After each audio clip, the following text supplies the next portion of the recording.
Book review या book discussion पर session होता है।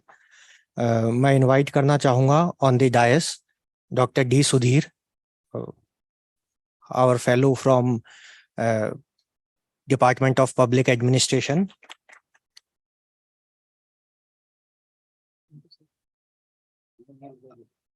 लादू जी,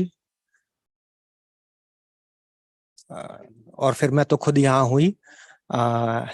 मैं इनवाइट साथ में करना चाहूँगा विनय कौड़ा सर को। Sir please.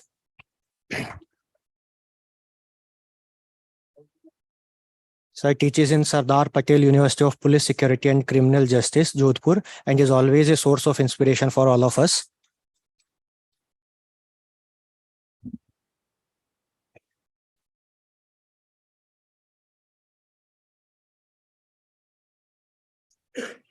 कन्वीनर साहब आ जाओ।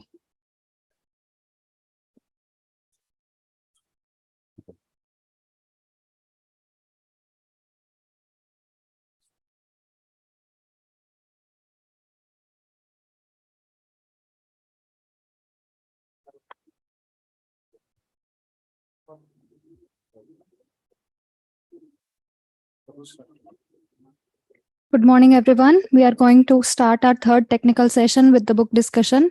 And the chair for this session is Dr. Vinay Kora, Assistant Professor at Sardar Patel University of Police, Security and Criminal Justice, Jodhpur.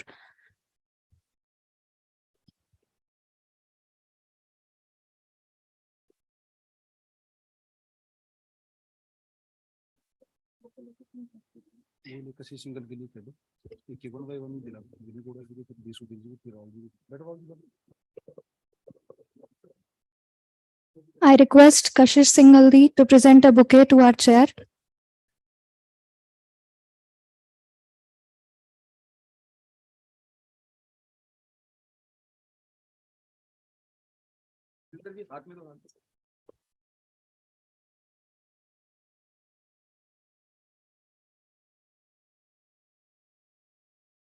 We have with us Dr. D. Sudhir, Professor at Department of Public Administration, University of Rajasthan. I request our seniors to present a bouquet to them.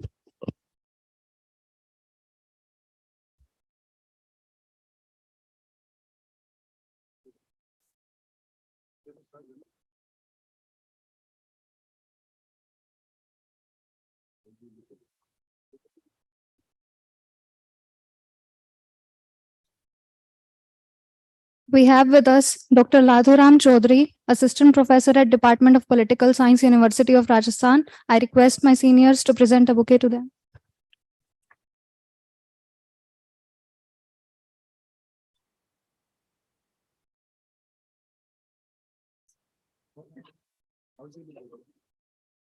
And the next is Dr. Rahul Chaudhary, Assistant Professor at Department of Political Science, University of Rajasthan.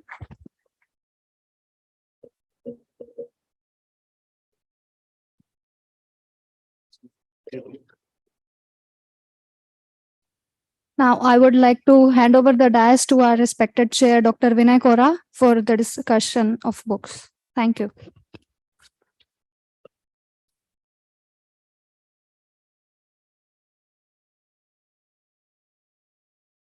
Thank you so much. First of all, let me express my gratitude to the organizers, both Dr. Chaudhry's. I'm flanked by both of them, Dr. Rahul Chaudhary, Dr. Ladhuram Chaudhary, for inviting me to chair this session. Thank you so much, sir. And first of all, let me congratulate both of them and especially all the organizers for organizing such a wonderful seminar, international seminar on such a relevant topic. The themes are very diverse, very important. The kind of challenges India faces right now, and what could be the responses. This is a novelty, and I have attended 2 programs organized by Dr. Chaudhary, and this is a unique feature in both the programs in which the book discussion and the book reviews are an essential feature. Why it becomes so important? Because all of us are are scholars and students before we are teachers. If we are not reading, what else we are doing? A couple of days back, when Dr. Chaudhary dialed me and asked me, "Vinay sir, aajkal kya padh rahe hain aap?" So for a moment, I was flabbergasted because I was not reading anything. And he, in a very positive sense, he showed a mirror to me that you should be reading something. I have no hesitation in saying that in a couple of months, I have not read something very useful or substantial. But this session is a reminder to all of us that we are, first of all, students before we become teachers or professors or dean or whatever else. And it's our moral duty to keep reading all the time. And the books that have been chosen in this session are quite significant because of the depth and the breadth of the topics they have chosen. So first of all, Dr. Sudhir is going to present his views on constructing national security, US relations with India and China. Very relevant, timely topic. Dr. Ladu Chaudhary is going to present on in heart Praveen Swami and Nishtha Gautam. Is a recent book, widely discussed in recent times. A lot of discussions are already taking place on the contents of the book. And Dr. Rahul Chaudhary is, and curiously, when I saw this, so the title struck me, and this is a beautiful book. And because I'm a great admirer of Michael Sandel, and this is his recent book, The Tyranny of Merit, What's Become of the Common Good. So all three books are very good, and I'm definitely, they are all the three reviewers. They're acclaimed academicians, and I'm sure they are going to give you food for thought, enough food for thought. So I won't come between you and them. So now I would request Dr. D. Sudhir to give his views on the book Constructing National Security, US Relations with India and China by Jared Hayes. Thank you, Vinay sir, for reminding that the teacher is the first student in learning. So good morning, one and all. The book which I am going to present is titled Constructing National Security, US Relations with the Two Rising South Asian Nations, India and China. It was written by Gerard Hayes, who was then an assistant professor in the Department of IR, International Relations, in Georgia State University. Of course, it is a Georgia Institute of Technology. Presently, he is associate professor in University of Massachusetts, Lowell, Department of Political Science. So before going to the whereabouts of this book, let me give a brief introduction regarding this author, what he is and how he is. His areas of interest is quite diversified, particularly related to the United States foreign relations, environmental policies, as well as the security studies. He has thrown light upon the climatic conditions, particularly the climate change, how it is going to impact the security studies as such in the global relations. He contributed his another book called as Constructivism Reconsidered, Past, Present, as well as Future. So with these two books, of course, the title itself mentions that he has interrelated sociology as well as social psychology with international relations, because constructivism is a one concept which was developed in the School of Education. Later, it was adopted in sociology in terms of research.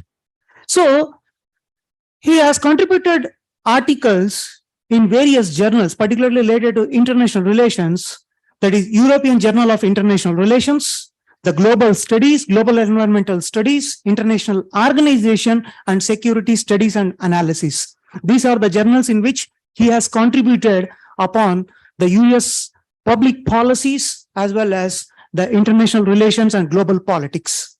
Apart from this, he is a regular blogger in one of the collective international relations called as the Duck of Minerva.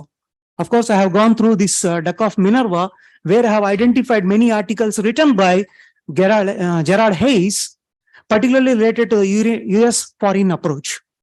So coming to the book, this is just a mere 200-page exercise where he has interrelated the concepts of sociology with democratic identity.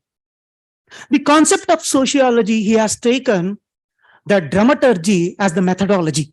You must be knowing the dramaturgy, where the dramatization particularly was conceived as a methodology, and this methodology was added to the case study approach. He has taken the two rising nations, India and China, and got two case studies each from both India as well as China in order to analyze the relationship with US and these two nations. The concept which he has adopted from sociology while analyzing these two case studies is symbolic interactionism. In fact, the concept of symbolic interactionism, which was conceived by George Herbert Mead, Emerson Schmidt was the one who coined the word symbolic interactionism.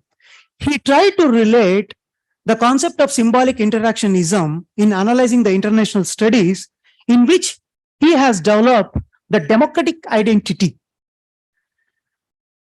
Coming to this book, the book has got this Constructing National Security US Relations with India and China. This book has got 6 chapters, leaving apart the first and the last, because the first one carries the introductory part and the last one carries the summary, that is the conclusion part. We have got 2 parts in this. The part 1, the first 2 chapters of the part 1 carries the relationship between India as well as US, and the next 2 chapters carries the relationship between US and China. Before the part 1, there is one more chapter which discusses the theoretical framework. So in this chapter, he has highlighted the theory of the democratic peace as well as the Copenhagen School of Securitization theory. The first point which he argues in the theorization of this concept is most of the democratic states will refrain in attacking the other states, particularly the democratic states, thinking that the democratic identity will conceive a proper and cordial international relations. So the state which is having a democratic identity will refrain from attacking the other states which is having a democratic identity. The policymakers will take very less time in order to refrain, or what you can say, in order to stop the democratic nation in attacking the other nation. What makes the nations not to attack other democratic nations? So he says that it is the democratic identity which makes them to stop this. So in order to bring this conceivable identity, he brought the securitization theory. The securitization theory which he has adopted got it from the Copenhagen School of Security. In this, he has highlighted the 3 concepts: the securitization actor, the referent object, and finally the audience. What is the securitization actor? The actor is the one who claims that there is a security threat. You take, for example, the United States has conceived an idea that an X nation is a security threat to the global world. Take Iran, Iraq, Libya, etc. They have conceived an idea that these nations are the threats to the global politics or to the public. So in order to claim that you have got any security threat on any nation, you must have some power and authority. So the dominating aspect of United States sitting in a dominant position in terms of both economy as well as military gives them the power to think that or to claim that the nation is a security threat. The second one here is the referent object. The referent object is not the one which you can define as you like it. It is an ethnic, it is an economic, or any of a group identity which makes the nation to claim that it is a security threat. And the third one is the audience. Even if the the policy makers think that it is a security threat, it is the public who has to accept. If the public says that it is not at all a threat, the policy makers will refrain from taking any extreme action. So this is the theory behind in order to conceive the relationship between these two nations with the United States. In fact, he says security is a social construction. The social construction where it was coined by this Peter Berger and Luckman. This goes with the symbolic interactionism of George Herbert Mead, that security threat is a social construction. And in fact, the concept of security threat is from political, not a social and cultural aspects. But in order to understand the security threat, you have to understand first the social and political culture arena of any nation. So coming to the next two chapters, which devoted its attention towards the relationship with India, he has given 4 instances where the United States followed different approaches towards India. The first one is during the Bangla War, where President Nixon has sent the USS Enterpriser to the Bay of Bengal in order to intimidate India. You must be knowing during the Bangladesh War, Nixon has sent the USS Enterpriser in order to intimidate India. So at that point of time, Nixon as well as this National Security Advisor Kissinger has claimed that India is a threat to global politics. But whereas the public are not convinced regarding that India is a threat to global politics. The second instance where there was some sort of a confusion in terms of India-US relations, which he says is during the Smiling Buddha episode, where the Pokhran tests were conducted in 1974, as well as another nuclear test which was conducted in 1998. In both these aspects, during these nuclear explosions, never United States has thought that India is a threat for the global arena, or you can say a threat to the public. And most of the period during the nuclear explosions, the US policymakers never thought India is a global threat. And the last one, which was given as a case study, is during the nuclear deal with the Bush administration and Dr. Manmohan Singh administration, where the US initiated for the transfer of nuclear technology.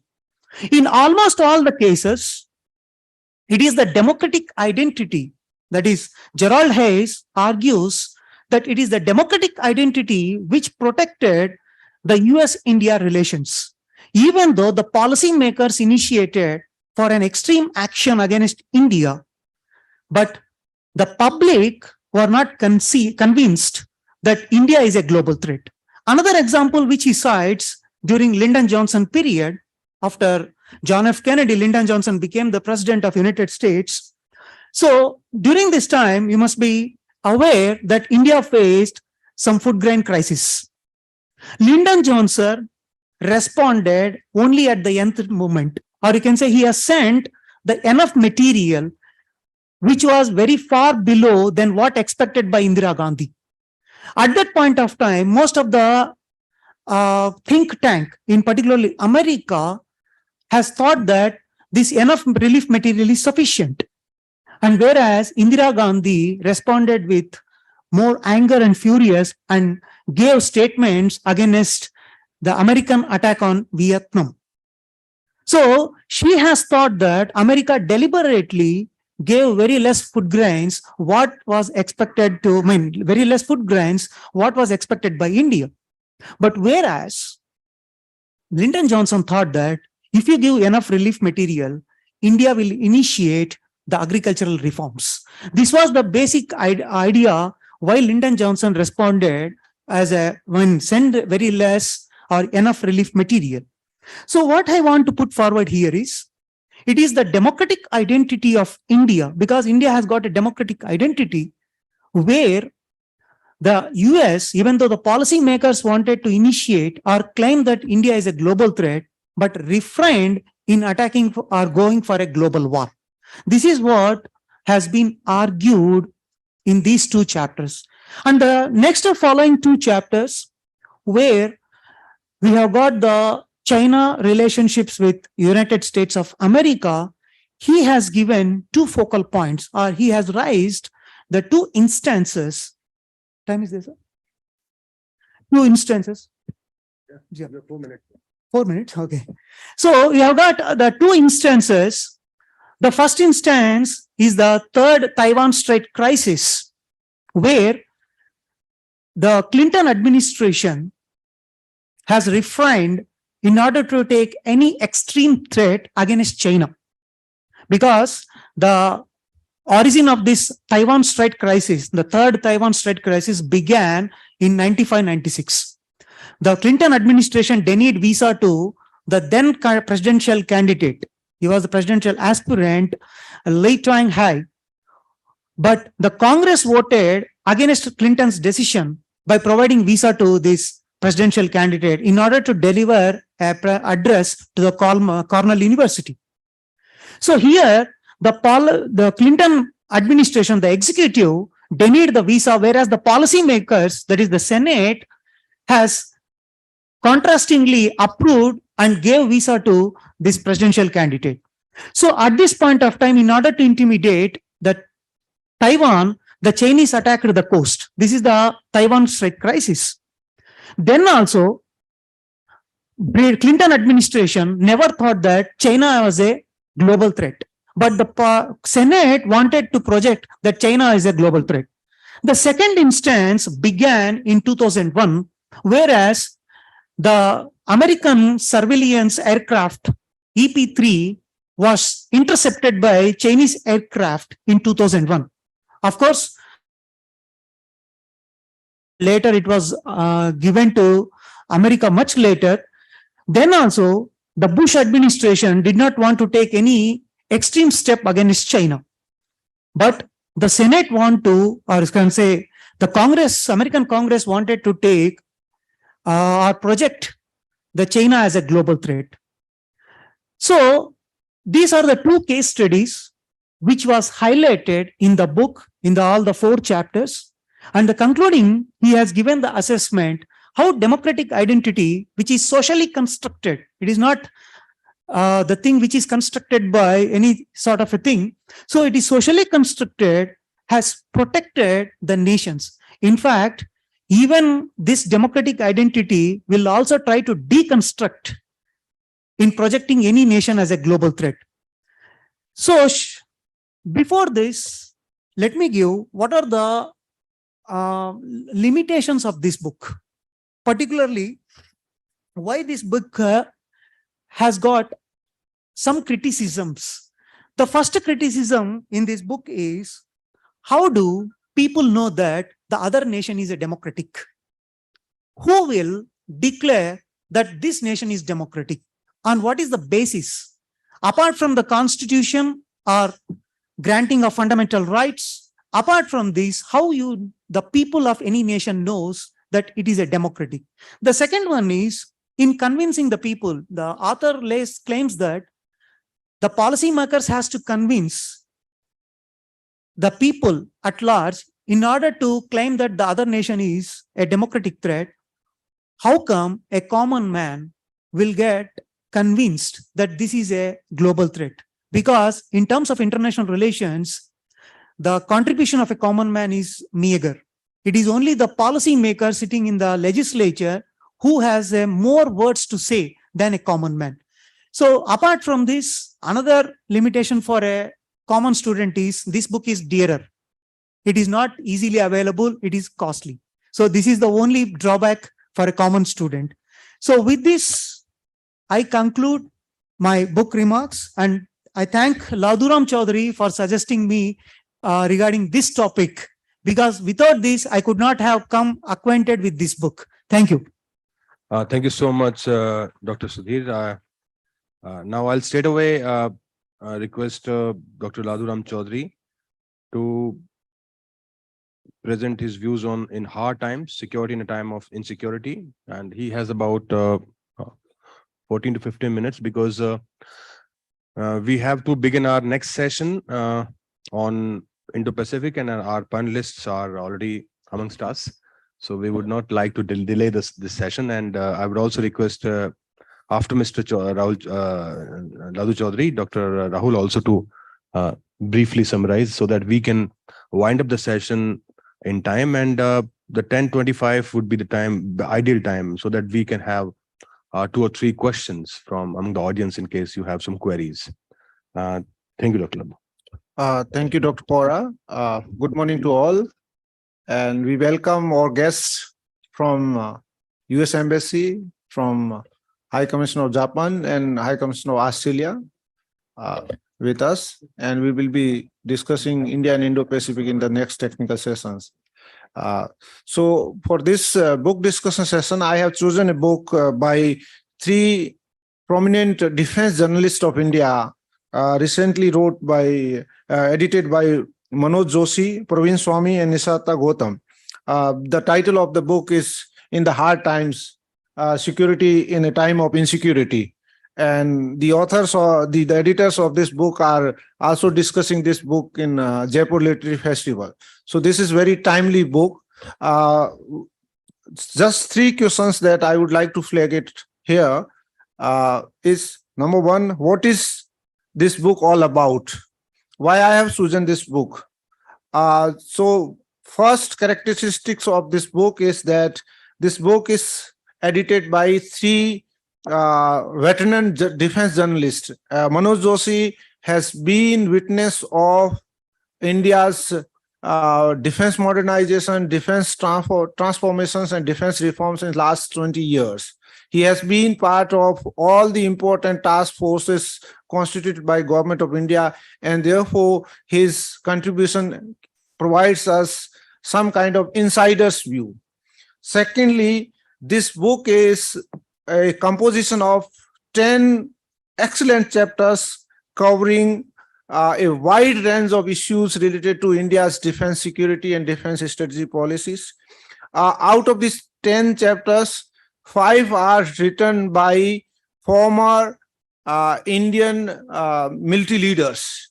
Admiral Arun Prakash writes on India's maritime domain and how India has missed maritime opportunities, being a prominent maritime country, and why we have not utilized it. Similarly, former Northern Army Commander Lieutenant General D.S. Huda discussed the army capabilities of Indian military and what kind of modernizations Indian military needs. Similarly, Vice Marshal Manmohan Bahadur discussed India's air power in the contemporary context, and Colonel Vivek Chadha of the IDS discussed that how India's modernization track of defense forces has witnessed and what kind of modernization we need to counter the future warfare. Along with this, we also have a chapter by Sanjay Baru, and as we know that he has been the media advisor of our former Prime Minister Manmohan Singh, and he's a veteran journalist. So he provides a overall view about what kind of position India will seek in the global order and how this position can be secured by devising a strategy for 21st century. We also have a chapter by Nisata Gautam on role of women in the Indian Armed Forces. This is something very interesting chapter given the debates that we are facing in this country about gender equality in the armed forces and role of women in the armed forces. So this is something refreshing chapters we hardly found in any other books. We also have two most important chapters, one by Praveen Swami, who has been covering and counterinsurgency operations and crisis in India since last 30 years. So there's a chapter by Praveen Swami on India's counterinsurgency crisis and how these counterinsurgency crises evolved and what kind of responses that India has adopted to counter. We also have a chapter by some unknown person, given the sensitivity of the subject, a former military officer on India's intelligence system. Because as we have witnessed from 1962 onward, or even if we go back 1948, major crisis that India has witnessed is because of failure of the intelligence system. And what are kind of lacuna that exist and what kind of reforms that has been taken place since last 75 years has been recorded in this chapter, and this is very interesting chapter. So this is the second reasons that we should read this book. Third and most important reason is that this book conceptualizes the kind of threats India facing today. For example, one of the major argument is taking from the use of elephants in the battle and how elephants' use has been undermined by use of pigs in ancient warfare affairs. So here in the contemporary context, the pig battles are actually signifying about the gray zone warfare waged by the non-state actors, kind of internal security threats that we have. These are the pigs. They can actually put down a military might country, and therefore the traditional methods of warfare are not adequate if we cannot accommodate our new threats into visualization of our security policies. So this is important because this redefines the kind of strategy we need in the 21st century. Number two, this book also redefines that how geopolitics has been understood in traditional methods and what is the new geopolitics that we are witnessing, ranging from the India's role in the South Asian continent, in the Indian Ocean regions, in the Middle East, in the Southeast Asia, East Africa. So there is need that India have to relook on their traditional standing, their traditional viewpoints regarding, say, for example, we have been non-aligned. So can we bear this non-alignment policy, or can we continue this legacy, or what kind of changes that we need? And these forces are, the changes are forced by the change in geopolitical situations. This book also highlights that how economical conditions drives major changes in India's national security strategy. So I would suggest that for the students of international relations for political science, this is a mandatory readings, and this provides a first-hand account. And as we know that defense journalist has so deep connects with the establishment, so this provides a very out-of-box thinking kind of view regarding India's national security. Thank you. Thank you so much, Dr. Ladu Chaudhary, for sticking to the time. Now I'll request Dr. Rahul Chaudhary to give his views on a recent book by Michael Sandel, The Tyranny of Merit, What's Become of the Common Good.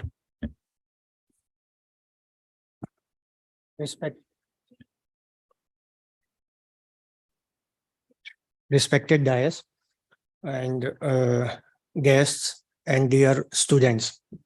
The book I am going to review, the title of the book is The Tyranny of Merit, What's Become of the Common Good. First of all, I would apologize to the chair because I would need a little more time to explain the theory of Michael Sandel, because he has given ample examples to prove his point of view. You have 15 minutes. Okay, thank you, sir. Then again, I would go beyond the formal book review procedure, as I would take liberty to somewhat extend the arguments of the author, and I would also like to compare it with the Indian situation, what is going on in India, because he's writing with respect to the globalization and after effects on the society. And we have also seen in India the effect of globalization, and which are coming out day by day on the society, psychological effect of the globalization. A formal introduction of the author, as we categorize the political theories, in that sense, we can call the author as a communitarian. To make the listeners free from ideological perspective, it is important to point out that he is a strong critique of liberalism, globalization, and supports community-based aspect of politics and other things. Regarded as influential political philosopher of 21st century, he has provided community-based notion of justice. Now again, the theme of the seminar is on the national security, and the book I am reviewing is on political theory. But as yesterday, Ambassador Kajju talked about people and community-centric notion of national security. In this sense, the word common good in the title of the book is essential for the national security, because without achieving the common good as described in terms of moral norms of the society, there will be no social harmony. So if we want to achieve social harmony, there has to be a certain inculcation of the concept of common good, and that is important for the national security as well. Going into the methodology of the book, I will run through this session, this part. The author applies historical method, empirical method, gives abundant facts, use comparative methodology, analyze the political views of thinkers like Rawls, Hayek, take support of economists like Thomas Piketty, and of sociologists like Michael Young to prove his point of view or to criticize the other standing.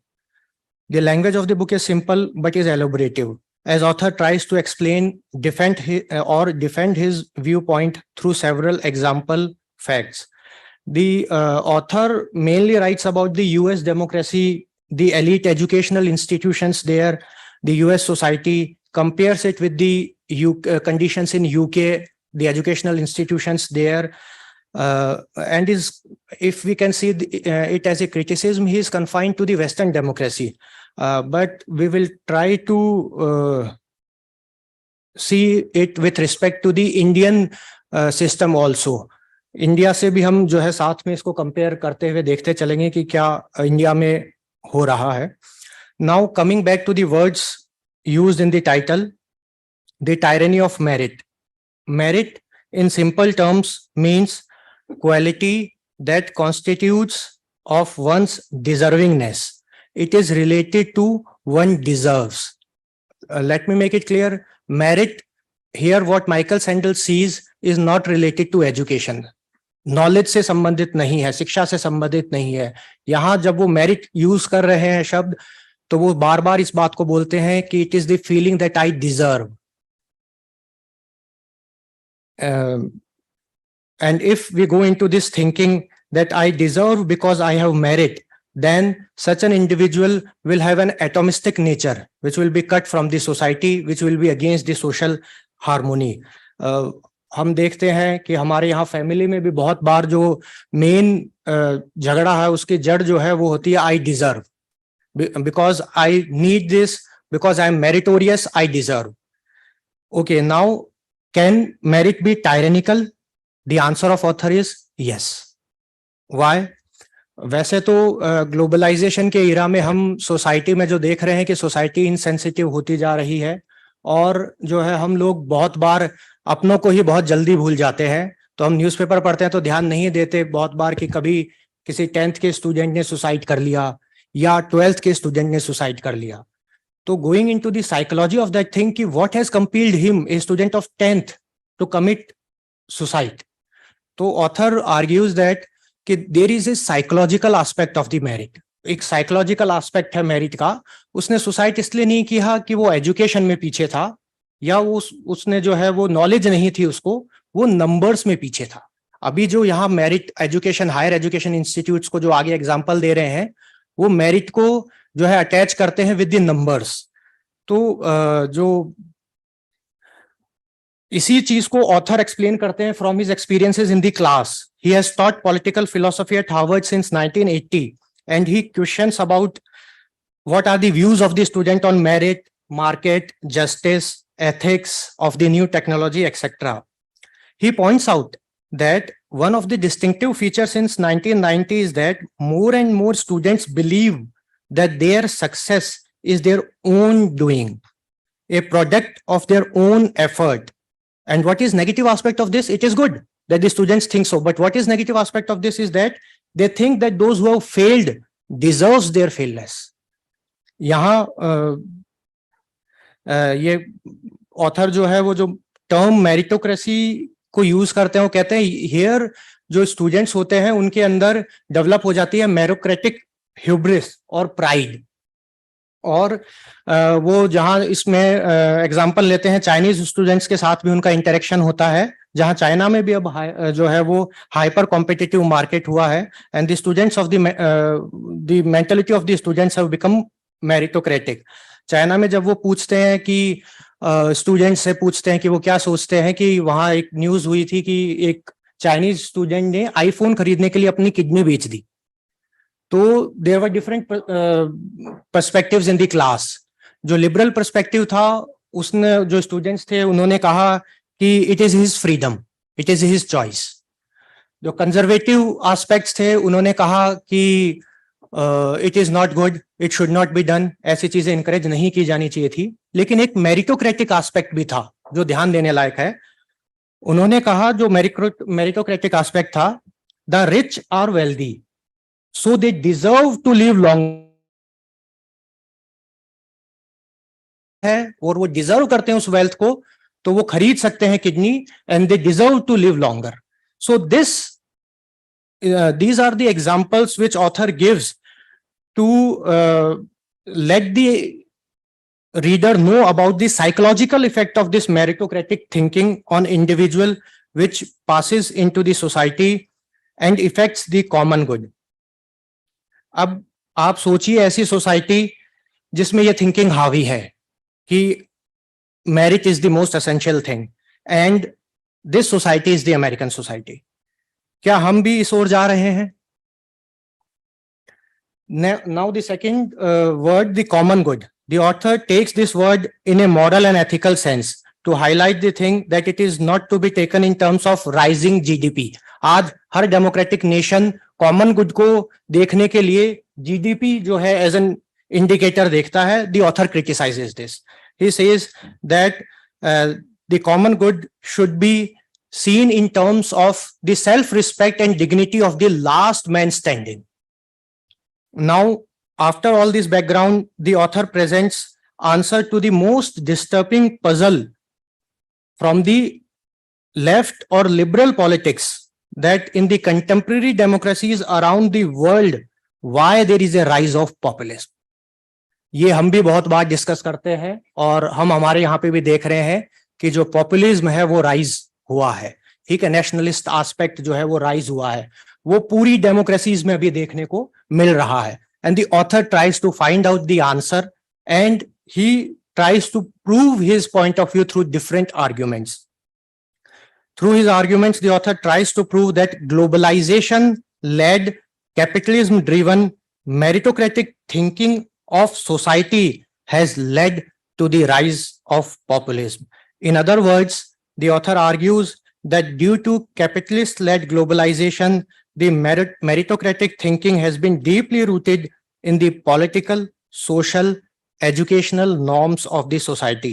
This meritocratic thinking has benefited few elites and left many deprived. The way globalization have created a new rift in the society, the left outs of the globalization are causing the backlash. हमारे यहाँ पर भी एक ईरा थी जिसमें parents जो है वो कोशिश करते थे 2000 के आसपास with the starting of the globalisation कि किसी भी तरीके से स्टूडेंट का एडमिशन जो है वो इंजीनियरिंग कॉलेज में हो जाए.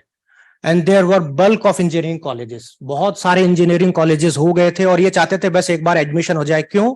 क्योंकि that admission will help them to get social esteem, social dignity. Here the author criticizes the evil effects of globalization, harmful meritocratic thinking, which has become tyrannical, and also takes into stride the elite higher education institution, which has become sorting machines to prove his argument. There is in this book there is a continuous interlink between these things in different chapters of the book, which is divided into 7 chapters, and he tries to show the condition of the US society created or influenced by the elite higher education institutions, which has established meritocracy and how it has led to populism.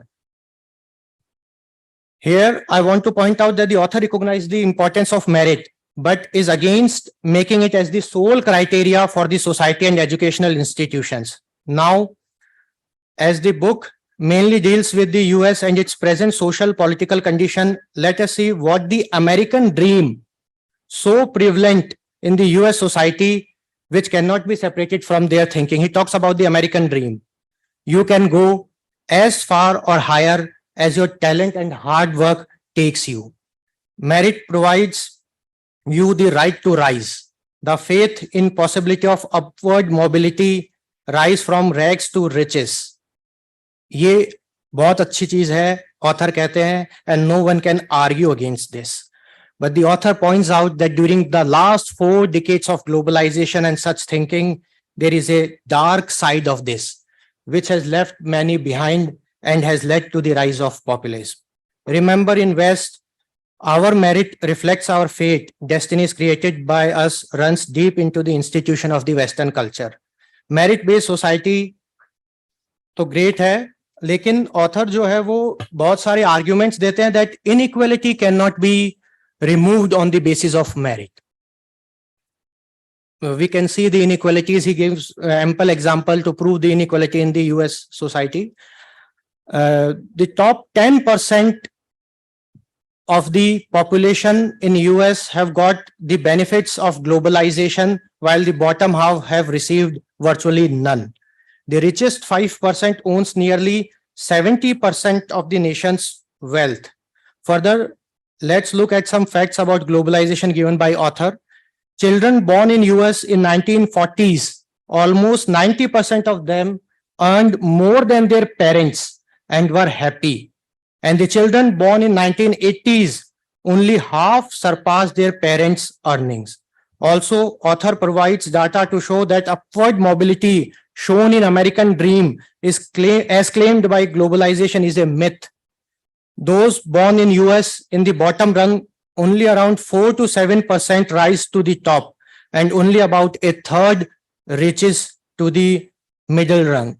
The author claims that the American dream has now turned into Plato's noble lie, जिसको प्लेटो कहते हैं कि हम केवल इसलिए मानकर चलें कि सोसाइटी में जो है वो हार्मनी बनी रहे, उसी तरीके से हम यूएस सोसाइटी में मान के चलें कि there is a possibility to move high so that there can be harmony in the society. Now, the author argues that merit talked about in the past on the basis of the deservingness cannot be shared its success. It was about contributing gratitude towards God or others, those who helped in acquiring the good. It created a healthy society. The human bonding was strong earlier. Merit was there in the society earlier also. The biblical thinking, he points out, he gives example that in that situations, the success of the society, the success of the individual, he ascribes it to the God. Now,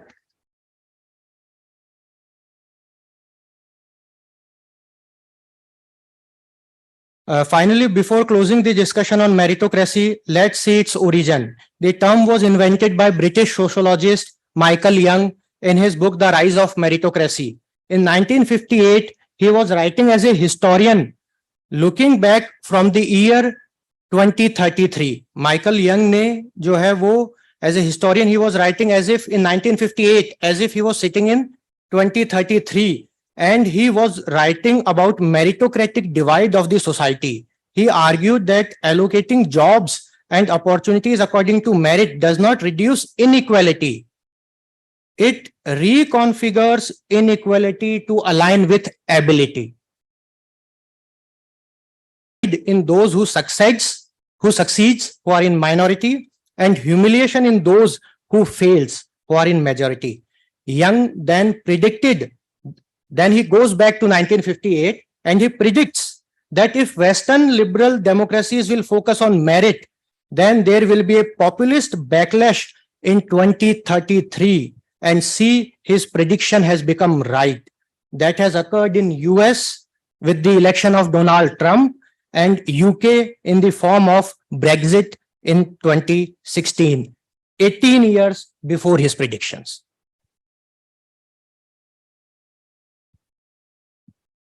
Sir, I would request you now. Okay, now author again talks about the higher educational institutions of US and UK.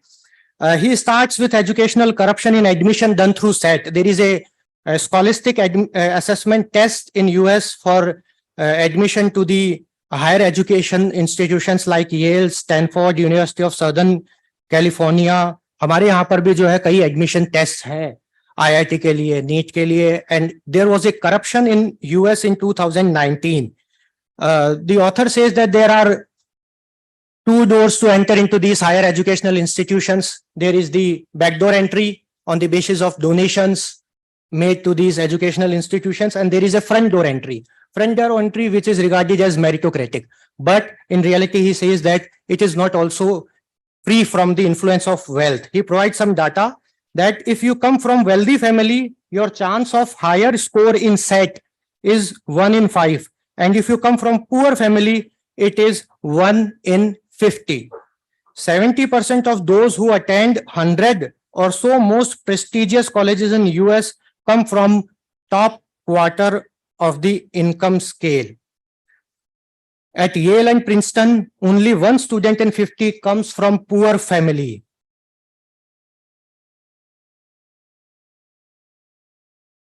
So first thing the author says that when already rich students are coming to these colleges, then how can be they act as engines of change? Secondly, the meritocratic aim of educational institutions have divided society in the US. In 2016 election, Trump won 2/3 of white voters without a college degree, while Hillary Clinton won decisively among voters with advanced degrees, but they were in minority. Similarly, the divide appeared in Britain's Brexit referendum. Voters with no college education voted overwhelmingly for Brexit, while vast majority of those with postgraduate degrees voted to remain with the Brexit. He points out that the liberals' extraordinary reliance on elite college degree politicians like Obama administration had more than 90% members with advanced degrees.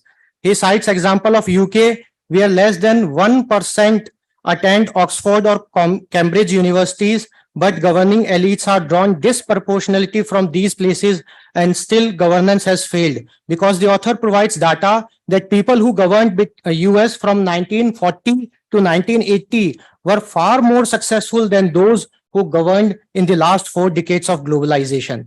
Author agrees that the government run by well-educated people is desirable, but only educational credentials are not sufficient in political sphere.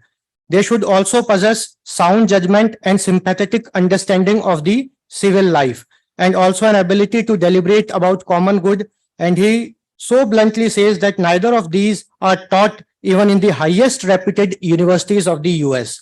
He points out that there is no necessary correlation between educational credentials and civic virtues-oriented political wisdom. He cites several examples, like from the book The Best and the Brightest of David Halberstam. He argues that President Kennedy assembled a team of glittering credentials who has technocratic brilliance. They led US into folly of Vietnam War.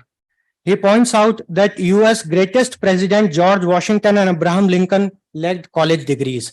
Also, he highlights the composition of Clement Attlee's Labour government in 1945, which includes 7 coal miners as ministers, and more importantly, his foreign secretary, Ernest Bevin, who was one of the architects of post-war world, has left school at the age of 11 and risen through the ranks of a union leader.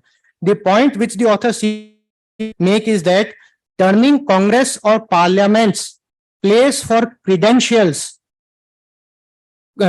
classes has not made government more effective. Rather, it has made democracy less representative. Let us see Sir, this I from the request you to Sir, now last 2 wind up, minutes. Let us see this from the viewpoint of French economist Thomas Piketty, who finds that throughout the 20th century in US, UK, and France, the parties on the left attracted those with less education, while parties on the right attracted those with more education. In the age of meritocracy, this pattern has been reversed. People with more education, less in number, vote for left of the center parties, and those with less education, many in number, goes to the parties on the right. That is the tyranny of merit that has eroded the base of left and liberal parties. Working class in majority are moving towards the populist or nationalist parties because they are left out as the losses of the globalization, which is so dear to the liberals.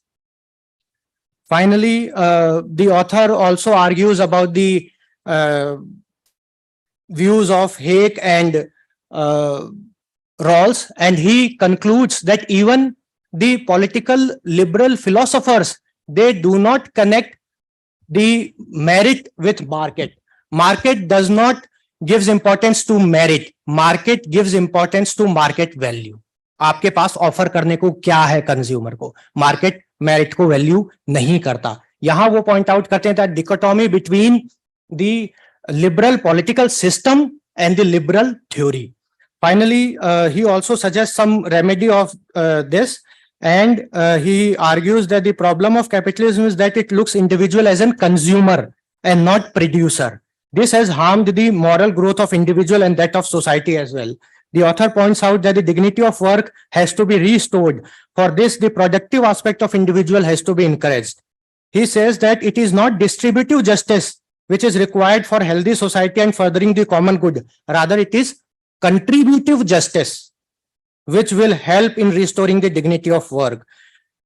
The author finally agrees with the views of Tony, who has written the classic book Equality, that not only equality of opportunity is essential, but it has to be conditioned by equality of conditions. Equality of conditions implies, in the word of Tony, that individual happiness does not only require man should be free to rise to new positions or comfort and distinctions. It also requires that they should be able to lead a life of dignity and culture, whether they rise or not. Thank you. Thank you for hearing me patiently. Thank you.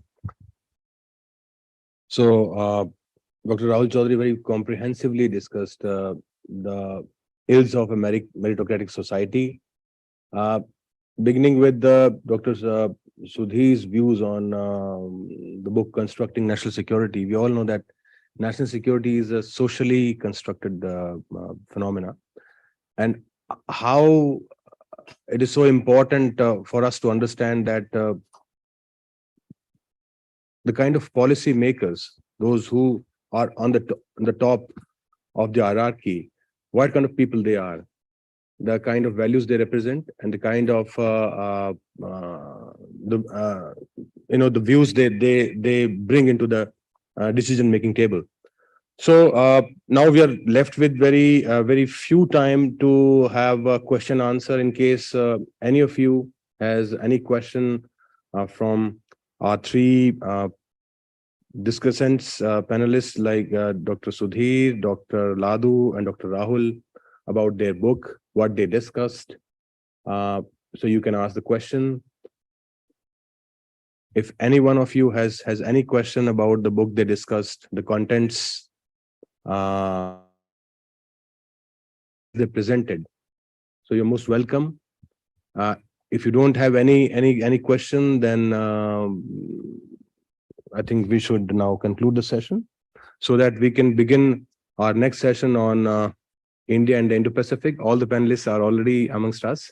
Thank you so much for being so patient, and thank you again to the organizers for organizing such a thought-provoking and stimulating discussion on books. Thank you so much.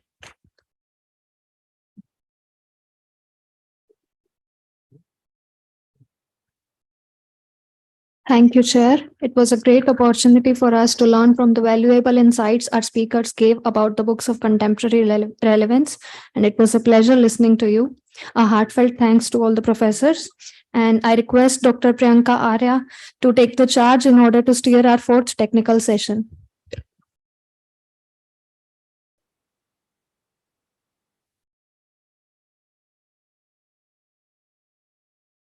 Good morning, everyone.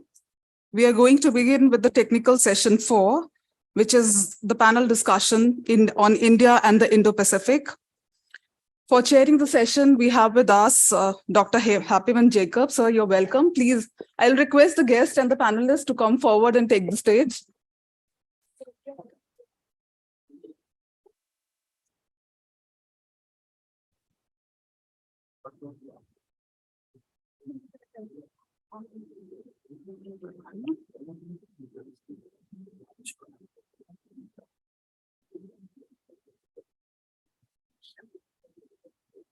Please give a round of applause to our panelists.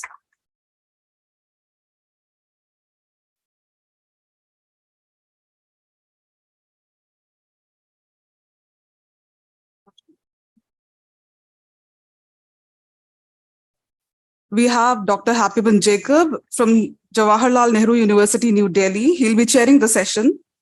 Dr. Jacob is an associate professor of diplomacy and disarmament at the School of International Studies, JNU. He also held the teaching positions at the Center for Air Power Studies, Delhi, Policy Group, Delhi, Observer Research Foundation. He is an elected member of the Pugwash Council since 2013.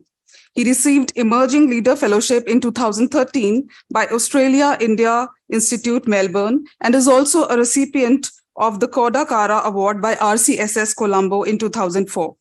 He has presented an in-depth study on line of control, Rajagiri. You're welcome, sir. As panelists, we have Mr. Drew Shufletowski, Minister Counselor for Economic Affairs, US Embassy, New Delhi. Ms. Tammy D. Wright, Political Counselor, Australian High Commission, New Delhi, and Sekiro Taguchi, Political Counselor, Embassy of Japan, New Delhi. You're welcome. Now I would call upon Head of the Department, Professor Manju Singh, to come forward and present a memento to our chair, Dr. Happyman Jacob.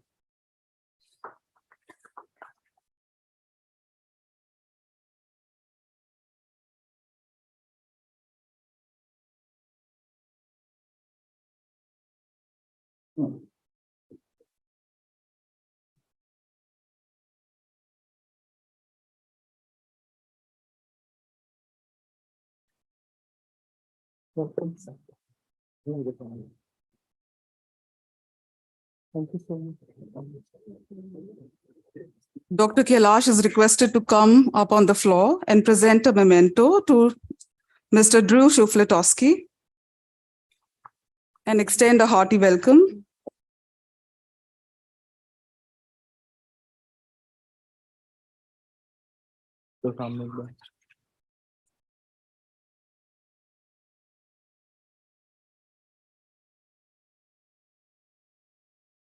Now I request Dr. Priyanka Arya to give the memento to Tammy D. Wright, Political Counselor, Australian High Commission, New Delhi.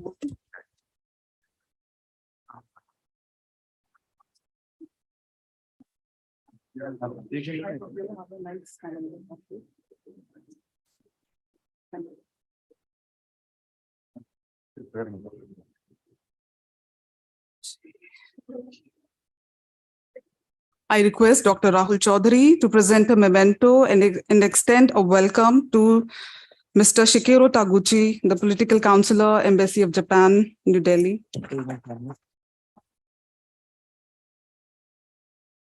Now we'll begin with the proceedings. I hand over the floor to Dr. Happyman Jacob.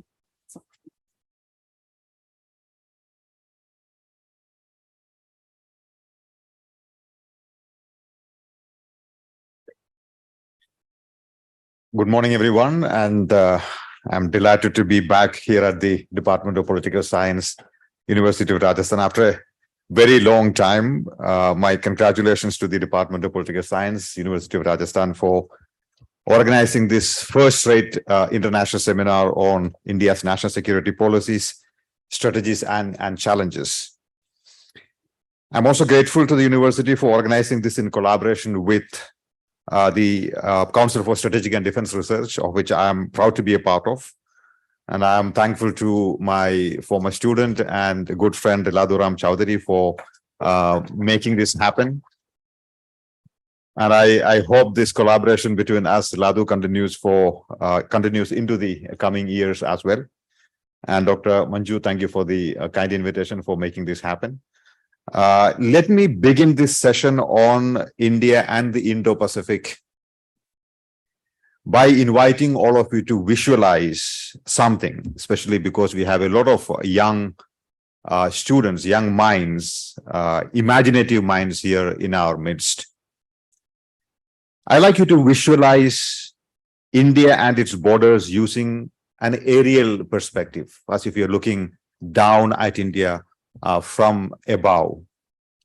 Let's first take a look at the 15,106 kilometers of India's land border, from the Rann of Kutch in the west towards the north, and curve along the Himalayas to the Bay of Bengal on the east coast. What you just visualized or saw is the long settled India-Pakistan border along Gujarat, Rajasthan, and Punjab, but with very little interaction between the two countries across the border.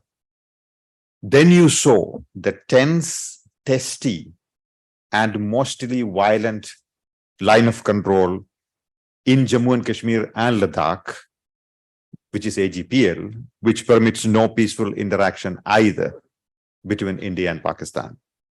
The India-China border on the north and east, unsettled and increasingly testy, also allows for no opening to the outside world as far as India is concerned. In short, around 7,000 kilometers, close to half of India's land borders, do not allow India any meaningful interaction with the outside world. India and its potential is literally kept contained inside these land borders, insecure and occasionally probed by its two adversaries, China and Pakistan. The rest of its land borders, over 8,000 kilometers, with Bangladesh, Nepal, Myanmar, and Bhutan, are open to India for interaction with the outside world. But this opportunity to interact through these land borders, apart from China and Pakistan, comes with several caveats. The Myanmar border, thanks to the 2021 coup in that country, is not an easy gateway for India. With China wooing Nepal and Bangladesh, New Delhi's influence in those two countries, who are already part of the Belt and Road Initiative, might shrink in the near future. So let me put it this way. Half of India's land borders only serve to keep India boxed in. The openness of the other half is getting more and more complicated. China and or its allies or its soon-to-be strong partners have come to dominate India's continental periphery. Now let's take a look at the maritime boundaries of India. Let's travel from the Rann of Kutch southwards and circle around the southern tip of India and up east to the Bay of Bengal. That is about 7,500 kilometers, smooth, open to the rest of the world, and full of opportunities. Ladies and gentlemen, this is India's opening to the Indo-Pacific. Indo-Pacific makes immense strategic sense because Indo-Pacific is India's opening to the world, a world that it can't reach out through its land borders. And there is not much China can do to box India in the Indo-Pacific space. There is no taking away from the fact that India's contested borders, given how violence-prone these borders are, require a lot of attention from New Delhi, primarily to ensure no incursions and no loss of land. But let's be clear, much of what India can do along most of its land borders is a mere holding operation. The story of maritime space is exactly the opposite. It is an opportunity if we imagine that space to be an opportunity. New Delhi's maritime opportunity, which has come to be called the Indo-Pacific, also happens to coincide with a great deal of global attention, as you can see right here on this podium here. India is a pivotal state in the Indo-Pacific strategies of several of its partners. I am of the considered view that there is a major shift in the Indian thinking about the Indo-Pacific. There is today a new maritime consciousness in the Indian strategic community, an awareness that Indo-Pacific is key to India's security and prosperity. There is much needed momentum on the Indo-Pacific today in India. But are we really walking the talk on the Indo-Pacific? Let's take a look at India's defense budget. There is, of course, a decent increase in the defense budget focusing on the Indo-Pacific. In 2022-2023, the Indian Navy has been allocated a share of 47,490 crores as capital outlay in comparison to 33,253 crores from the previous year's budget. In October 2015, the Indian Navy released the first maritime security strategy, identifying its shift to the Indo-Pacific. In 2018, Prime Minister Modi presented India's Indo-Pacific vision at the Shangri-La Dialogue in Singapore. In 2022, last year, India appointed a maritime security coordinator to coordinate India's naval strategies. And yet, India's Indo-Pacific strategy is still in its infancy. Consider the following. India is not a member of the RCEP or the IPEF. I am not so sure India has a cohesive Indo-Pacific vision yet, clearly articulating its geopolitical objectives in the region and backing it up with robust geo-economic engagement of the region must be a strategic priority for India. If not, this moment of great opportunity will also roll by as we keep staring. The other concern that several commentators in India have is whether the Ukraine war would push the Indo-Pacific onto the back burner. So far, it appears to me that it has not happened. But that is something that we are going to ask the panelists to ponder on. Quad, as you can see, is a key institution in India's Indo-Pacific imagination. And we have on the panel today 3 serving officials from the Quad countries, the United States, Australia, and Japan. So we have on the panel Drew Shafostovsky. I'm sorry about my French. He's a Minister Counselor for Economic Affairs, U.S. Embassy in New Delhi, and Seiichiro Tugachi, Political Counselor, Embassy of Japan, New Delhi. Tammy D. Wright, Political Counselor, Australian High Commission, New Delhi. We will request our panelists to speak for 10 minutes each, after which we will have about 30 minutes for questions and answers. May I start with you, Drew? That's okay.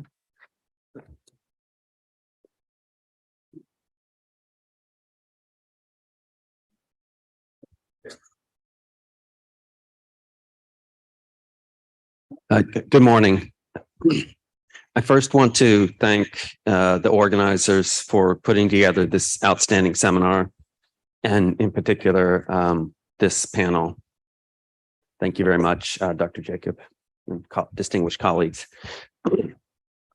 Understanding India's role in the Indo-Pacific and the Quad is arguably the most important geopolitical question in the world today.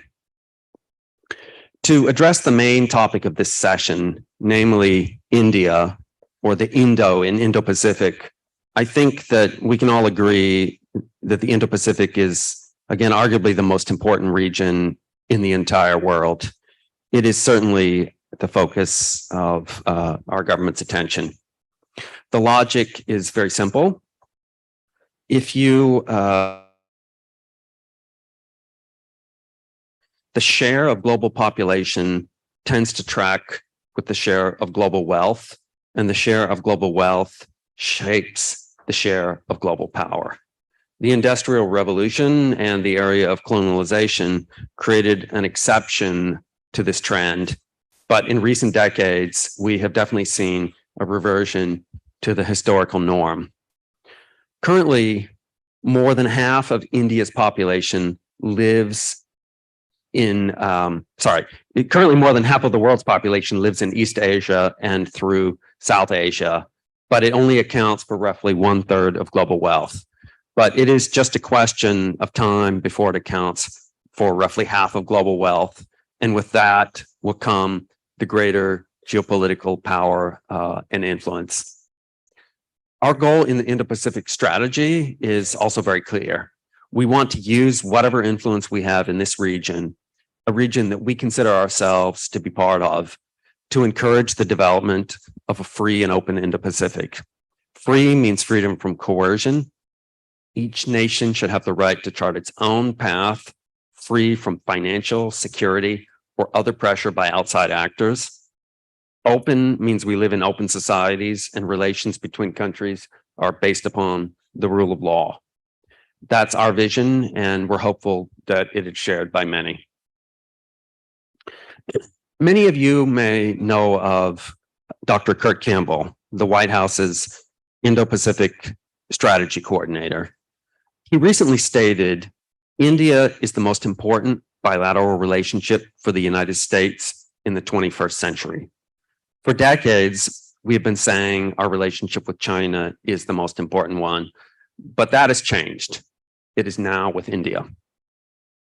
Many people say the 19th century was about the UK, the 20th century belonged to the United States, and the 21st century will be about China. I have a different view. As the adage goes, demographics is destiny.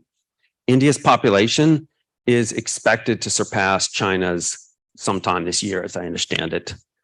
And by the end of the 21st century, India's population is likely to be roughly double China's. Demographically speaking, India has the wind at its back. I believe when the history of the 21st century is written, scholars will say the main story was India's rise as a global power. The reason for this is easy to understand. India today, in many ways, is like China in the late 1990s. It's poised for decades of potentially transformational growth. The most pessimistic estimates say India's economy will double roughly every 10 years. It is currently a $3.2 trillion economy, according to the data that I've seen. And 10 years from now, it will be a $6.5 trillion economy, at least. And 20 years from now, extending forward, it would be a $13 trillion economy. If India keeps up this pace of growth and economic liberalization, within 10 years, and potentially a whole lot sooner, India will be the world's third largest economy.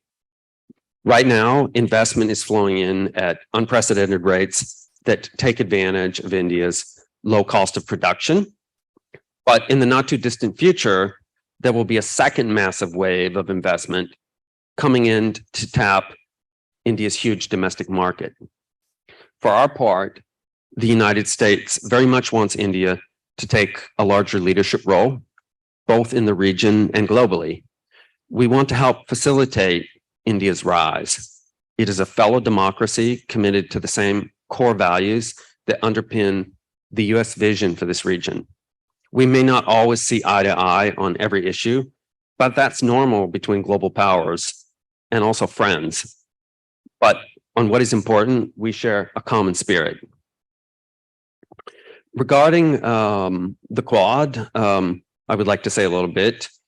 2023 is certainly going to be an exciting year for the Quad and the people who work on it, with Quad members hosting 3 of the most important regional and global economic groupings in the same year, the G20, the G7, and APEC, and Australia's hosting of the next Quad Leader Summit. We have a real opportunity to promote a shared vision for the Indo-Pacific and global economy. In just a few short years, the Quad has become an essential multilateral grouping. It is engaged in a strikingly broad range of region-wide efforts, including the Indo-Pacific Maritime Partnership for Maritime Domain Awareness, vaccine distribution, pandemic preparedness, and humanitarian and disaster relief. The Quad is proof that 4 leading democracies in the region are willing to lead by joining together to address the most pressing issues in our region in a way that is both practical and embodies our vision of a free, open, and inclusive Indo-Pacific anchored in democratic values and unconstrained by coercion. Arguably, I would say the Quad's crowning accomplishment has been our work to date responding to health emergencies, in particular, the COVID-19 pandemic. During the last pandemic, our efforts were extraordinary, and we should be proud of what we've accomplished. The Quad countries collectively manufactured and delivered hundreds of millions of doses of vaccines globally. Worldwide, we promoted sustainable vaccine manufacturing capacity and combated vaccine hesitancy. And there's no doubt that our actions made a difference to millions of lives and will leave us all better prepared as any new health crises emerge.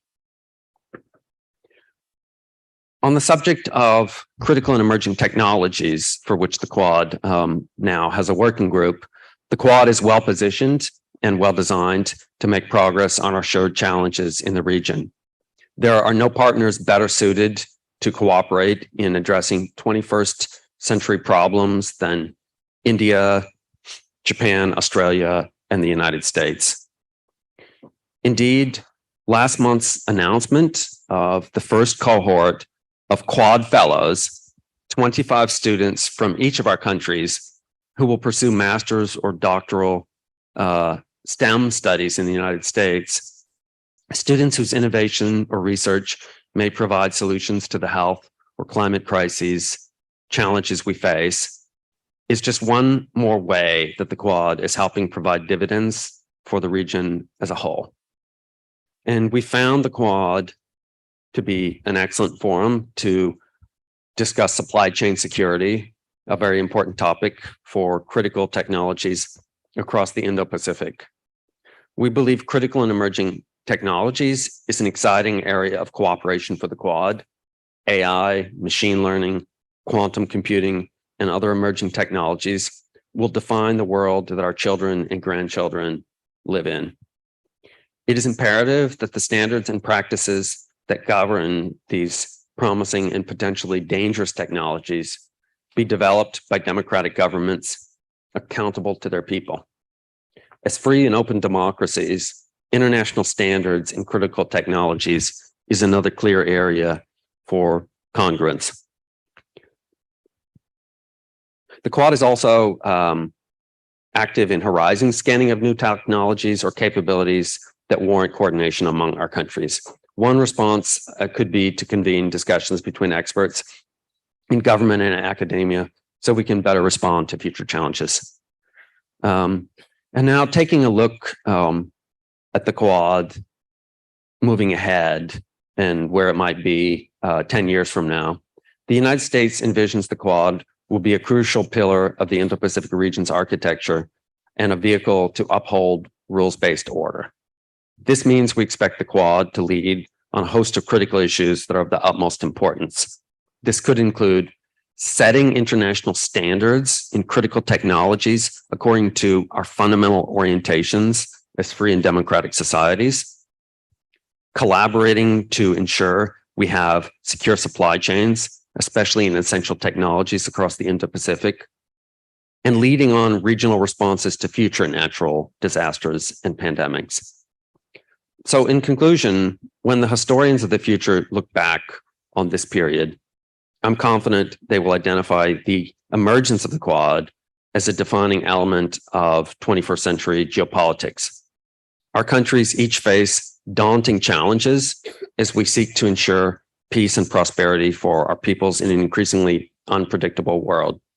The Quad, more than any other Indo-Pacific mechanism, is poised to bring to bear the combined strengths of some of the world's largest economies and most dynamic democracies to address these challenges. I believe we owe it to our peoples and the region to invest in and grow the Quad as one of the most vital groupings advancing the global good in the world today. Thank you very much. Thank you, Drew, for your very thoughtful remarks. May I now request Seichiro Taguchi-san for his opening remarks. Over to you. Well, thank you very much. And thank you very much again. And on the outset, I would like to express my great appreciation to the host, Rajasthan University, to give us the occasion to speak about the Indo-Pacific. And also thanks to Happy Month, Dr. Jacob, for inviting me on this panel. Well, since we haven't coordinated, but since Drew speak a lot about Quad corporations, allow me to little bit speak about the history of this concept or a terminology of Indo-Pacific. You know, well, I'm sorry, Happy Monday. I think you're going to hear what I already said in other occasions. Some of you might have the image that this terminology Indo-Pacific is something new and maybe fashionable, and the concept which came somewhere else from the world. But this was first mentioned by our late Prime Minister Abe, which unfortunately passed away last year. And the original of this terminology, Indo-Pacific, came from his speech in the Indian Parliament in 2007. The famous speech titled was a conference of two seas. And he began this speech with quoting the words of Swami Vivekananda and in following ways: the different streams having their sources in different places all mingle their water in the sea.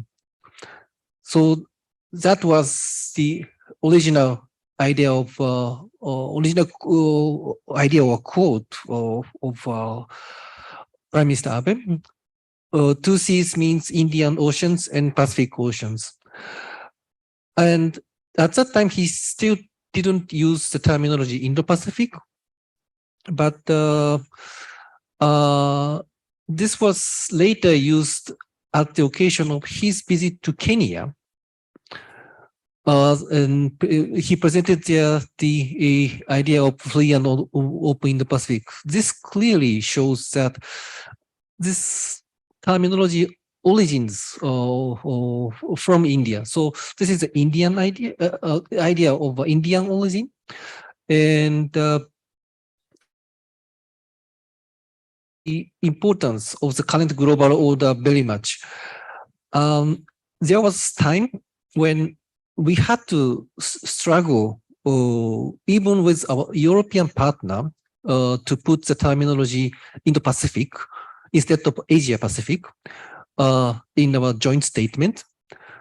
But over the time, now even our German colleagues says in their Indo-Pacific strategy that the I quote, the Indo-Pacific region is becoming the key to shaping the international order in the 21st century.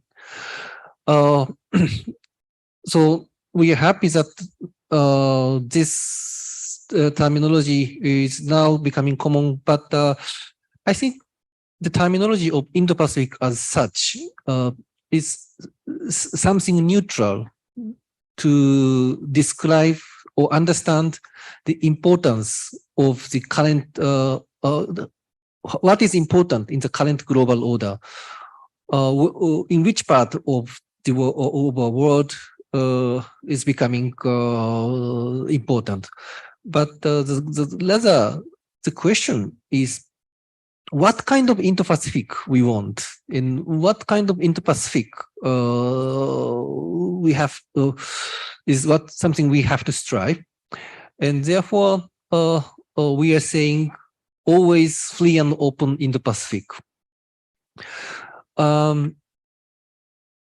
This reflects the I think this reflects the challenge we are facing, or exactly speaking, the challenge, this is something we recognize as the challenge to the global order.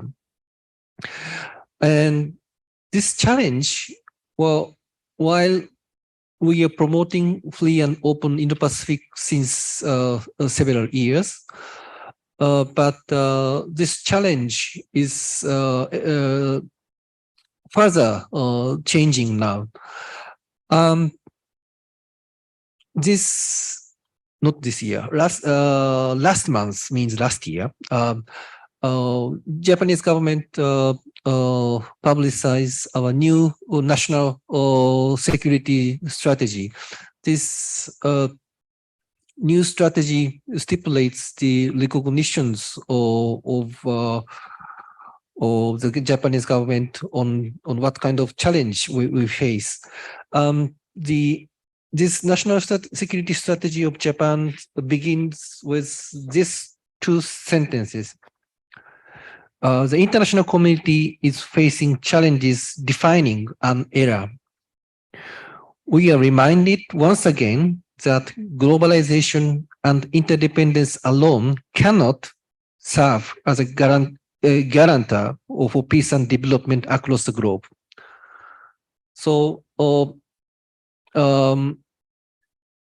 unfortunately, there are number of negative development in the world recently, including the Russian invasion to Ukraine.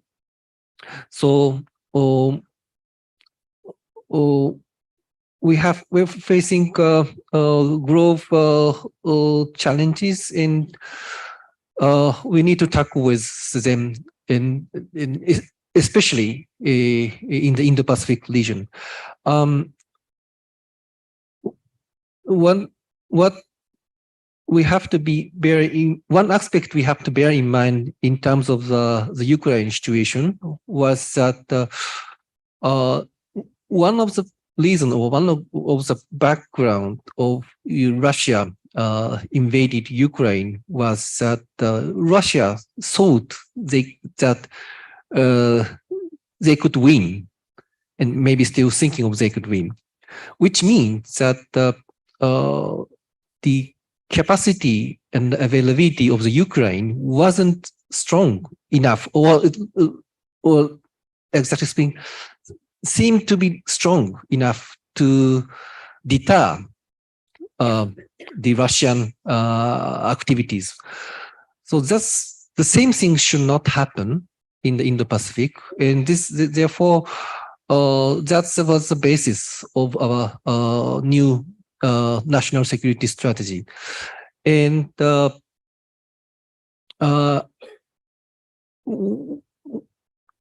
in doing so, one thing important is that we can't deal with this challenge alone, and we need partners to act together in order to partner to cooperate to realize free and open Indo-Pacific. for that, we need partner which we share the values, which we share democracies, we share the importance of the openness of the global order, and Quad partners, especially India, is exactly such partners for Japan, and therefore we put very much importance on the Quad and Quad cooperation in India-Japan bilateral cooperations. Well, I should have mentioned furthermore about the Japan-Indian bilateral relationship, but considering the time, I will give the microphone to Dr. Jacob. Thank you.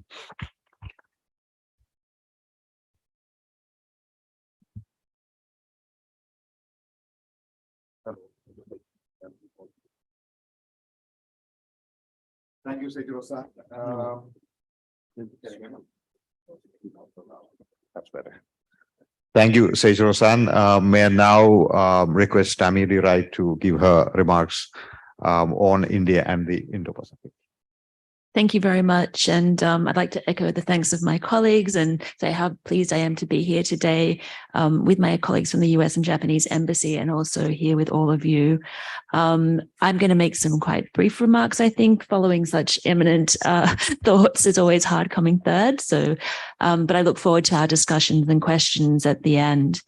I think the one thing for Australia is that, of course, we straddle both sides of the Indo-Pacific. We share a water border with India, and we actually share a much longer water border with the US and Japan as well. So we straddle both sides of the Indo-Pacific, Indian part of the ocean and the Pacific part of the ocean. This is a really important concept for us. And it's an area where we're definitely increasing our focus on the Indian Ocean as well. We're looking to increase our engagement in the area to support the natural leadership role that India has in the region, including opening a new High Commission in Malé in the Maldives, I think sometime this year, hopefully. And we're looking to continue to increase that as time goes forward. The other thing I'll quickly say is, of course, that 2023 is an exciting year, I think, for all of our countries. It's an exciting year for India as you're hosting the G20 this year, and the range of meetings you'll be having here. Australia, of course, will be hosting the Quad meeting and the Quad Summit later in the year, which I think we're very excited by the potential for that, and working together. The Quad is a very important institution for Australia. This will have been evidenced when our Prime Minister, as one of the very first acts he did after being elected back in April, was to get on the plane and fly to Japan for the Quad Leaders Summit there, less than 24 hours after being sworn in as Prime Minister. So this is an institution that we really value and we see a lot of benefit in, and our bilateral relationships, and we have very strong bilateral relationships with all three other Quad countries, India, Japan, and the US, and these are complemented by our cooperation through the Quad. As they've said, the Quad is a diplomatic network of our four countries, and we're all committed to the same goal of supporting a free and open Indo-Pacific. We see the merits in making sure that this region remains free and open along all dimensions, and making sure that it is able to be inclusive and resilient, and it's stable and prosperous, and it's respectful of sovereignty, and where countries are free to make their own choices. At the moment, though, we have a situation where the Indo-Pacific region is being reshaped economically and geostrategically, and the contest has become sharper. And it's one of the things that the Quad can do is help for us to think about how we deal with those challenges. One of the questions that was mentioned before was about the Russia-Ukraine war, and I think it's very clear that for all Quad partners, we're not letting the conflict in Russia and Ukraine take away our attention from the importance and primacy of the Indo-Pacific region for all the countries as we share this region. And we're looking to... Okay. And we share a like-minded view for the Indo-Pacific, and that it's better to navigate this period of change together, leveraging our combined strengths and capabilities to tackle the significant challenges that the region presents. And as I said, and resilient, stable and prosperous, and respectful of sovereignty, where countries are free to make their own choices. But it's not just for the Quad countries to work together on this. This is something that all countries in our region, we need to work together to achieve this as well. As Drew said, we've had a very practical agenda for cooperation, focusing on coordination, collaboration, and we've done excellent work leveraging our complementary and combined strengths, delivering practical initiatives for the good of the Indo-Pacific. And these include things like vaccines, and which I think was one of the main work areas, especially during the COVID times. But now we're addressing other challenges that matter to the region as well, such as climate change, clean energy, energy security, humanitarian assistance and disaster relief, counterterrorism, cyber, maritime, and health security. So it's a really broad agenda that we're working with across the Indo-Pacific, and also working alongside the other part of the Indo-Pacific, which sort of straddles both areas, which is our ASEAN countries, and working along with their regional architecture to strengthen our shared interests with those countries and the Pacific. For 2023, as we host the summit, we'll be continuing to work with fellow Quad countries to deliver on commitments, including those made by our leaders. As I said, I think it's an exciting year. We will also have a number of bilateral visits to India taking place this year. We're expecting our Prime Minister to come in March, and then all things being equal, again, for the G20 Leaders Summit. And of course, we'll also have the foreign leaders G20 meeting. So we're expecting our foreign minister to come here then. So it's really going to be an intensive year of cooperation and engagement between Australia and India, which will, as a large part of its focus, have the Indo-Pacific as one of the main things that we're discussing. I might end there, and we can move on to questions and answers. Thank you. Thank you so much, Tammy. We've had three excellent presentations. What I'm going to do is to ask one general overarching questions to all three of you, and then we'll sort of take it from there. And that's essentially about the future of the Quad. What really is the future of the Quad? Is there a master plan? Is there a blueprint, or are we improvising along the way the future of the Quad itself? Do we have a coherent vision about what it should look like, say, 10 years, 15 years, or 20 years from now? Do we have some conversations going on? I'm not part of the government, so I simply have absolutely no idea about what happens in some of these conversations. So about, say, for example, Quad Plus, or about the future of the IPEF itself, because it is not a free trade agreement, as it were. And also about the questions that often people ask about the security and defense aspects of the Quad itself.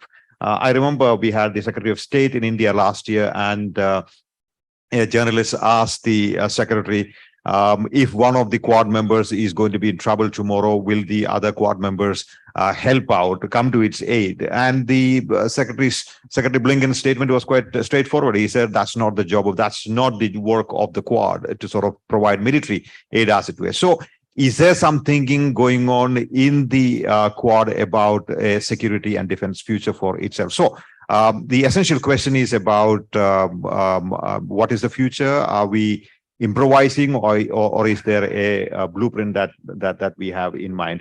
May I start with you, Tammy? I think we see the Quad as having a very bright future going forward. It's certainly one of the key areas which the Australian government is looking to amplify, like I said, the already excellent bilateral cooperation we have with all other 3 Quad countries. On the question of Quad expansion, I think at the moment we're not seeking to expand the Quad. We're looking to focus on cooperation amongst the Quad partners. But of course, we want to work with other countries when it's beneficial to do so to deliver on our commitments in the Indo-Pacific. So but we're not looking to expand the membership at this point.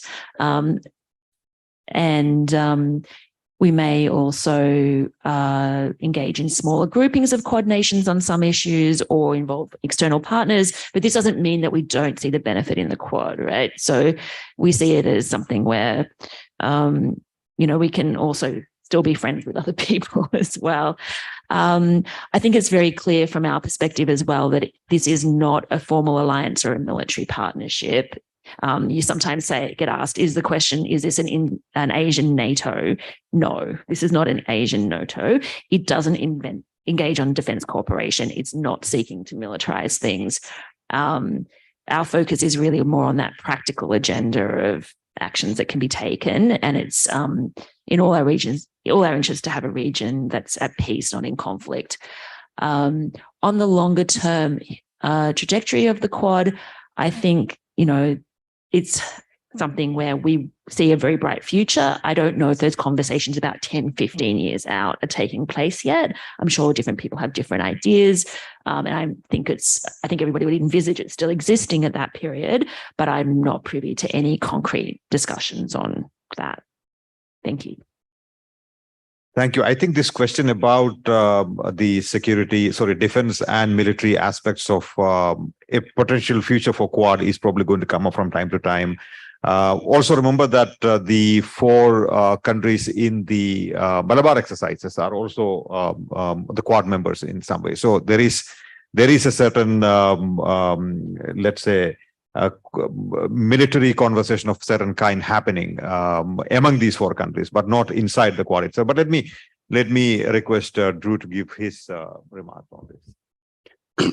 Thank you. I would first, I guess, just step back very quickly and give humbly my own reflections a little bit. I think it's amazing to look at how far we've come already. And as Tammy said, it's hard to predict the future. But I remember in November of 2017, I was working at the American Embassy in Tokyo. I was the deputy in our political section then. And the Quad was getting restarted for the first time in 10 years or so. It had a meeting in Manila in November 2017. And, as frequently happens with international meetings, we needed to do some last minute sorting out logistics and that kind of thing. And so because 3 of the countries are much more closely in the same time zone, we ended up doing it. We did it in Tokyo. But I just remember it was, we were planning it at the assistant secretary level, which is what happened. And it was very modest. The logistics were very modest. Everything was the kind of things that we were talking about. It was all like very low key and very modest. And even though I'm an optimist, I could not have imagined, I think, that 5.5 years later, we would have had multiple meetings at the leaders level, that we would have, be talking at the leader level and have whole working groups, about things like critical and emerging technologies, and it would be you could not have imagined it. And so I would say that's very I think it's very important and encouraging. Getting more specifically to my remit here in India, I'd make a couple of additional quick points. I think that for example, as I alluded to earlier, having the Quad, having the 4 countries get together and figure out how to set and implement international standards in critical technologies. If we could do that, it would be really amazing. They'll define the future in so many ways, as I said. I think that a little bit like in past decades when, like diplomats had to study different nuclear kinds of things, whatever, like today, we're having to speak more and more the language of technology, because these things will really like set the future. And so I think if we could, as free and democratic societies, if we could set standards for technologies even more, it would be amazing. And while we're off to a great start, I think recent years have shown the importance of secure supply chains. And I think if we can put more muscle into that and do even more, make more progress as we move ahead. At that, and let my colleague. Thank you. He is. Oh, I'm sorry. No, he's giving a response. Please think of the questions that you might want to ask. Also, remember, you need to listen to each of the words that the three diplomats here are saying, because these are serving diplomats. They'll be very careful with their words. So listen to each of the words and think of the questions that you might want to ask. You need to learn to read between the lines when serving diplomats speak. Over to you, Sejuru, sir. You makes me difficult. Well, allow me. Well, first, I'd like to echo the comments of my two colleagues. Especially on the importance of strengthening our practical cooperation and among Quad countries. And also let me add one thing. Well, Quad partners many times express that this is our cooperation is a force for good. So maybe a little bit, I would like to elaborate my personal opinion. Well, what we have to realize is that a Quad is not equal to Indo-Pacific. Indo-Pacific is a vast region. We have many partners, many countries in this region, and we never anticipate, we, meaning Quad countries, never anticipated to dominate the agenda in the Pacific. Well,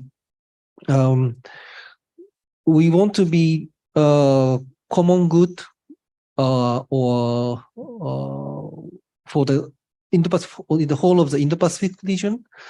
So again, this is to the cooperation to provide something good for the whole region. In this sense, this is I think the background or thinking we are anticipating to strengthen this practical cooperation. These practical cooperations are not sought only for Quad partners, but to the whole of the region. Especially, we have to think of the importance of ASEAN partners. Quad partners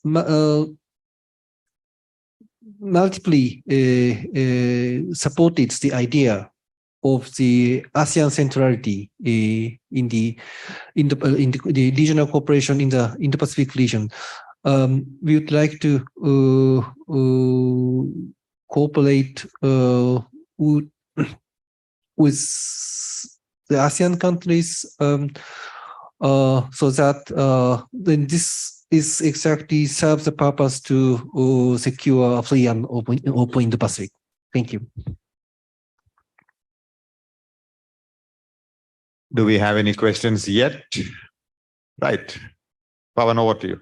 Please introduce yourself and ask the question, Pawan.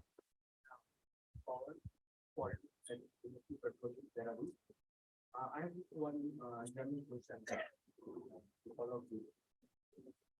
You can wait for a second. Thank you, all of you. I have just one general question to all of you. Like for almost an hour discussion, we did not utter the word which is very central to the concept and coming together of all the four countries, that is, we all know, is the central is China, right? I understand the diplomatic limitations the other three have when not uttering the word China.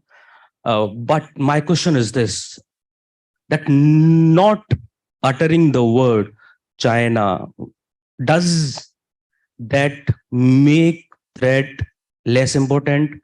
Does that give the signal that, look, our groupings is not anti-you? Or it is a sign of weakness? It is shying away from naming the third, is a kind of appeasement? Is it kind of underbalancing? So like when there is a threat, we need to say it that you are a threat and we are coming together. So why not using the word China in the conversation? That's it. Thank you. Thank you, Pawan. I think Laddu has a question there. Hi, good morning. My name is Devendra. I have PhD from University of Hyderabad on China. And my question is to all panelists. Recently, Japan has increased its exchanges in terms of statements, visits, and now potential military or trade exchanges with Taiwan. And US has already, has had Taiwan as one of those top agendas. Now, India has been very cautious about speaking any of the issues, whether it is Taiwan, Hong Kong, or Xinjiang, or other issues. Now, do you think an increased focus on Taiwan will make India more cautious in going forward within the Quad framework? Or thank you. Yeah, good morning. I'm Laddu Chaudhary. I teach international politics here at Department of Political Science. I have two questions. One, that India's participation in the Indo-Pacific and specifically in the Quad is conditioned by three important factors. China on the border, that threat we are facing. Russia-Ukraine war, given the India's defense dependency on the Russian armed force modern weapons, and the technological resources limitations that we have. So in these, given these three constants and conditioning factors, how can the Japan, US, and Australia can enable India's participation in the Indo-Pacific and Quad? Number two, I would like to know from all the three panelists that what kind of expectations they have from India to play an active role in the Indo-Pacific. Is there a uniform expectation from all of the three countries, or there's a diversion of expectation from India to play an active role in the Indo-Pacific? Thank you. We'll take one more question at the back there. Good morning, sir. My name is Rahul. I am student of IR at South Asian University. My question is to Professor Jacob. I want to ask that in light of a contemporary stand of India, even in Russia-Ukraine war and in other things, which was not liked by Western counterparts, and also given the non-military cooperation nature of Quad, where India can seek cooperation against a possible Chinese aggression. Thank you. Thank you. I think we have now 4 sets of questions. Let us start in the other order. Sejiro-san, if you could go first. Well, thank you very much for very high-level questions. I'm very much impressed. Well, first I think all questions related to China. Well, of course, all of Quad countries are striving with good and stable relationship with China. We have well, the most important difference from the Cold War era is that how our economies are strongly tied with each other. But that's not this striving a good relationship wasn't actually, I think, the reason of why we haven't mentioned on China. Rather, again, if I may repeat what I already said, we are not intending to dominate the Indo-Pacific region. We have to be provide a good common good to our ASEAN partners, which also have a very good relationship with China. We sometimes hear in ASEAN countries that let us, I mean, ASEAN countries, let us not choose between in China and Quad. But that's not our totally, this isn't our intention. We are not forcing them to choose between China or Quad. So we are just want to provide practical cooperation in order to realize free and open Indo-Pacific. On the India's stance on Taiwan, I'm not in a position to comment on the Indian stand, but I think it's, if we see the reaction of China after the U.S. Speaker Nancy Pelosi last year,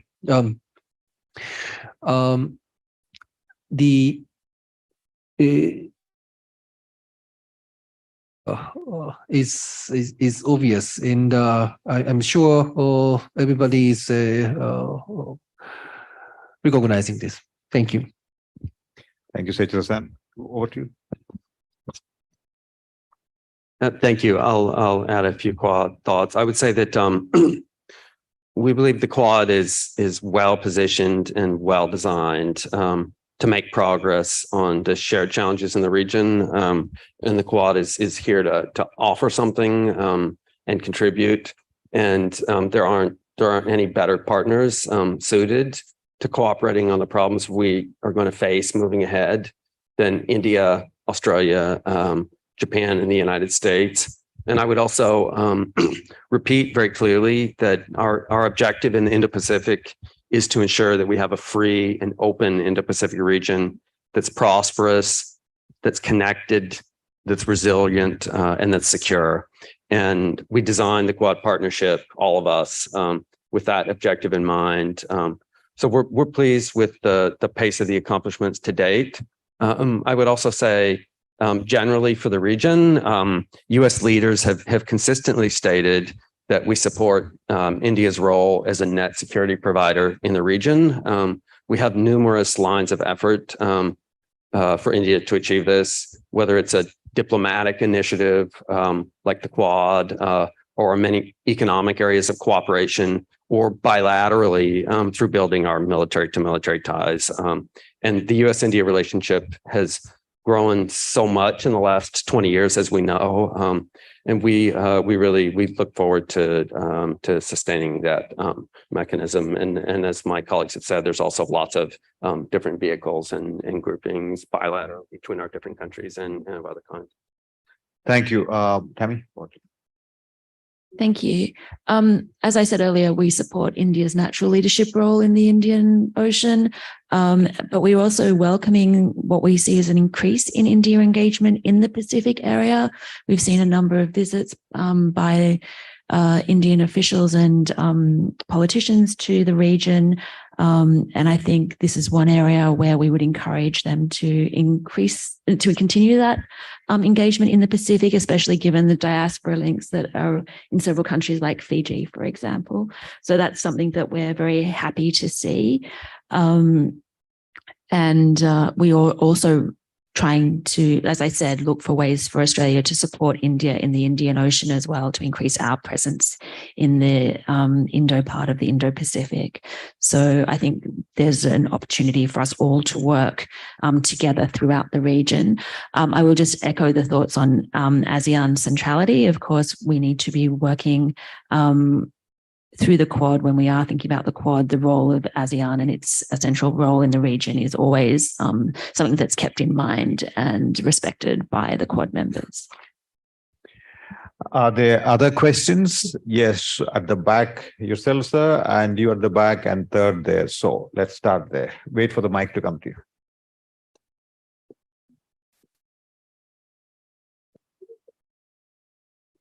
So that's basically 3 questions. We will not have another batch of questions. So 1, 2, 3, and 4. If there is a 5th question, we'll take that now yourself. That's 5 questions, and we'll end with that. Good afternoon. My name is Abhilasha Bhardwaj. My question is from ma'am. Ma'am, you were talking about the free Indo-Pacific. Ma'am, if there is a condition of free Indo-Pacific, then what is the special significance for Quad? Because Quad is having some extra benefits if it is dominating in that area, na ma'am? Please enlighten. At the back, yeah. Good afternoon, sir. My name is Hardik Khandelwal. I just completed my master's from department here.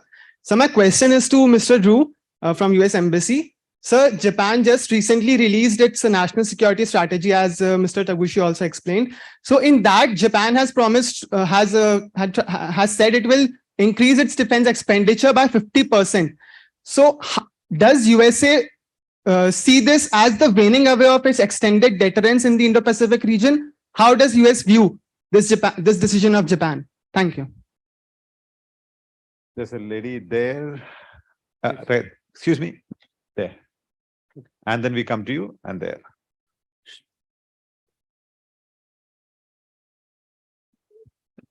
Thank you.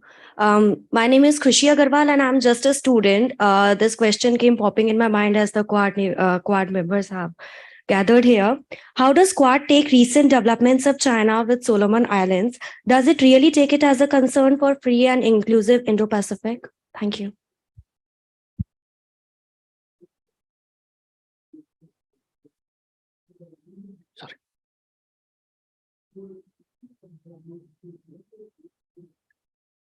Hello, I'm Gajendra Singh Bhati, PhD Research Scholar, Jain and Vyas University, Jodhpur. My question is all of you. What is China's Indo-Pacific strategy? What would you like to say about China's Indo-Pacific strategy? Thank you.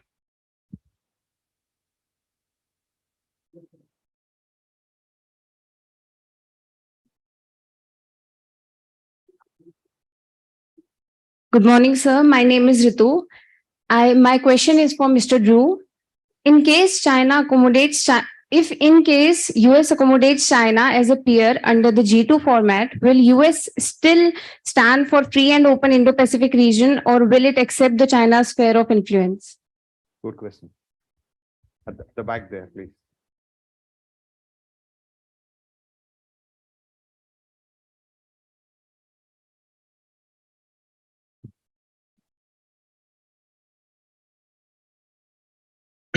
Good morning all of you मेरा question ये है sir जैसे Ukraine में common citizen will have to speak in English 3 members who don't understand Hindi and I don't understand Hindi either. Sir आप दे सकते हैं. My Hindi is terrible. Anyone can translate. You speak in English, that's fine. Sir, I have one problem. That's true. Let's see how bad it is. Go ahead. Sir, I'm take an example of US Ukraine citizen who think that my Ukraine is also free and stable. My Black Sea is also free and stable. My Black Sea is also free and stable.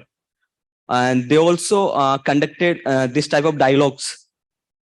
And we all know that in 1945, United Nations had created. But today, we are talking about Indo-Pacific and Quad created for this. So how can I believe as a common citizen of India that this Quad protect my Indo-Pacific? Good. Excellent. Great question, great language. Okay, so. Okay, I think we'll start with you, Drew. There are quite a few questions and we will end the session with that. Okay, thank you. So first of all, I hope I tracked all of this, but on the first question, of course, I'm not currently charged with working on the U.S.-Japan bilateral relationship, and I'm working on economic issues, but Japan is an ally of the United States, and Prime Minister Kishida was just in Washington, D.C. for a very successful visit. As such, if Japan has made this decision, I understand intention to increase its defense expenditures significantly. Obviously, this will have an additional positive effect in the Indo-Pacific region, and will be something that's going to be very, very positive. Then on the next question, I would about again, it's directly related to the future of the Quad and its standing in the United States. The domestic support for the Quad on the Hill and our Congress is incredibly strong, and its supporters are very, very strong, staunch, is very broad. It's also it's very striking that not only has the Quad continued to be supported by with the change in administration, but that one of the earliest decisions of this administration regarding the Quad, which was brought back under the previous administration, was to agree to participate in meetings of the Quad that were elevated to the leaders level for the first time. And as I mentioned, it's happened multiple times now. We could look to try to understand or get a more three-dimensional or four-dimensional picture even. We could look to media in the United States. There's no reporting almost that you would see on Indo-Pacific issues that doesn't talk about the Quad. It almost always addresses it, and it's kind of there almost front and center. Also, when we have visiting scholars and journalists who come visit us in India from the United States, it's one of the first things that they ask about all of the time. And really, we've codified in its architecture, in our architecture, a very clear conception that, with planning laid out for years and years ahead. So, thank you, Tammy. Okay. I think there were some really interesting questions, and this is why I prefer to be on panels with academics and journalists, because they can answer the tricky China questions. So I think what I wanted to just pick up on again is this idea of what we think the Quad means. And I think the heart of the Quad is that we have 4 countries that are working together alongside partners and regional groupings to shape the region we want to live in. And that is to have an Indo-Pacific that is, like I said, free and open, that is resilient and inclusive, that is stable and prosperous and respectful of sovereignty, where countries are free to make their own choice. And that is what our vision for the Indo-Pacific is. And that's what we're working together to do bilaterally with other countries through the Quad and through a number of different mechanisms that all of the countries are using. So, and working with other countries like ASEAN and regional architecture to strengthen the Indo-Pacific. So that's kind of really what we're trying to do. And I think that that goal stands on its own, regardless of what else is going on in the region. Thank you, Seshiro-san. Thank you. First, just to supplement what just Drew mentioned regarding Japan-US relationship, I happen to have printed out the joint statement between US and Japan, issued at the occasion of my Prime Minister's visit to Washington D.C. It says that. To that end, President Biden commended Japan's bold leadership in fundamentally reinforcing its defense capabilities and strengthening diplomatic efforts, as illustrated in the new National Security Strategy, National Defense Strategy, and Defense Build-Up Program. This investment will bolster security across the Indo-Pacific and beyond, and modernize the US-Japan relationship for the 21st century. So that was common recognition expressed in terms of our new plan to increase the defense expenditure. Now, on questions, I think there are lots of questions pertaining to China. So maybe allow me to comment on, allow me to a little bit leap from Quad and make some comment on China per se.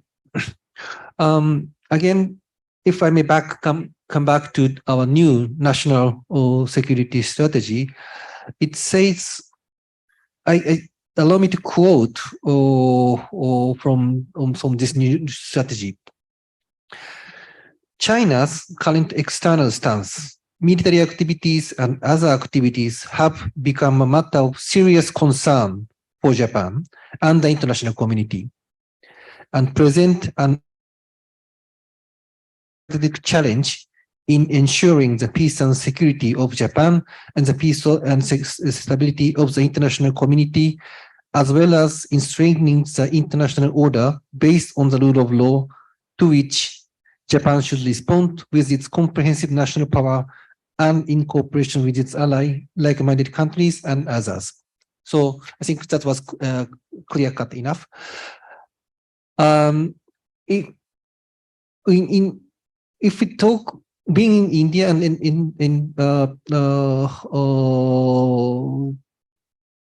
seeing from Indian perspective, well, what we have to recognize is that we are dealing with the same country. I mean, what Japan is facing, the challenge Japan is facing in East China Sea, or the ASEAN countries in South China Sea, or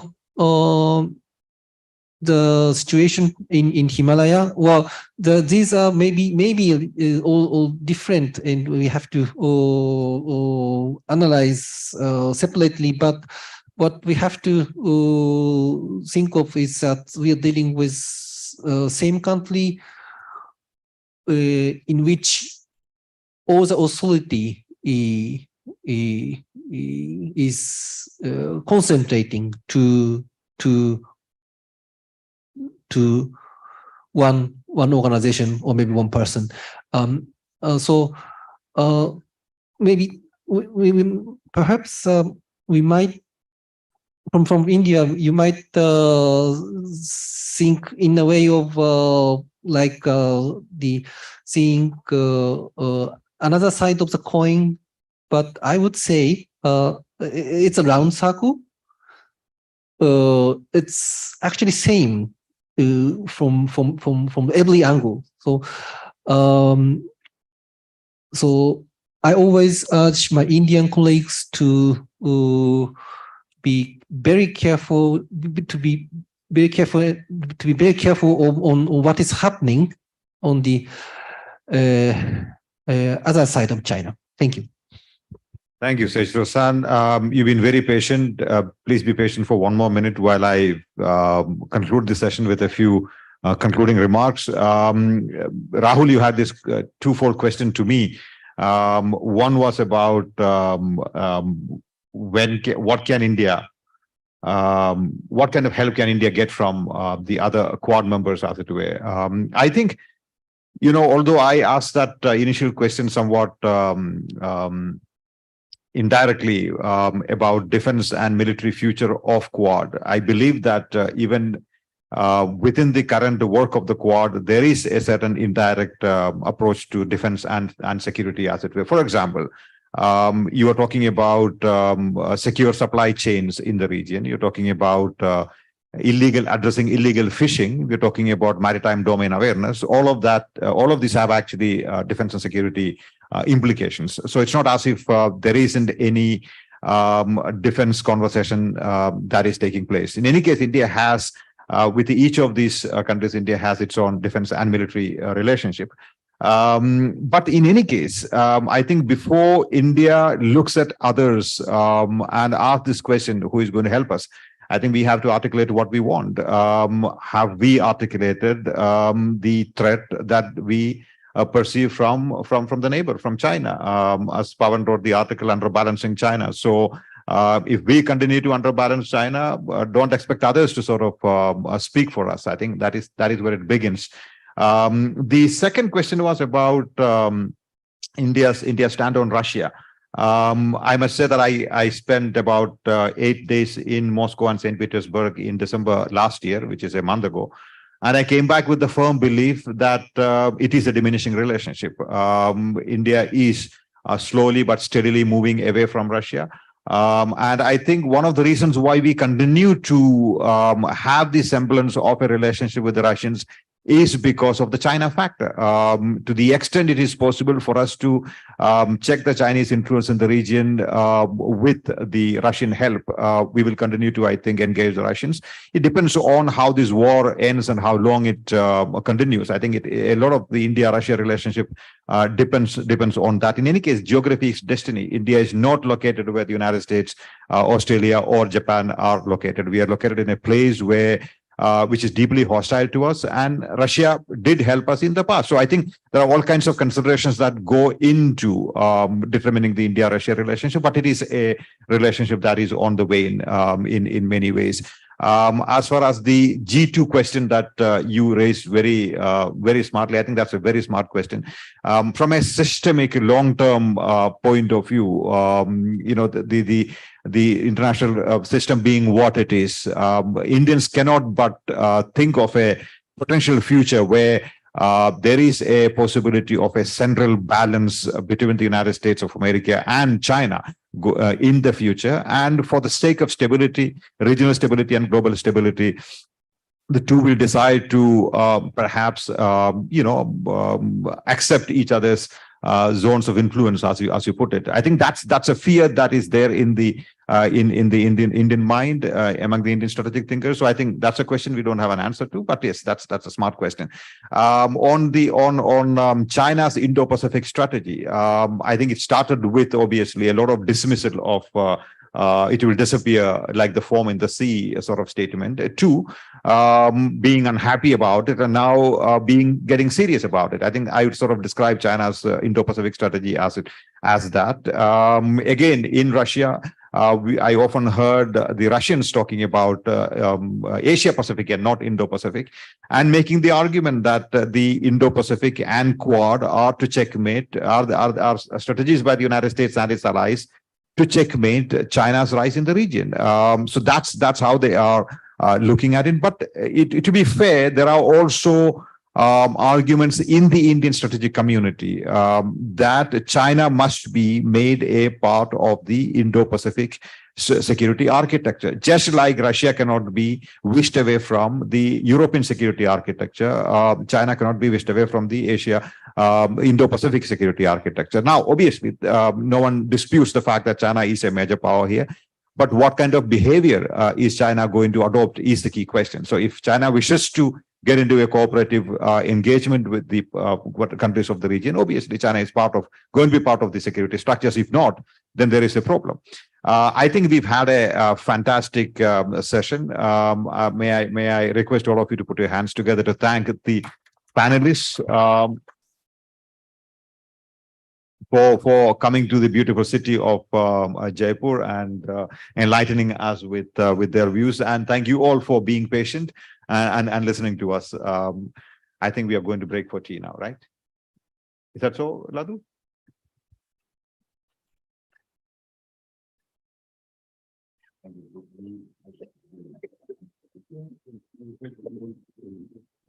Thank you, Dias, for providing extremely perspicacious and valuable insights. It was a real pleasure having you as our speakers. Thank you again for your great addition to the event.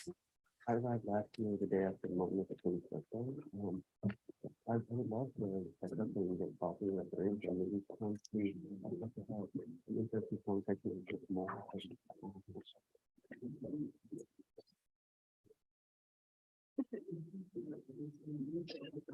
Thank you so much for the great panel. Now all are invited for the high tea. Please join us.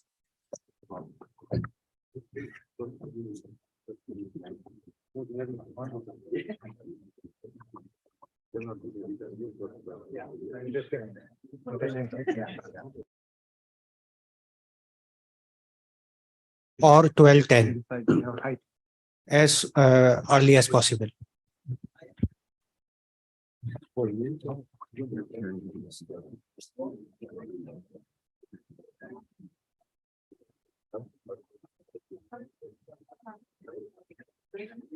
I know.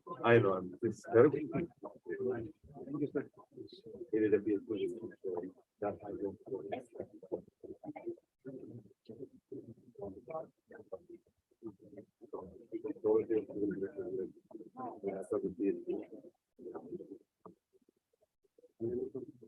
Thank you, Bob. Thank you very much. Yes, I would.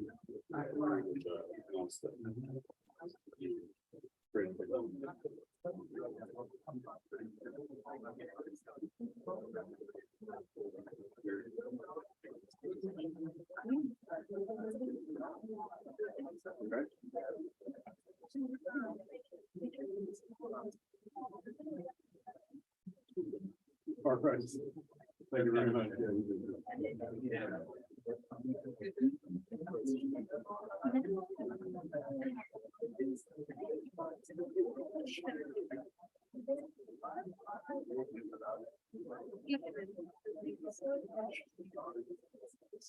We haven't finished it.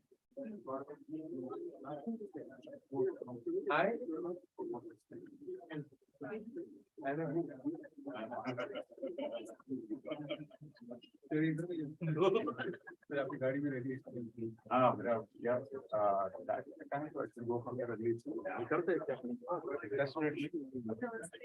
definitely card और कैसे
Cheer, how are you? Cheer.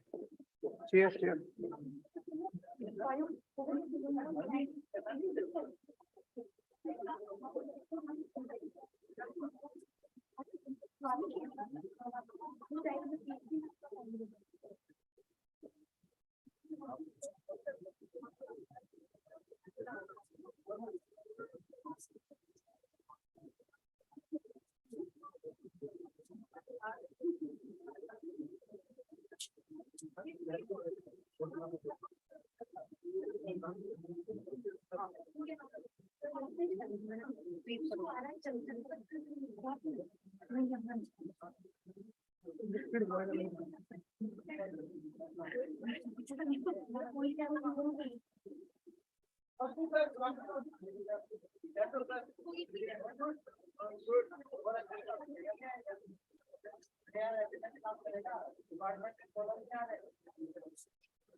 अच्छा pen drive mouth तो इसमें लगा लो।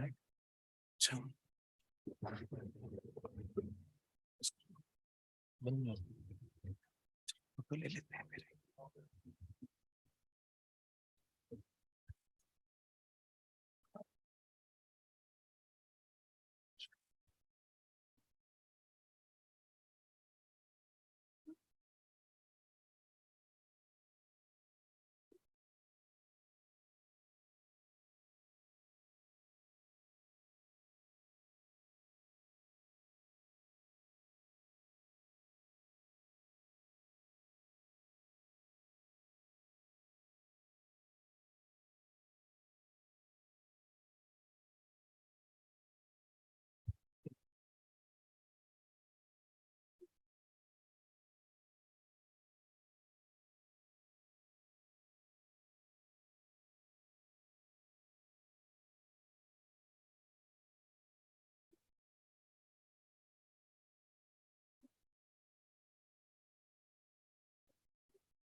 मेरा सामान तो मैं लेके आती हूँ।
अच्छा यहाँ पे चल रहा है।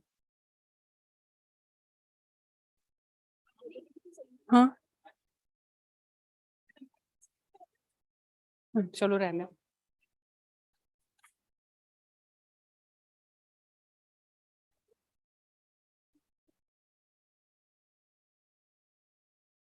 एक और नहीं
फिर बाद में है सेशन।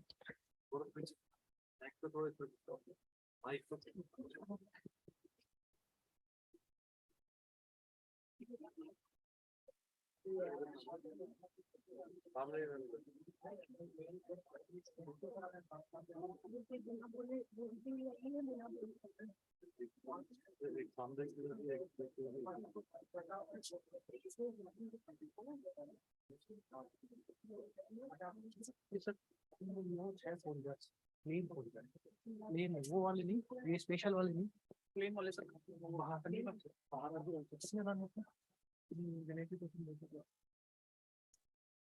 पाँच और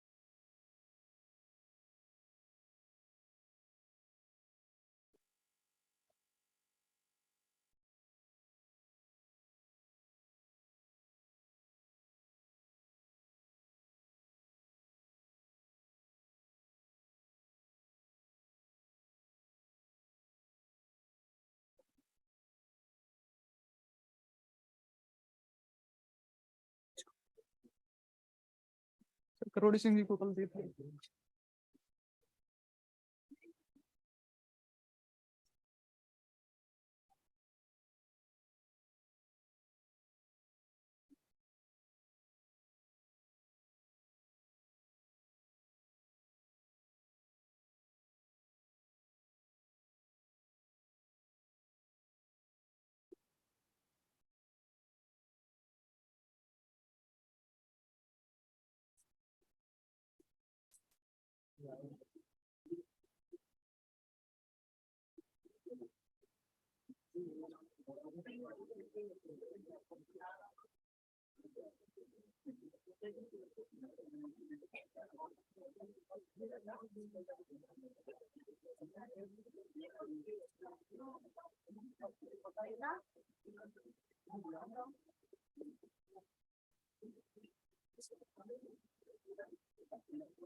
No.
I request all the paper presenters to come on the right side of the stage.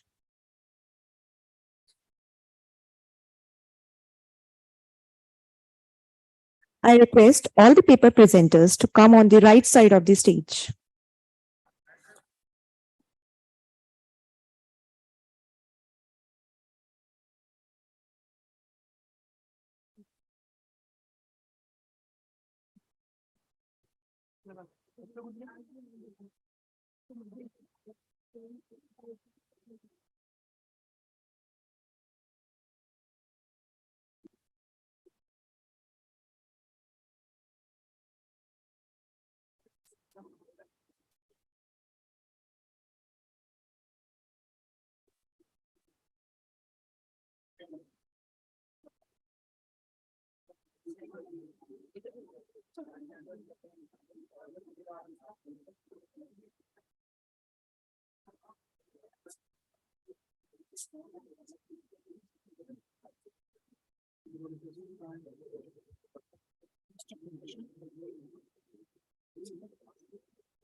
Sureksha. PPT. So yeah. So shall I give you later? जैसे आप प्रेजेंट करोगे ना प्रेजेंट कैमरा लगा लेना और अच्छा लगा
क्या नाम है?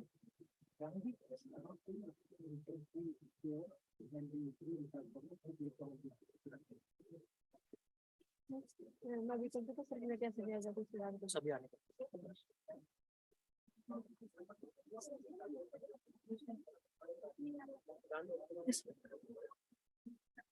I request the chair and other key speakers to come up on the stage and take the dais.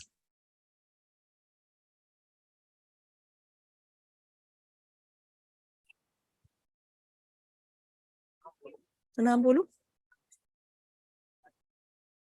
I request the Professor Karori Singh to chair and other key speakers, Professor Rajpal Badania, Dr. Pavan Kumar, Dr. Vinay Kora, Dr. Dinesh Gehlot, and Dr. Anuradha Oinam to come up on the stage and take the dais. Yes, sir.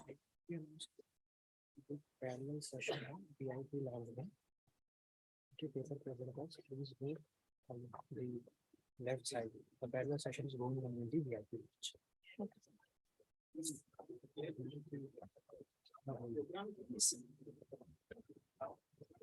Yes.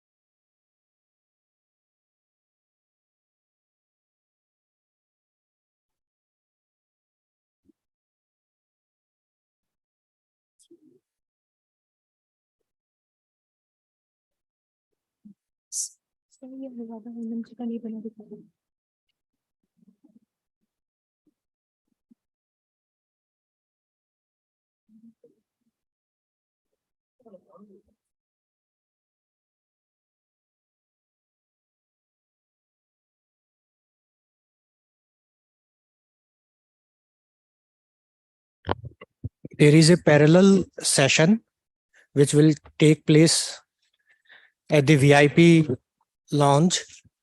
So if the paper presenter who are sitting here, if their name is in the parallel session, they can please go to the VIP lounge.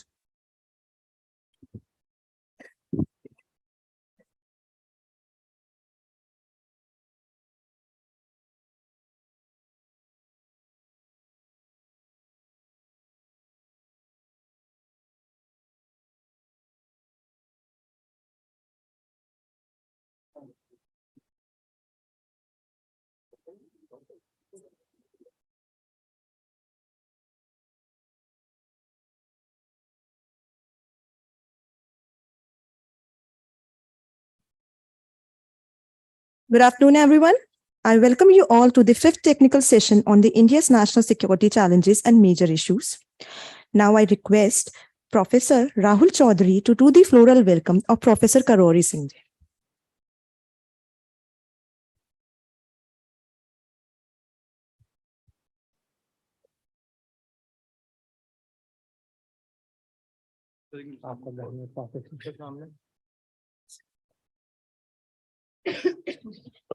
I request Professor Dr. Ladhuram Chaudhary to do the floral welcome of Professor Rajpal Badania.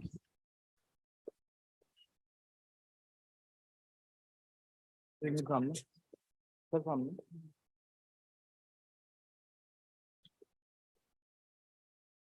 request Dr. Priyanka Arya to do the floral welcome of Dr. Pavan Kumar.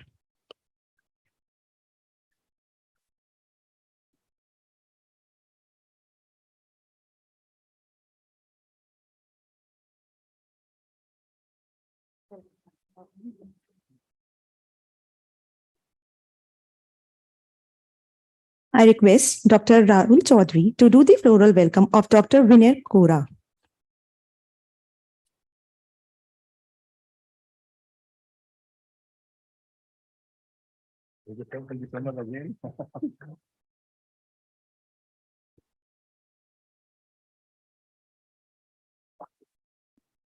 Now I request Dr. Suman Arya to do the Suman Maurya to do the floral welcome of Dr. Dinesh Gehlot.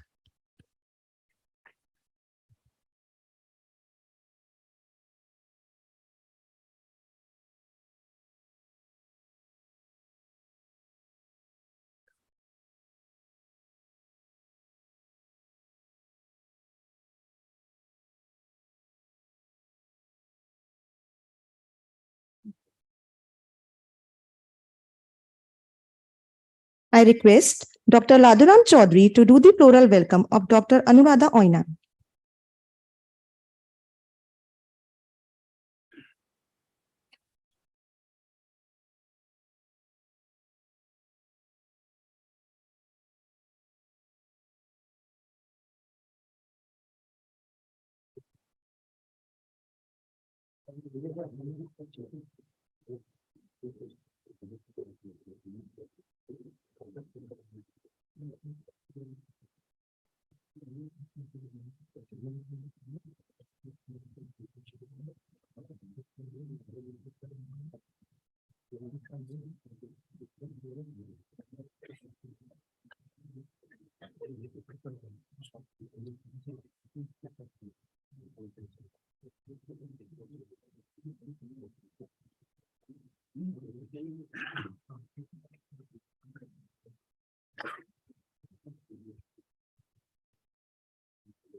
Should we start then?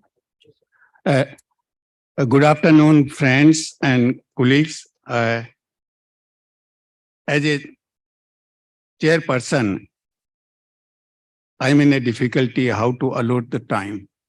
But chairperson has an authority like state to have authoritative allocation of the resources, whatever we have. You might have read in the MA Political Science. So I have an authority to allocate the time in the form of authoritative allocation of the time. So we have 5 main speakers, keynote speakers, and then we have paper presenters. So in a democratic way, I will obtain consensus from my keynote speakers because I cannot compel them. So whether they will confine their lecture 5 to 7 minutes, I think. I'm sorry, but I have no alternative. And then paper presenters, I will be able to give 3 minutes, 2 to 3 minutes, just present gist of their paper. So for last 2 days, we have been discussing that world is facing security challenges, not only India. So world is on peril. Whether world is on peril in the George Orwellian, the Bihari George Orwellian regions, that is because of the evil feelings and bad things which he has presented in 1984, or Huxley's The Brave New World because of the good things. Whether things are happening good or bad, on both the way, world is facing grave challenges. So how to resolve these challenges and to ensure common security of the planet so we can save the planet from its peril. We have discussed about Indo-Pacific in the last session that was having some bindings of the diplomatic protocols, but here we don't have diplomatic protocols, so we can be somewhat critical while evaluating the things. So sometimes I think If I go through the books about 75 years old books, there is no term as South Asia. If I go through the books about 50 years old, 15 years old earlier books, there is no term as Indo-Pacific. So how and why we are constructing some concepts and some terms like Indo-Pacific or the South Asia or any other type of things? Is there some intention, good or bad? Or there are some vested interest because of that we are developing these things in the field of knowledge?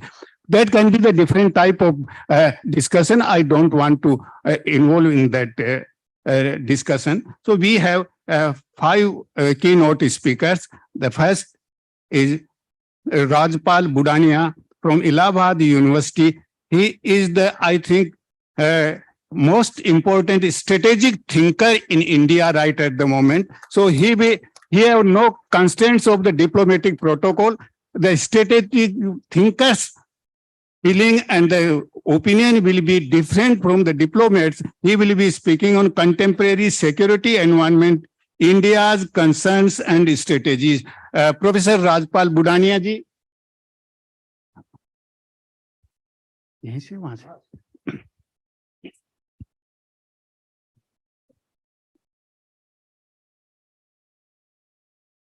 Well, it's a pleasure to be here. Chair, delegates, students, and ladies and gentlemen. I was here in the last technical session,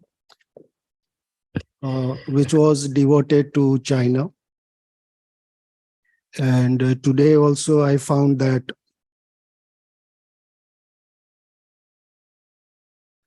for India's national security management.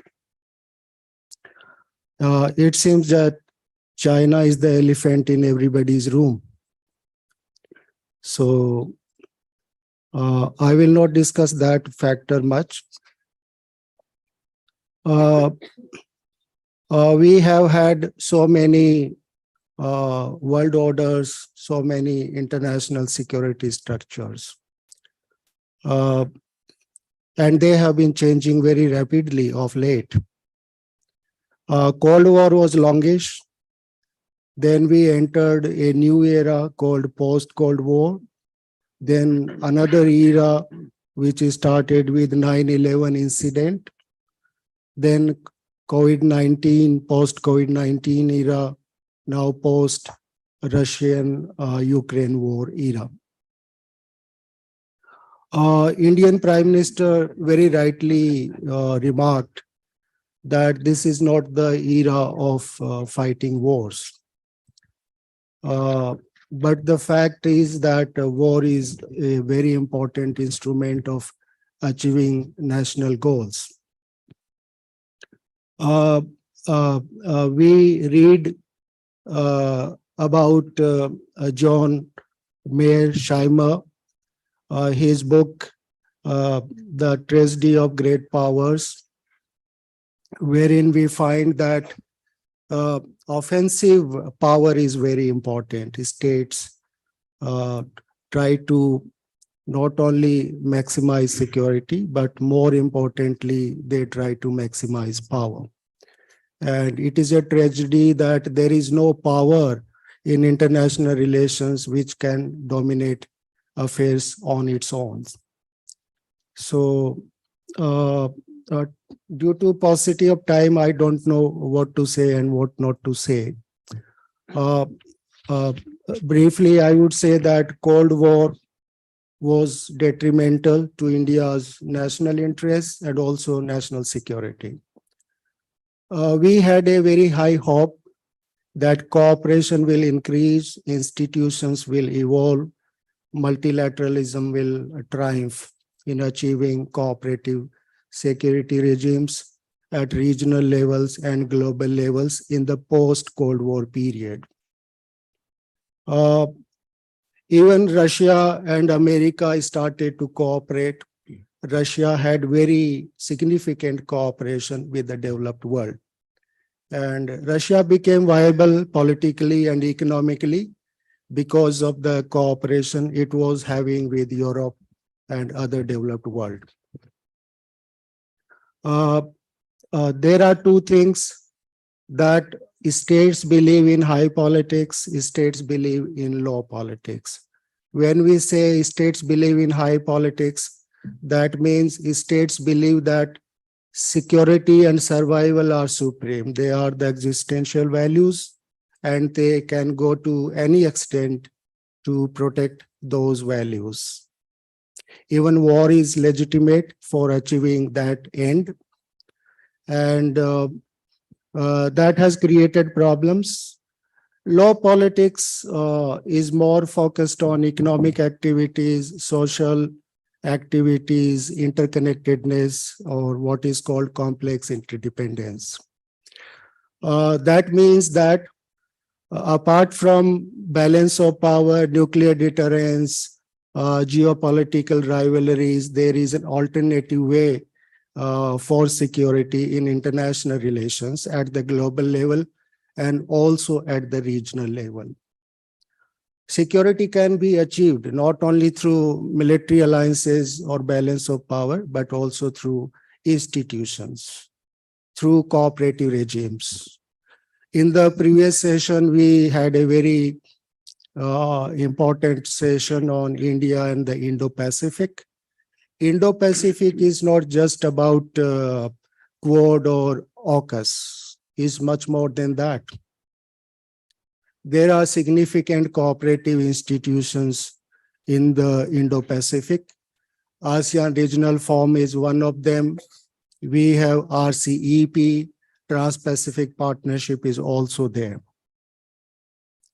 So at the regional level also, India has faced all kinds of security problems, military threats, problems of unconventional war, terrorism, and all kinds of issues. India is having territorial disputes with Pakistan, with China, and also a little bit of territorial dispute with Nepal. So China is having very significant relationship with several countries in South Asia, and that bothers us. China's relationship is very deep in economic sense, in strategic sense, with Pakistan, with Bangladesh.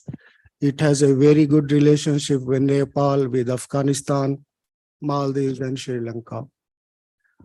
China is contributing to increased competition and rivalry, not only in the Indo-Pacific or Asia-Pacific, but also the Indian Ocean region. So that is a matter of great concern for us. We are having difficulties in managing our relationships with the neighboring countries. And it is considered that India is a security provider for the region. I don't think India has the capability or that kind of policies to be a security provider in such a complex region such as South Asia. I believe that we can have security through institutions, through cooperation.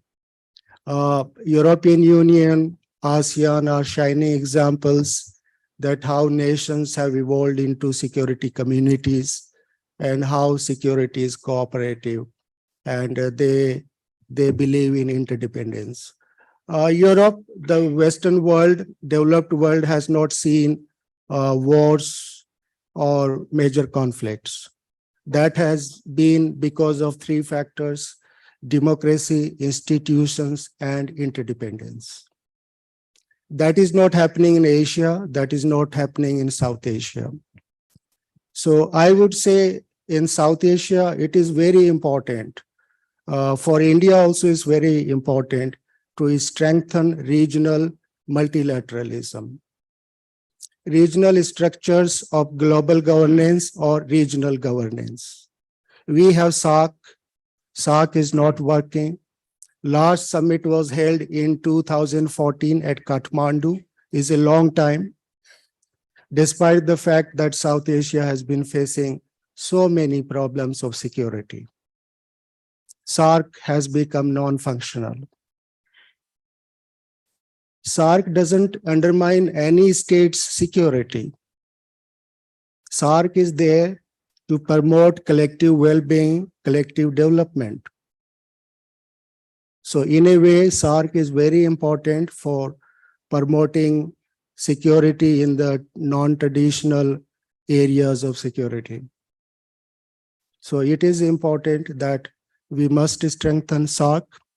Secondly, political relationships are key in transforming relationships. What kind of relationship you have with your neighbors? You look at the European Union, how from a coal and steel community, they transformed into European Economic Community, then further into European Union in 1993. It happened because of the social factors and also the political ties, the way the states manage their political relationships. So I think it is very important that India plays a significant role in transforming its political relationships with the neighboring countries, with other countries in the region. India has a lot of problems, lot of challenges, concerns in Asia. Asian security architecture is very important for managing its security. Asia is full of conflicts. There is no pan-Asia institution for managing security. We can say that China, most of the conflicts in Asia are China-centric. China is having problems with so many countries. South Korea, Japan, countries of Southeast Asia, India. It has a significant role in molding, transforming security from being competitive to cooperative. So in Asia, we have competitive ideas of order. There is China-centric order. There is ASEAN-centric order. There is India-centric order. Then the United States of America believes in rebalancing the Asia pivot policy. So we have to see that how on our national interests and what kind of strategies we want to have. Definitely the factor of responsible behavior is significant. We have limitations which were reflected in our voting on the issue of Russian aggression on Ukraine.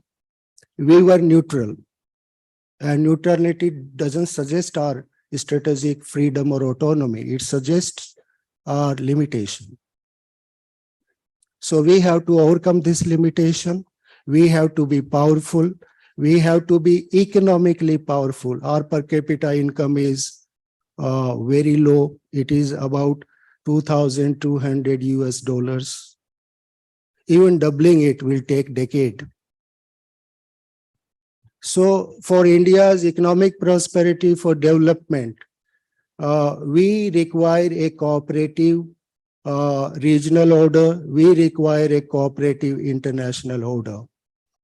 India is having strategic relationships with so many countries, but the most important relationship, strategic relationship, is with United States of America. It has been beneficial for India to befriend the US or the developed world. So in the time to come, the United States of America will play a significant role in shaping Indo-Pacific order and shaping security environment in South Asia. After 9/11, American strategies, American role in South Asia, say on one issue, managing terrorism, has been very beneficial for India. It impacted positively on the security dynamics of South Asia. India-America relationship is considered one of the fastest growing relationships in the 21st century. So we have to ensure that there is no trust deficit between India and the US, because US is very important. The entire developed world is very important on achieving our key security objectives, on achieving our economic and developmental agenda.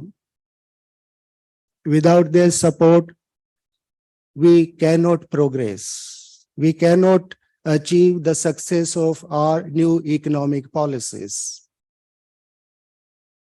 So I believe that it is important to have nuclear deterrence, credible deterrence, and all that. But apart from that, I think we have to have a new look at our political relationships with the countries with which we have differences, we have disputes and issues. And at the same time, we have to see that how institutions can increase cooperation, not only between India and its neighbors or South Asia, but also at the Asian level. As I said, that in Asia, there is no pan-Asia institution for resolving and managing conflicts. So we have to adopt the European model, three things: democracy, institutions, and interdependence. They are key to achieving peace and stability, not only in South Asia, but at the larger level, that is Asia Pacific. And that will be beneficial for our national interests. That will promote our security. That's not going to undermine our security. India has to be strong. It has to emerge as a center of power. Only after it emerges as a center of great power, India will be able to have real autonomy, independence in foreign policy making. Unless we do that, we will have limitations in our foreign policy making and decisions. So what Machiavelli said, that what is a secure state? Secure state should be like a lion and deceptive like a fox. So we have to be powerful like a lion, and we should have a statecraft which is able to achieve our national interests and also protect existential values. Thank you. Thank you, Professor Rajpal. I wish India's policy planners are listening your advice and they will heed your advice.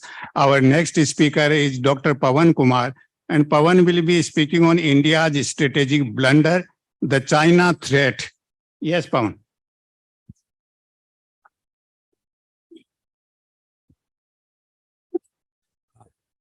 Thank you, Chair, for this opportunity. My topic is India's strategic blunder, the China threat. And when I'm saying India's strategic blunder, the China threat, I'm not talking about the current policies, which is what happened in Galwan, what happened in other places when Indian soldiers were killed by the Chinese forces. I'm not just saying then when they captured the Indian territory in last 4 or 5 years, and we still denying that no, China has not captured any Indian territory. What this amount to? What does signify? Does this have any linkages to history? And I would start from what my previous speaker ended at Machiavelli, and he said that states or the statesmen more particularly, they should have the quality of both lion and fox. Lion is capabilities, or in Machiavelli's word, virtue, and the statecraft, which is like a fox or a strategy. So as our conference is on strategy, if you do not have enough power, if you do not have enough capabilities, like China, like India is currently placed in that category. Some Chinese economy is something around 13-14 real dollar. Indian is around 2.5, 2.6, 2.7. India's defense expenditure is around 60 or 70 US billion dollar. China's is around 250, 260 US billion dollar.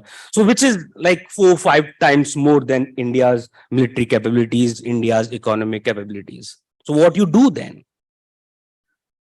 That's why if you read one of the foremost realist thinker in IR, that is Thucydides, and if you read the history of the Peloponnesian War, there is a dialogue very famous which is taught to all the students in masters and PhD and bachelors. There is a dialogue called Million Dialogue. And then when the one party tries to subjugate the other party and tells them that you have to concede, you have to accept our superiority, they tell them, please don't do this to us. If you do this to us, some others will also come and do this to you. Then the line is that the strong do what they can and weak suffer what they must. This is the history of world politics. It's always been like this. You keep begging, don't attack us. No one will listen to you. They will attack you. And that's why I call it India's strategic blunder. And this started from the time India came into existence on 15th August 1947. As we know, China also became modern state in 1949, just 2 years after India became independent. And what we did, we thought, our supreme leader at that time, Jawaharlal Nehru, he thought that China is a benevolent power. China is a friendly power. China will not attack us. And if Chinese attack us, this will lead to the Third World War. This is available in Nehru's collected works, Patel's correspondences from 1940s to till 1952, because that's my PhD work I have done on Vallabhbhai Patel and India's foreign policy.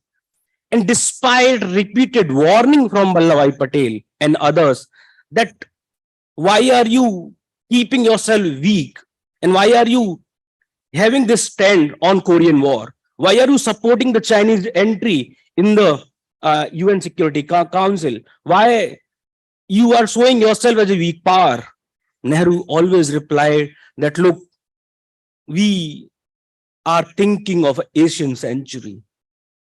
Now is the time for the Asia, and now we will dominate the world politics through Asia. But he was wrong. What happened to us? India's entire leadership of the Third World crumbled in 1962. Nehru couldn't bear that loss. He also died after 2 years after that. What happened to India's reputation globally? Nobody was ready to accept the leadership. कि like जो इंसान अपनी territory नहीं बचा सकता वो दुनिया का क्या लीडर बनेगा? इंडिया की रेपुटेशन, इंडिया का विजन, इंडिया की बातें सब खोखली हो गई. किसी ने नहीं पूछा इंडिया को. And that's what one of the and this strategy in realism is called underbalancing. So, and when you underbalance, before I go, what is are we currently also underbalancing? Galwan and other incidents, in my view, they are the classic case of underbalancing. So realist wisdom should guide India to balance the rise of China. India should balance China at the earliest possible, internally or externally. Externally through alliances with the US or Australia or Japan or other countries in the Indo-Pacific. I have elsewhere written about this. So balancing is generally aimed at deterring or preventing an aggressor's power by acquiring more military capabilities or by making alliances with other powerful countries. And if a country fails to balance, it would amount to appeasement. We know what has happened with Hitler. The countries in Europe keep on appeasing Hitler that no, yeah, this is fine. You have acquired one territory, that's fine. You acquired another territory, that's fine. But then the World War II happened. Nobody was saved from the World War II.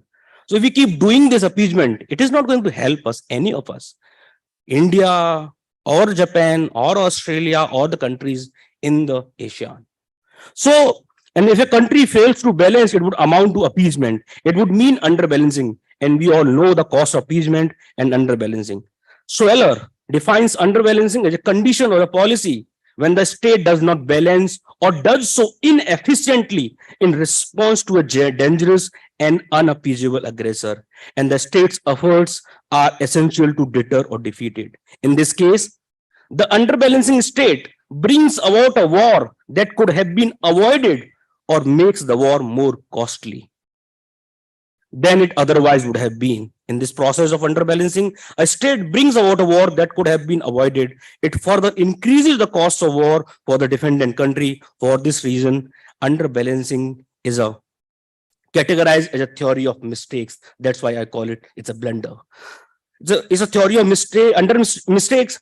In underbalancing, the state concerned either failed to see the threatening intention of the rising power and consider it more benign, or if the state concerned correctly perceive the threat, it does not adopt the prudent policies to protect itself for reason of domestic politics and others, thus ending up underbalancing. So what Nehru did, that's what we learned from the history. What happened with Hitler, we learned from that we shouldn't underbalancing. That's why the question came in my mind when the other panel on Indo-Pacific was speaking, that if you do not have in the courage to utter the word China. In one of my paper, I've analyzed the speeches of Indian politicians in Indian Parliament on BRI. At least there are 35 to 40 questions in Indian Parliament. If you go to ME website, the Ministry, Lok Sabha and Raj Sabha website, the questions are there. And whenever an MP asks the questions on BRI, what is India's response on BRI? What is India's response to CPEC? The road which crosses through Jammu and Kashmir, the territory which we claim is ours, and it is crossing through that, it is connecting China and Pakistan. India has just said, look, India does not believe in violating the sovereignty principle. That's all. Whatever you ask them, what is the progress on India's position on CPEC? Every time, all the 35 times when the question is asked in Parliament, the answer is same as if it is handwritten. You don't have the guts to say that it's a threat to us. Why are you entering into our territory? Okay, fine, you don't say it. Maybe you act it. What the current government did. If you do not have enough economic capabilities, you make the alliances. In one of the paper, I've also analyzed the 10 alliances after whenever there is, like, you must be remembering, once Indian Prime Minister invited the leaders of BIMSTEC. Then there was a huge, like, all the news reporters saying now BIMSTEC is great possibility for India to balance the China. What happened after that to BIMSTEC? And any attempts, any funding for that? Asia-Africa corridor. There were news about that India will build Asia-Africa leadership and this will balance China. What happened to that? Not a single meeting happened on Asia-Africa corridor in last 4 years. Not a single rupee is being given to that organization in last 5 years. Where is balancing? Where is the signal that we don't consider you as a threat? That we consider you as a threat. You are not saying it. You remember Shangri-La dialogue when our current Prime Minister, right, went there, and after that, our current External Affairs Minister, Dr. S. Jaishankar, spoke. He was talking about India is not a balancing power, rather it is a leading power. That was the concept he gave. India is not a balancer power. That's theoretically, historically incorrect understanding. That's a fraud for a country. I would call that's a very dangerous thing. You are not able to balance an aggressor, and you are calling that we are a leading power. Leading power in what? You have to define that you are a leading power for what? In technology, in science, in defense, in economy? No. So first, you have to balance the power. Then you can be a leading power. So that's why I conclude that this underbalancing strategy in India, this blunder, is very strategically is a cultural thing in India. It is not just a Nehruvian mistake. It is not just Modian mistake. It is not just some other one prime minister mistake. It is in our culture, strategic culture, that we think that we can manage the affairs without telling others that you are a threat to us. Until and unless, like for so many decades, we shied away from having a partnership with the US because we were worried, no, if US come closer to us, China will say, no, what are you doing?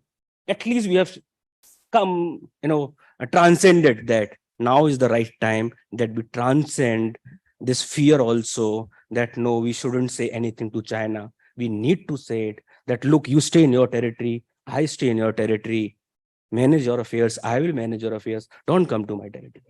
This is violation of territory. So with this, I conclude that it will not succeed if you keep underbalancing. It will not be in the interest of anyone if you keep underbalancing. It will cost you a war, more costly war, more territory in the years to come. Thank you so much. Thank you, Pawan, for advancing Professor Rajpal's thinking that India needs to be strong. Now, our next keynote speaker is Dr. Vinay Kora. Vinay is the prolific writer, and he is a strong believer to transform challenges into opportunities. So now you will be able to listen him how the challenges can be transformed into opportunities. Yes, Vinay. Thank you so much, Honorable Chair.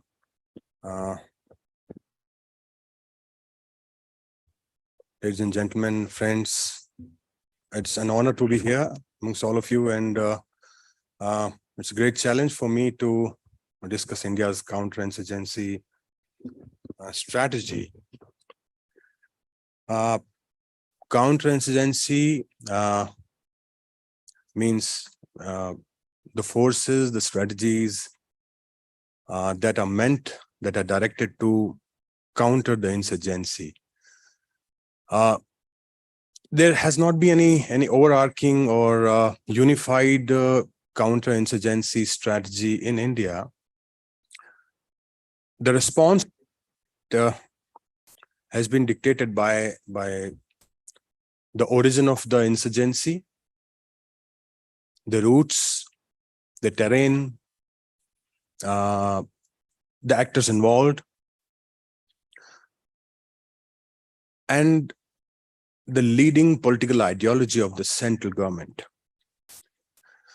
So primarily, India has been facing insurgency from the moment when we were born as a independent nation state. It began in Nagaland, and it is still continuing there. So that's why the Naga insurgency is often termed as the mother of all insurgencies. Then we had, or rather we are still having in the Northwest, Punjab insurgency, successfully countered, eliminated. And one more insurgency is still going on, despite the efforts to counter through various means, but it has not succeeded so far. And then we have one more insurgency that has been raising its head intermittently. Sometime it is subdued, sometime it is for us to see the dangerous implications of that insurgency. It's in the red corridor. So the three insurgencies and the response of the state has not been unified. So when I talk about the insurgency that was dealt with in the Northwest, so Punjab, after the blunder of Operation Blue Star in 1984, and it led to so many casualties. It led to so many reputational costs to Indian Army. So it was decided that the police would be the lead force in counterinsurgency operations in Punjab, at least. So the state response, I would term it in three different categories. at all the hierarchy of insurgency, you have at the top all these religious identity, this religious insurgencies. The underlying factor has been religion, and the Indian state has been the least tolerant of these insurgencies because of the nature of Indian nationalism. India has been a secular nation, and that is why the Indian state has not indulged in any deal making with them. The response has always been to suppress by the use of force. Some have termed it brute force. Some have used the word hardcore policies, strong arm tactics, whatever you call it. So in Jammu and Kashmir, especially the Kashmir region, it is Islamist insurgency. And it began with the departure of Soviet Union from Afghanistan, when Pakistan's intelligence decided to redirect the useless jihadists into Kashmir.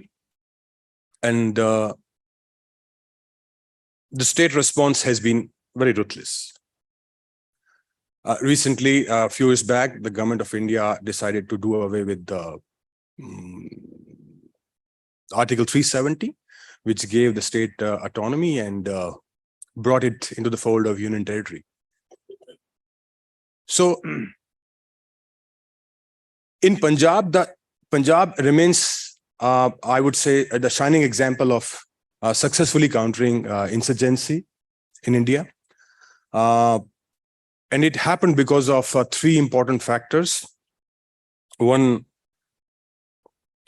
we say law and order is a state subject. So the state police was led by KPS Gill. It was given widest autonomy, full leverage to deal with the insurgency, sometime at the cost of law. So there have been allegations of human rights violations and ruthless attitude of the state. The second reason was that the government, the political leadership, believed that they need a facade, democratic facade. So Bein Singh won elections in 1990, probably 91 or 92. I think 95 he was assassinated.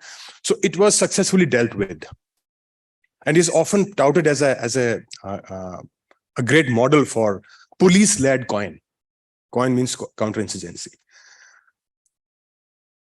In central India or the middle India, where you have a red corridor, so it has been the stated policy of the government of India not to use force against its own people.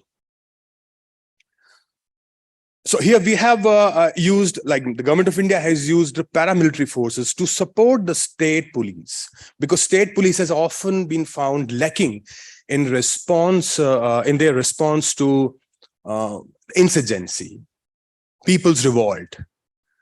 So whenever the state police demands central forces, the government of India deputes, particularly the main leading COIN force is CRPF, Central Reserve Police Force.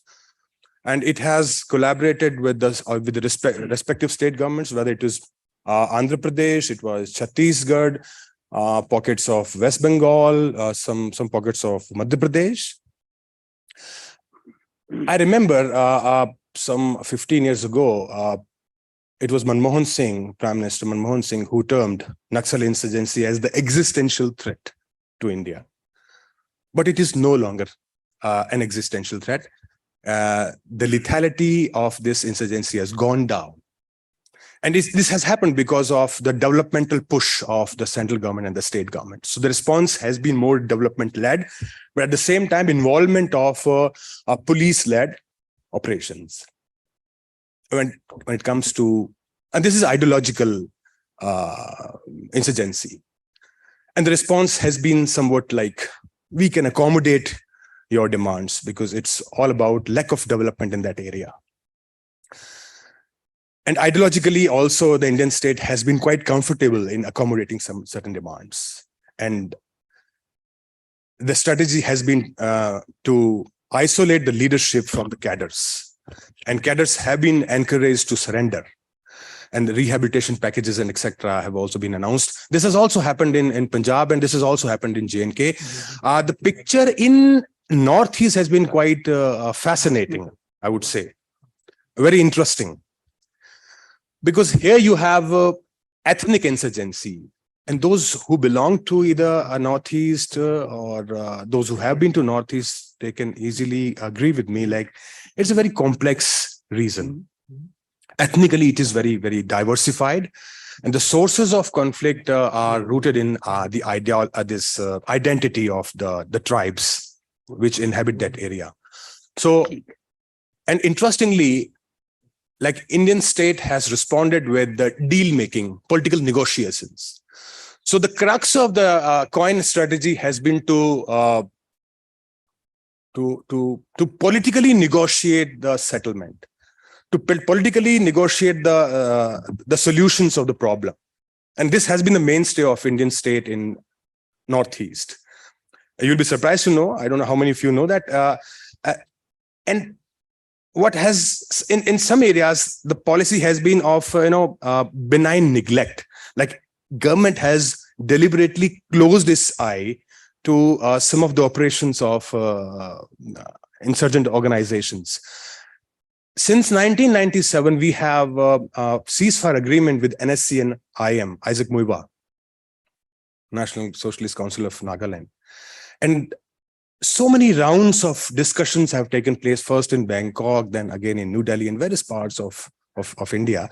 So the demands, the Indian state has involved negotiation, sometimes bribery, sometimes sabotage. So these have been the tech, and this has happened in across all theaters, in Punjab, in Kashmir, in Northeast, in the central corridor, this red corridor. But it has been particularly specific in that area. And I was just looking at the website of the MHA. It says quite a number of proscribed, banned organization in Northeast. And the forces that have been leading in counterinsurgency operations is Assam Rifles and some mountain brigade of Indian Army. Some of the state police have also been involved.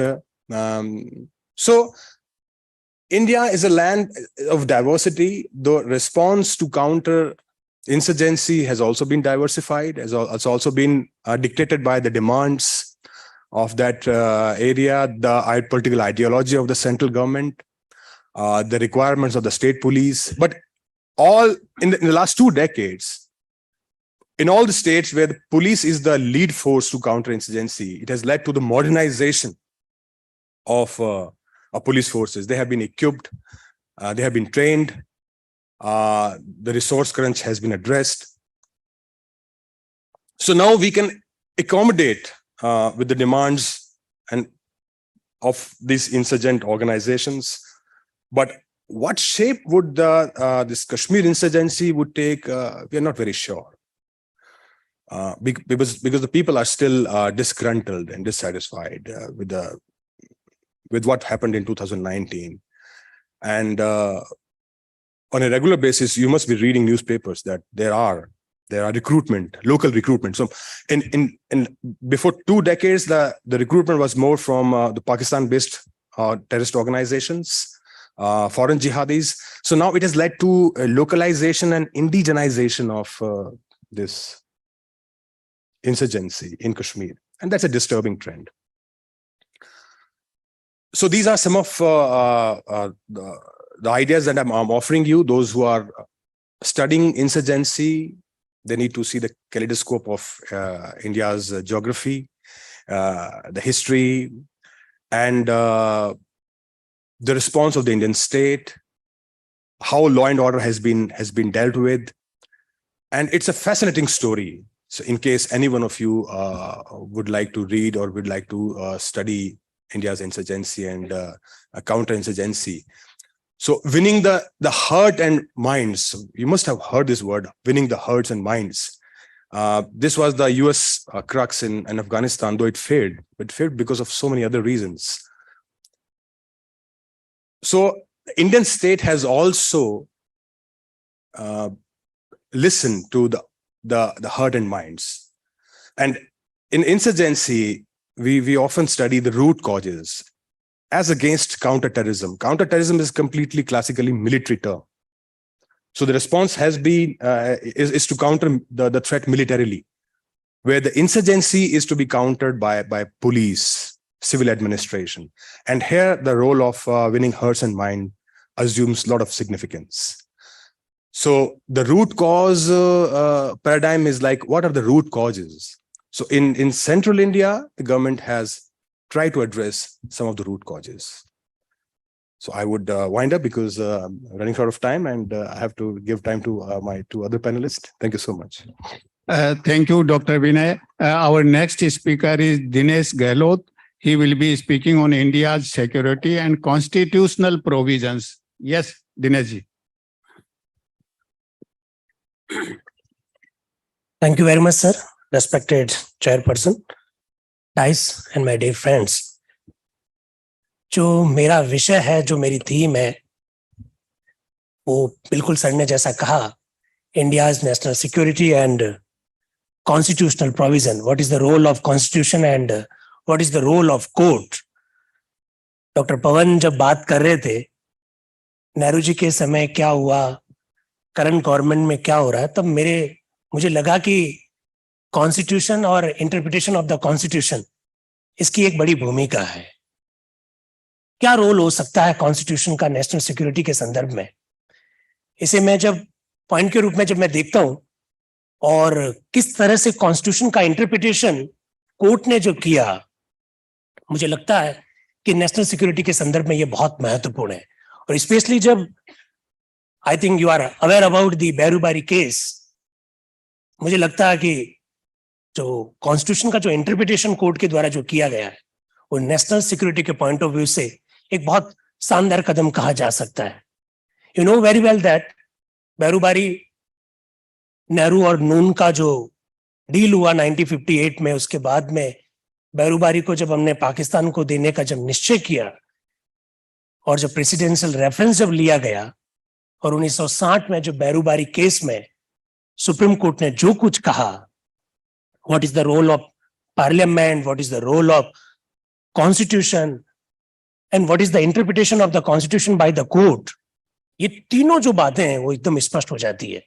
और national security को लेकर court किस तरह से उन मामलों को देखता है, आप जरा देखिएगा कि बैरूबारी मामले में जब सुप्रीम कोर्ट ये कहता है कि if you want to give a territory of the India to any other country then you will have to follow the procedure of the article 368. मुझे लगता है इससे सुंदर कोई व्याख्या नेशनल सिक्योरिटी के संदर्भ में कोर्ट के द्वारा दी नहीं जा सकती है.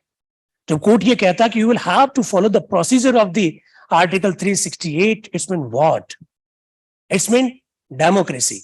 It's mean we have representative democracy. It's mean what? It's mean we have parliamentary system of the government.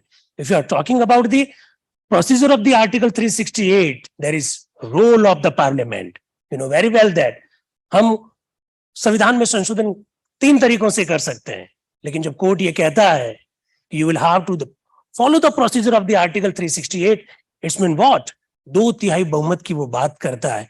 National security के पॉइंट ऑफ व्यू से मुझे लगता है कि बैरूबारी वाद में सुप्रीम कोर्ट ने वो जो डिसीजन दिया, जो वर्डिक्ट दिया, वो वाकई में भारत के संविधान की किस प्रकार की भूमिका राष्ट्रीय सुरक्षा के संदर्भ में नीति बनाते समय है, वो उसको स्पष्ट करता है.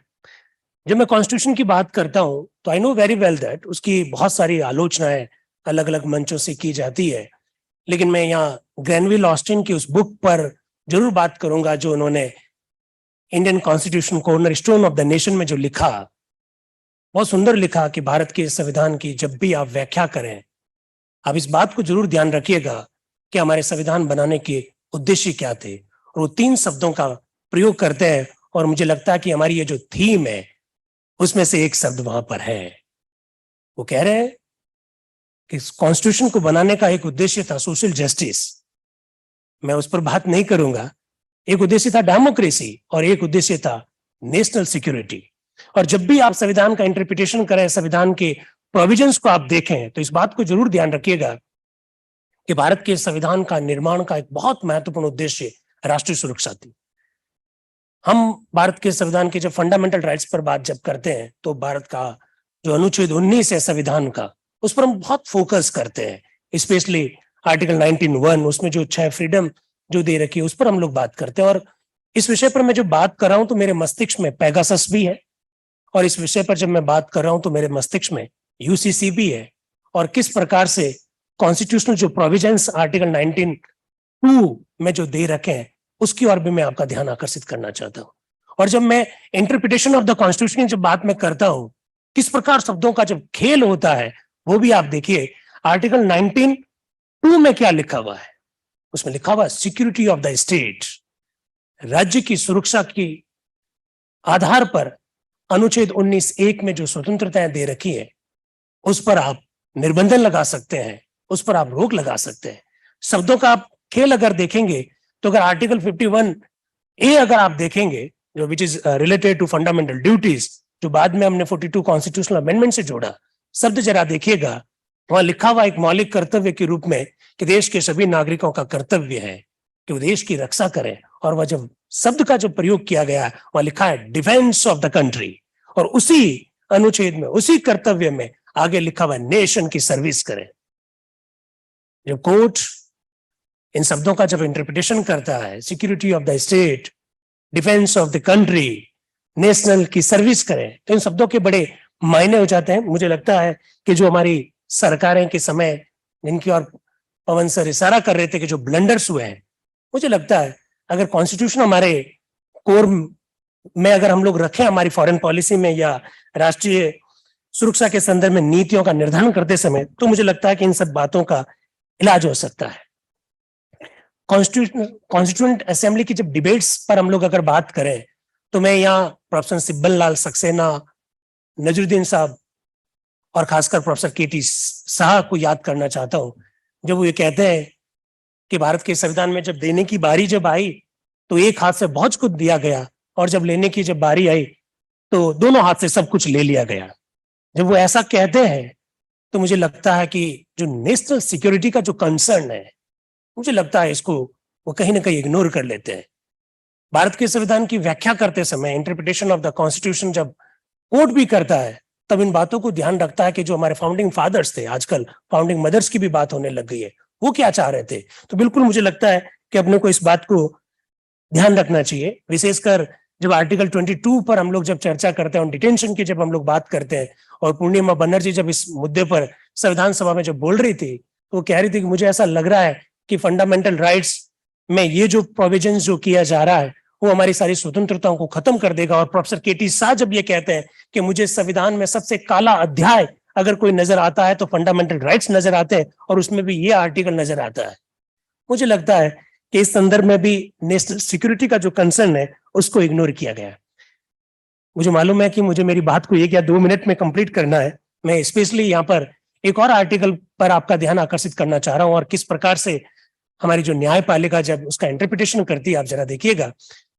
हम लोग जब अनुच्छेद 356 पर जब हम लोग बात करते हैं, I know very well that you are fully aware about the provision of the article 356, presidential rule की बात करता है, failure of the constitutional machinery की जब बात करता है, आप सोचेंगे कि यहां पर कहां नेशनल सिक्योरिटी है।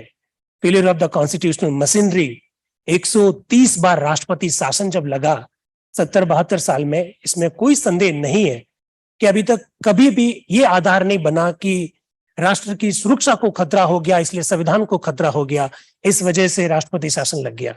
लेकिन मैं बिल्कुल ये स्पष्ट कर देना चाहता हूं कि जब हम failure of the constitutional machinery की जब बात करते हैं उस समय राष्ट्रीय सुरक्षा भी एक मुद्दा रहता है। और अभी जब विनय सर जब नागालैंड की जब इंसर्जेंसी की बात जब कर रहे थे, तो वो भी एक समय आएगा जब कभी हमको ये भी नजर आएगा कि राष्ट्रीय सुरक्षा के संदर्भ में कोई राज्य सरकार संविधान के अनुसार शासन करने में असफल रही और उसकी वजह से वहां पर राष्ट्रपति शासन लगा दिया। ये कॉन्स्टिट्यूशन का इंटरप्रिटेशन है, संविधान का इंटरप्रिटेशन है। अब मैं आपका ध्यान पेगासस की ओर आकर्षित करते हुए अपनी बात को खत्म कर रहा हूं। पेगासस के मुद्दे पर किस तरह से कोर्ट का कंसर्न रहा, किस तरह से गवर्नमेंट ऑफ इंडिया सोच रही थी और किस तरह से हमारे स्टेट गवर्नमेंट सोच रहे, जरा देखिएगा। और किस तरह से नेशनल सिक्योरिटी का ये जो पॉइंट है, हमारा कॉन्स्टिट्यूशन को किस तरह से इग्नोर किया गया, उसको भी जरा समझे आप।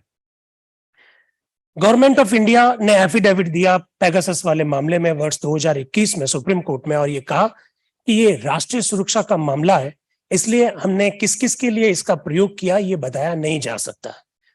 कोर्ट का इस संदर्भ में कंसर्न ये था कि राष्ट्रीय सुरक्षा कोई फ्री पास नहीं है, ये कोई आपको कोई इस प्रकार का पास उपलब्ध नहीं करवाया गया है कि जब चाहे आप राष्ट्रीय सुरक्षा का कांच दिखा दें और किसी भी बात को बताने से रोक दें। ये सुप्रीम कोर्ट का स्टेटमेंट था, हालांकि फाइनल वर्डिक्ट अभी आना है। इसी से रिलेटेड आप देखिएगा कि जब पश्चिम बंगाल की सरकार पेगासस के मामले की जांच करने के लिए सुप्रीम कोर्ट के पूर्व न्यायाधीश मदन बी लोकुर की अध्यक्षता में एक कमीशन का जब गठन करता है, उस समय सुप्रीम कोर्ट का इंटरप्रिटेशन क्या है? सुप्रीम कोर्ट उस कमीशन की प्रोसीडिंग्स पर रोक लगा देता है, स्टे लगा देता है। आज भी स्टे लगा हुआ है। ये जब हम लोग कॉन्स्टिट्यूशन की जब बात करते हैं और इंटरप्रिटेशन ऑफ द कॉन्स्टिट्यूशन की जब बात करते हैं और जब हम लोग सुप्रीम कोर्ट और हमारे जो भारत के जो न्यायालय है उनको जब जिम्मेदारी देते हैं, तो किस तरह से कॉन्स्टिट्यूशन एक सब्जेक्टिव मैटर बना दिया जाता है, उस संदर्भ में आप देख सकते हैं। पेगासस वाले मामले में एक स्टेट गवर्नमेंट जब उस संबंधित मामले की राइट टू प्राइवेसी के अंतर्गत मानते हुए इसकी जांच करने के लिए कमीशन का गठन करती है, तो सुप्रीम कोर्ट ये कहता है कि जब हम लोग ऑलरेडी जांच जब कर रहे हैं तो आपको इसके पैरेलल किसी भी प्रकार की जांच करने की कोई आवश्यकता नहीं है। ठीक इसी प्रकार का एक मामला यूसीसी यूनिफॉर्म सिविल कोड के संदर्भ में जब कोर्ट के सामने जब आता है और उत्तराखंड में सुप्रीम कोर्ट की रिटायर्ड जस्टिस रंजन प्रकाश देसाई की अध्यक्षता में जब एक कमेटी बनती है, तो सुप्रीम कोर्ट ये कहता है कि कमेटी बनाई गई है, इससे किसी भी तरह का कॉन्स्टिट्यूशन का वायलेशन नहीं है, किसी भी तरह से संविधान का उल्लंघन नहीं है, क्योंकि वो कॉन्करेंट लिस्ट का विषय है। विवाह, तलाक इत्यादि के संदर्भ में राज्य सरकार चाहे तो कमेटी का गठन कर सकती है। हमारी सरकारों में जिन लोगों ने नेतृत्व किया उनकी एक पॉलिटिकल आइडियोलॉजी होती है और देश के साथ एक प्लस पॉइंट ये है कि 72 साल में हम लोगों ने सारी प्रकार की पॉलिटिकल आइडियोलॉजी की सरकार देख लिया। वो लोग अगर इस तरह से भारत के संविधान का इंटरप्रिटेशन करते हैं, नेशनल सिक्योरिटी की जो हमारी पॉलिसी है उसका उल्लंघन करते हैं, वो हम लोग एक बार बर्दाश्त भी कर सकते हैं। लेकिन किस तरह से, जस्ट अ मिनट, जिस तरह से कोर्ट अलग अलग मामलों में इंटरप्रिटेशन करता है वो हमारे लिए बड़ी दिक्कत की बात है, क्योंकि संस्थाओं के पतन के इस दौर में अब तक एक संस्था जो बची हुई है जिसमें थोड़ी बहुत आस है वो हमारा कोर्ट है। और कोर्ट का अलग अलग मामलों में, सेम मामलों में अलग अलग प्रकार का रवैया जो है वो हमारी नेशनल सिक्योरिटी के लिए एक बहुत बड़ा खतरा है। Thank you very much. Thank you Dinesh. Court की तरह से चेयरमैन भी हेल्पलेस नजर आता है मैनेज करने में।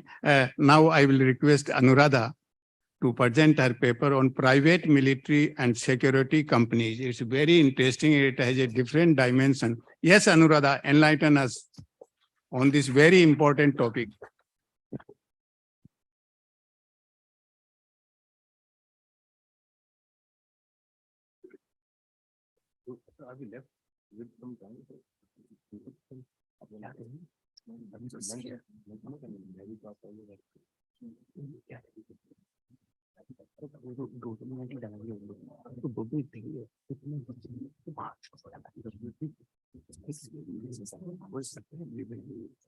It's already in.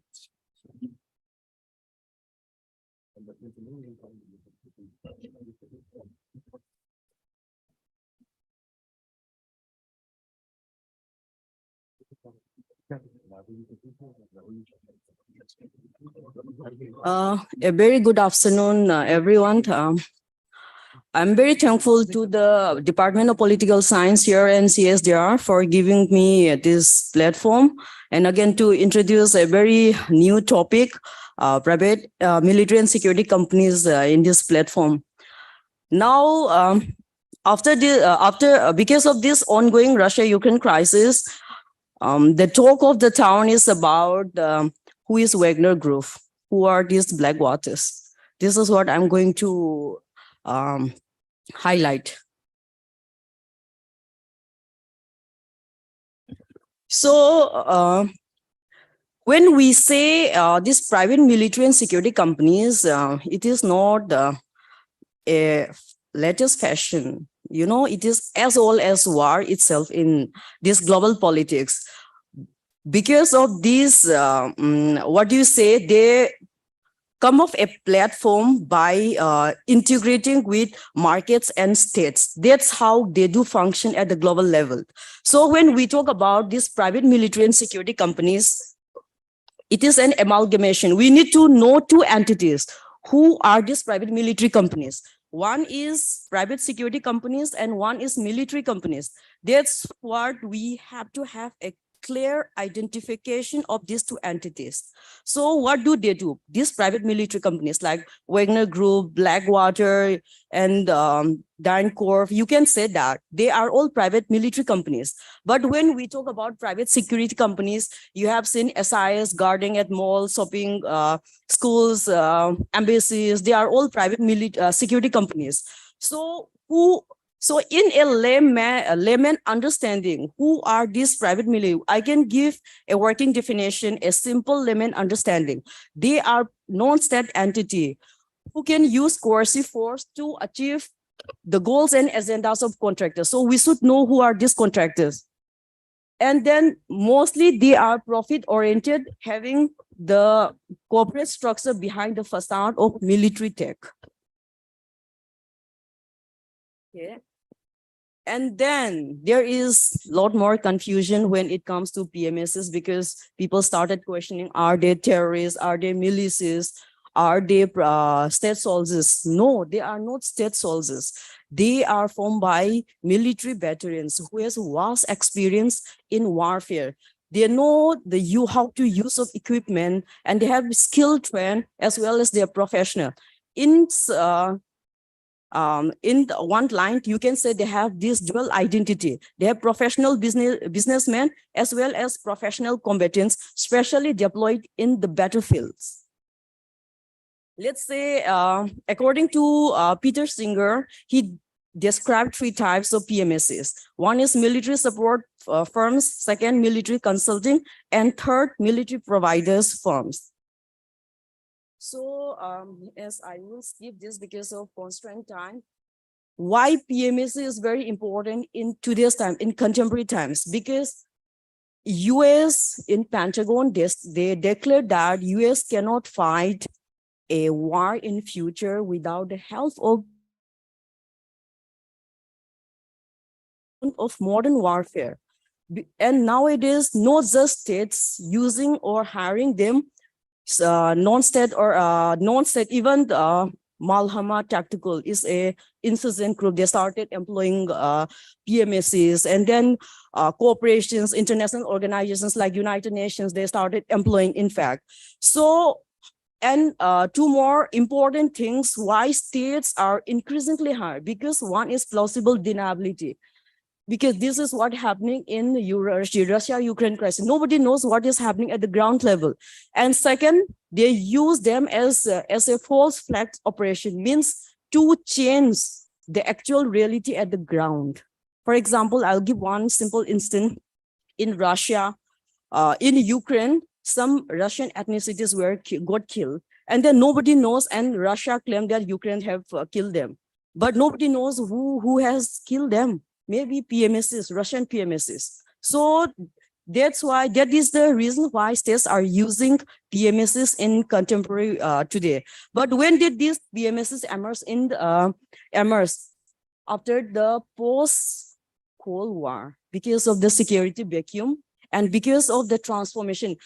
During Cold War, it used to be high-intensity warfare.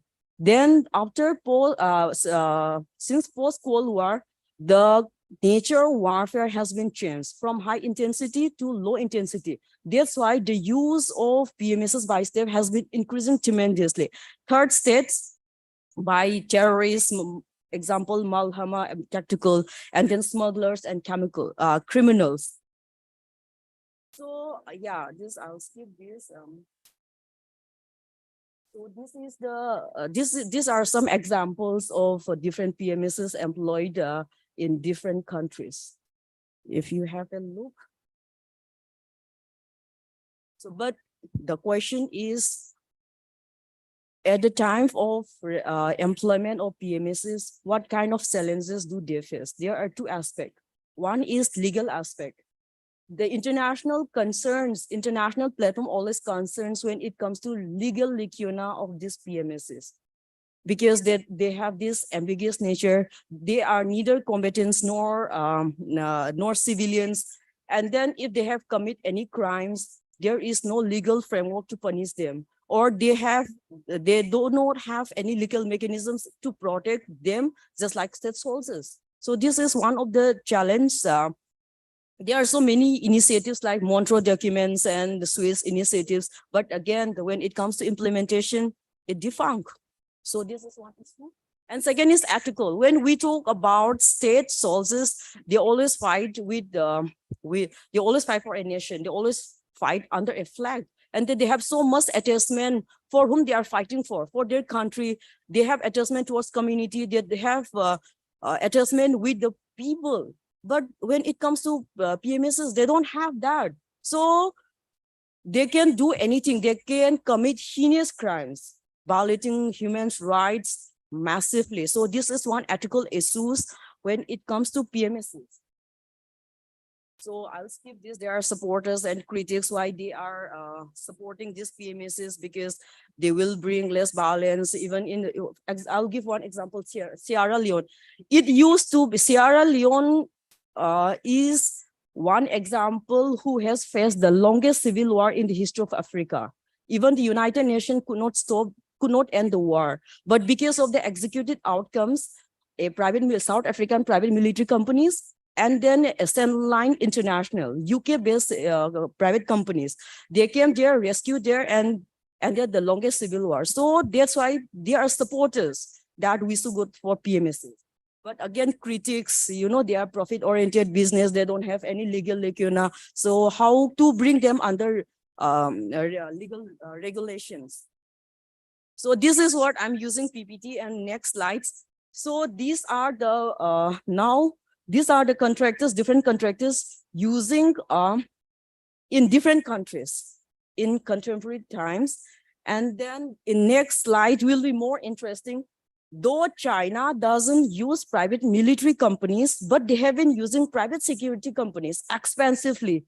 See the right side, China, left side, different Wagner Group, Blackwater.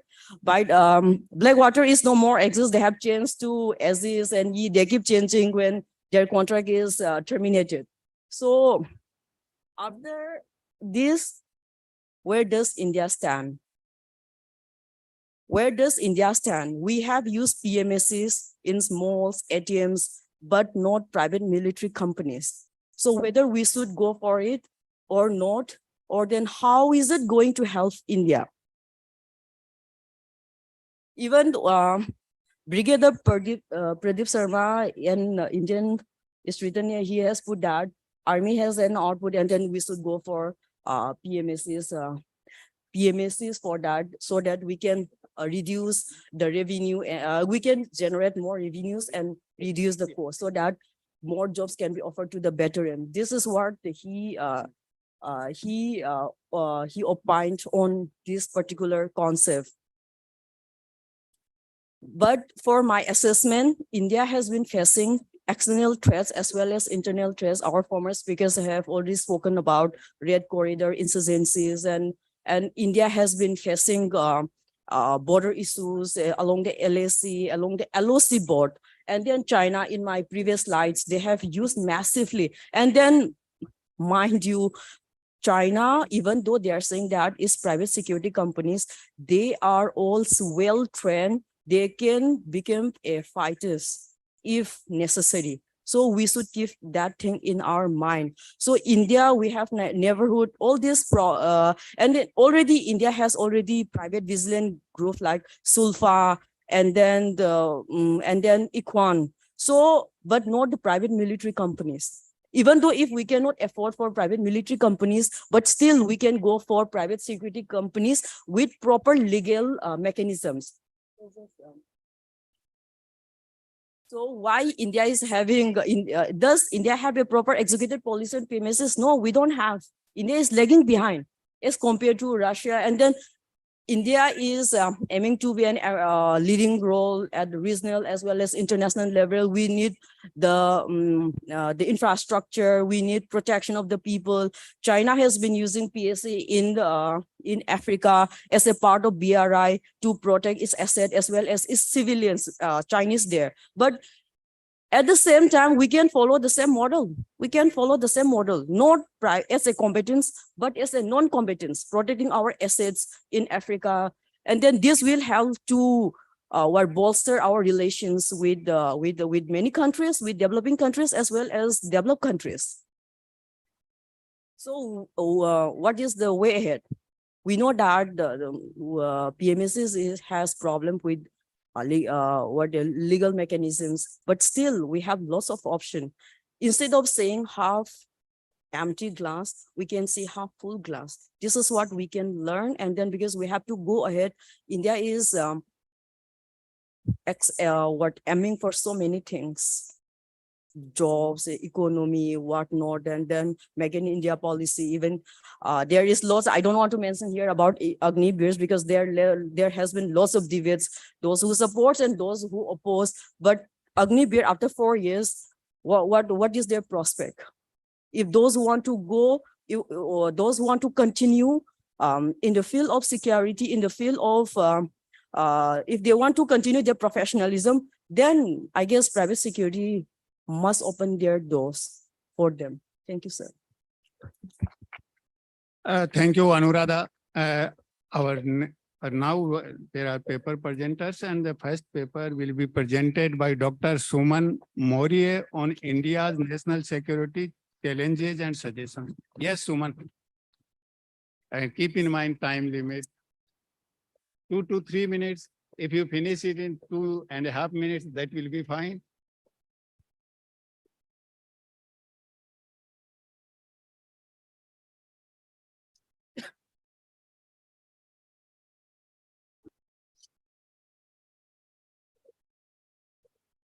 Thank you so much, sir, for granting me the privilege to presenting paper over here. As we all know that if we're talking about national security issues, there is a trajectory. If we are talking about supply chain and trade and alliances, then we also talk about the chaos theory, where there is instability or order moves to disorder, or there is a spillover effect of each and every concerns. We are also talking about doctrine of butterfly effect, where there is a notion that world is deeply interconnected with each other. When there is something like going conflict, then there is also parallelly the trade relations are also going together, and small occurrence can influence a much longer complex system. We are talking about the groupings such as Quad, I2, U2, RCEP, as we are already discussed in our previous deliberations. If we are talking about national security, then it also concerns with national interest issues. As Vernon von Dijk defined it as protect or achieve in relation to each other, or Margenthau said that protection of physical, political, cultural identify against each by other nations, so that the survival is most important thing. I just point out few issues such as for internal security, because as we all know, national security begins with home. Then we must raise the issues of internal security also. As we go through that in India's internal security, if we talking about, then there is if we go through that GDP of the India is less than 1/3 of defense budget. As we know, US spends highest in defense budget regarding the concerns of. And if we are talking about weapons of mass destruction like chemical, biological, these are radiological also, then it is more crucial in these arena. National security threats. I just point out few things. First is hostile governments, terrorism, infiltration from terrorist attacks, proliferations, disaster, disease, cybercrime, biological warfare, citizens are not safe, as economic instability, organized crime, money laundering, insurgency. No, as we already talked about Northeast insurgency and Northwest insurgency, and narcotic trade also. As we know, Golden Triangle, Myanmar, Thailand, Laos, and Golden Crescent, Afghanistan, Iran, Pakistan. I have read the book written by Carl Dennis Andrew and Dr. Donald M. Snow recently, Making Strategy and Introduction to National Security Processes and Problems. In this book, military doctrines such as fundamental, environmental, organizational doctrines are adopted and incorporated to define the defense sector. And also some strategies processes such as formulating grand strategy, military strategy, and designing operational strategy, formulating battlefield strategy. These are some strategies which are defined in this book. For overcome, I have few suggestions for this to overcome these things by strengthening our intelligence capabilities, such as IMAC, NatGrid also, UAPA Act, unlawful activities. These are enforced by our governments, empowering NIA, National Investigation Agency, establishment of national counter-terrorism centers, peaceful peripheries, counter-insurgencies should be used. Use firewall also. Cyber Security Act should be implemented. Unauthorized hack monitoring system, unrecognized social account verify should be overcome by ethical hackers systems. As we know that we all know there is an information threats are there, so that we must go through the multi-track diplomacy, economic diplomacy, or cultural diplomacy by the soft power diplomacies. As we know that these are the few security challenges such as ransomware attack, IoT attacks, cloud attacks, phishing attacks, cryptocurrency. In nowadays, it is most popular. Cryptocurrencies where the message or message modification attack also, Trojan virus worm, because as we all know, we all heard about the Morgenthau. He illustrated that propaganda replaces the moral philosophy. So that by the by these measures of SOP, standard operating procedures, we can overcome through these things, so that the internal security as well as our national security concerns will overcome. Thank you so much for granting me. Thank you, Suman. Our next paper presenter is Suman Yadav. Suman Yadav.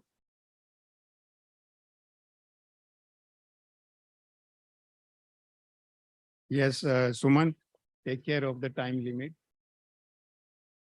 Just give gist of your. Thank you, sir.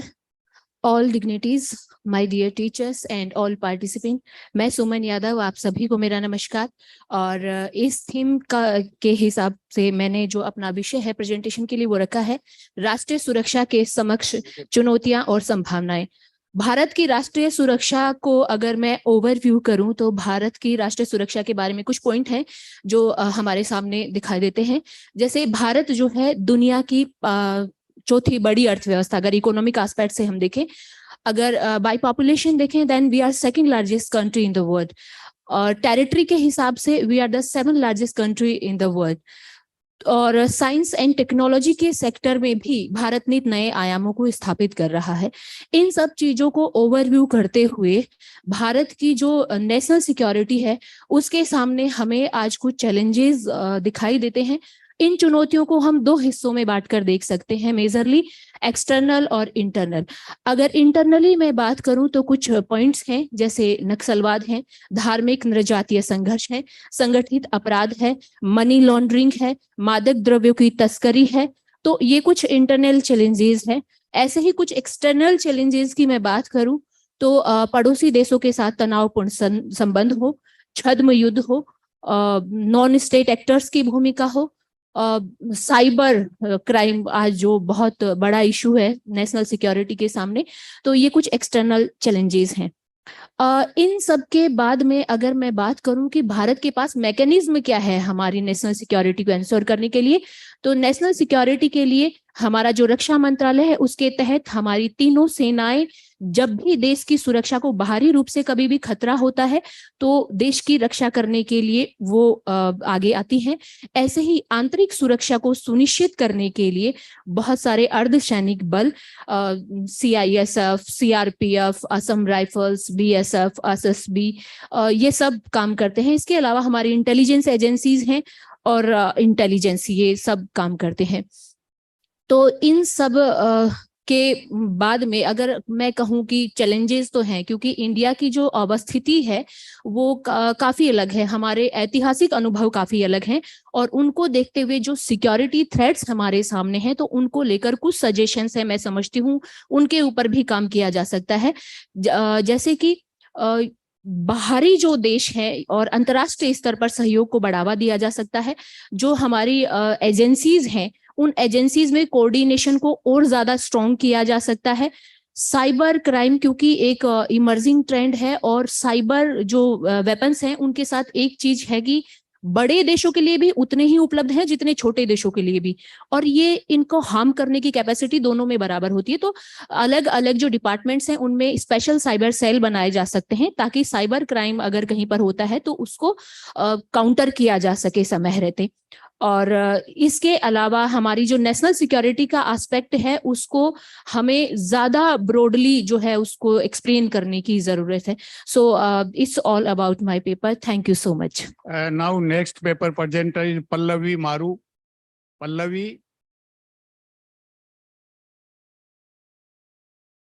Pallavi, will you be able to finish within 2 minutes? Okay. Because next session, that is a valedictory more important. That shall have to start very shortly. Sir, I'll try my best. Yeah. You just give conclusion of your paper. So let me just tell my topic and leave then. Okay, I'll try. Good afternoon to all the distinguished panelists, important people in the audience, and the entire student fraternity which is present here in the auditorium. My name is Pallavi Charan, and today's session is on India's national security challenges and major issues. So under this theme, my topic is counter-terrorism security policy measures which are taken by India post 26/11 terrorist attack in Mumbai. So more than a decade has passed where the attack took place in 2008 in financial capital of India, that is Bombay, in which 165 people were dead, apart from 9 terrorists which were dead in the attack. The attack was so gruesome that it drew attention to 9/11 attack of United States. So through my paper, I'm attempting to look at the causal factors and the structural factors for the attack and critically analyze the strength of the post-attack strategic and operational measures which are taken by Indian state and its intelligentsia. So the prominent observations I would like to highlight through 5 points very quickly.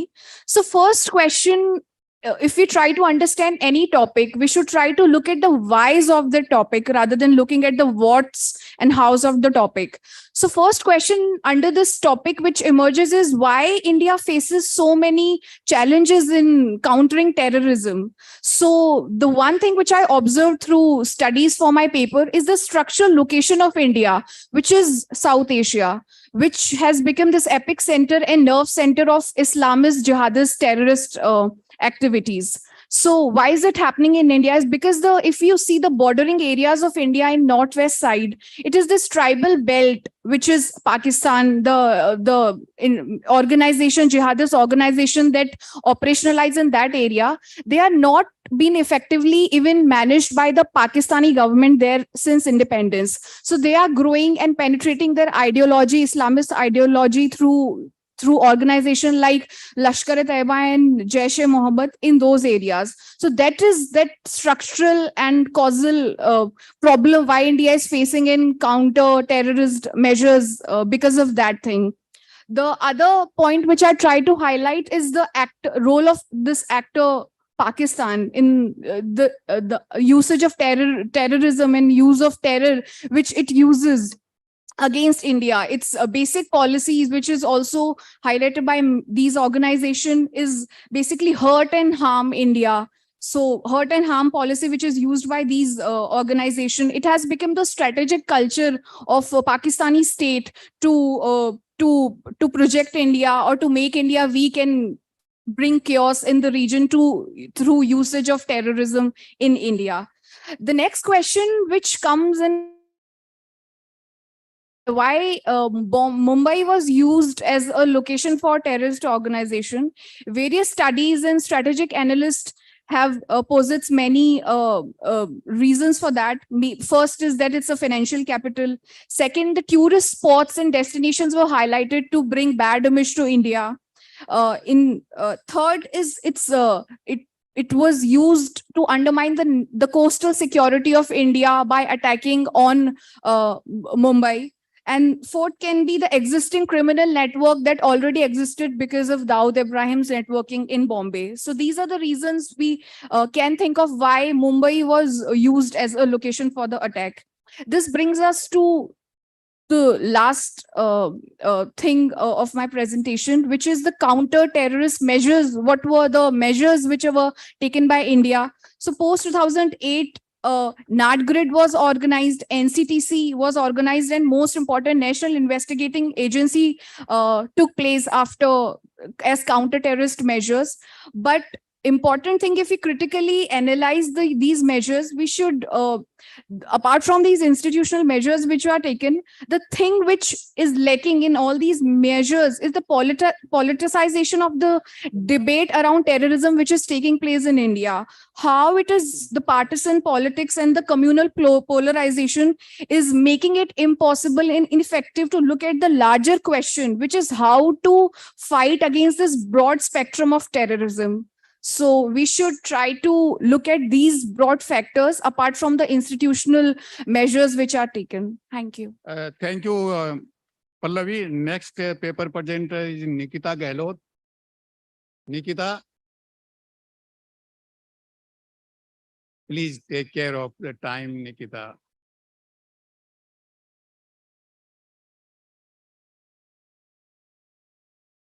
Come, Nikita. Just present the gist of your paper, what you have concluded.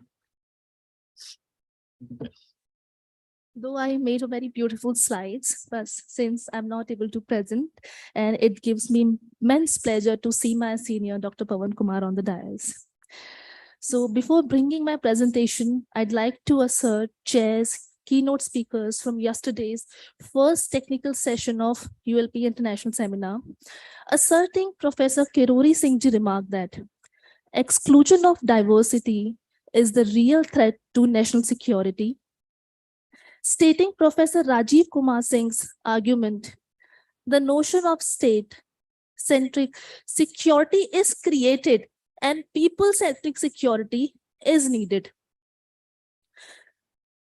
The title of my presentation, The Rohingya Refugee Crisis and India's National Security Policies, strategies, and challenges. I apologize for my bad health and voice today. As we all know the background of Rohingya refugee, and I feel I'm the only person here who is targeting refugees in the perspective of national security. Since state exist in part to defend the rights and lives of their citizens, it is their duty to stop terrorism, terrorist incursions, and attack. However, they also have a duty to defend citizens of other nations who are escaping persecution and violence. Escaping the background part of the Rohingya refugee crisis, I'm presenting here India's perspective. Since many different refugee groups have come to India over the years, and there have been a solution for many people who have been forcibly displaced. Working closely with numerous stakeholders such as ministries, community organizations, and NGOs, UNHCR supports the government and its citizens' efforts to assist refugees across 11 states. Since India is not the party of 1951 Refugee Convention and its protocol, so it becomes very hard to defend refugees in our country.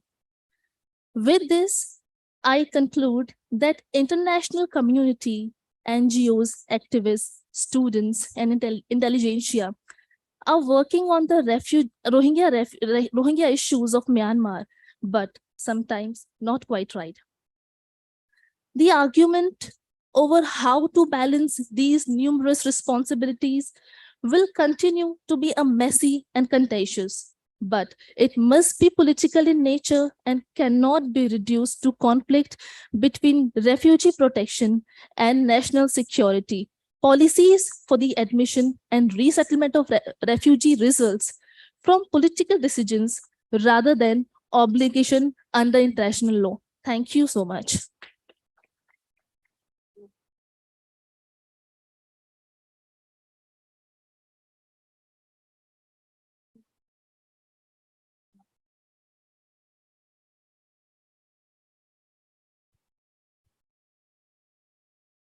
Now I will take the chairperson's prerogative. Let me at the outset express my apology to the paper presenters because I am so cruel that I could not give them time. Of course, their papers were very important and very relevant.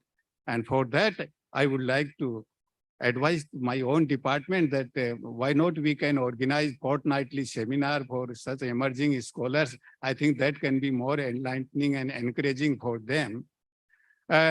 Besides that, I would like to leave some burden on our backbenchers and students from our keynote speakers. Our first two keynote speakers advise that India is weak, India is not becoming strong, India must be more strategic and diplomatic. For that, I would like to say India and strategic culture is confused like Hamlet, to be or not to be. And that is the product of our general culture, which Pandit Jawaharlal Nehru transformed into the political arena, that is the non-alignment. To find the third way, we must have a best of everything. And that we can't have. And that is why our strategic culture is like that, whereas China is determined like Shylock. So China, the Chinese culture is the product of the Confucian thought and Confucian kind of ideas. So Chinese strategic culture is different from Indian strategic culture. So how can we combine? How can you deal in the world which is fluid, highly fluid and fractured world? It's very difficult to deal with that. And about the, Dr. Dinesh talked about the constitution and national security. I would like to add one thing. India demarcated maritime boundary with Sri Lanka, and the Kachativu, on which India was having legitimate ownership and legitimate claim, it was given to Sri Lanka very accommodatively and liberally. So that case came to the Supreme Court. And what about that case? How Supreme Court played with that case, where it is? So that is the question we must think, because executive has no right to transfer any territory of India to any other country. So that case is, I think, still relevant today. And about the PMSC, that is very, very important. Our state is so benevolent that on the public funds, we are having Agniveers to give the feeding to the PMSCs on the public funds. The taxpayers' money is being spent to train the manpower for the PMSCs. Similarly, the ORF has also advised that in the civilian administration, it should also be done. So the private companies have trained manpower. So how state is benevolent and the cost of taxpayers' money, private companies must train their own manpower. They must spend on the training. Why the public funds are being spent? But it has a different argument. Spending public money on the Agniveer or the Agniveer in the civilian sector just to help the private sector. So it suggests me that there is some nexus between the private companies and state against the people. I'm sorry for being giving such a radical statement, and this nexus is against the people against the masses. Anyway, these are the things happening because we have no control on all these things. We have very little role to play, and about the deep state, we don't have any information. So our understanding and knowledge will be very, very superficial.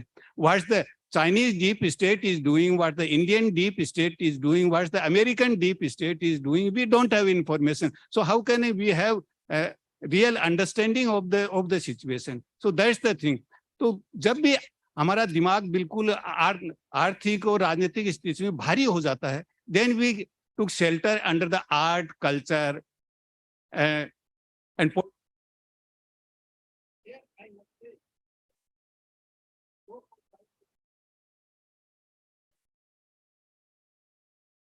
तर्क के मतवाले दीन और ईमान की बातें करते हैं, पायल के गमों का इल्म नहीं, जानकार की बातें करते हैं. And at the end, I would like to have recite a couplet.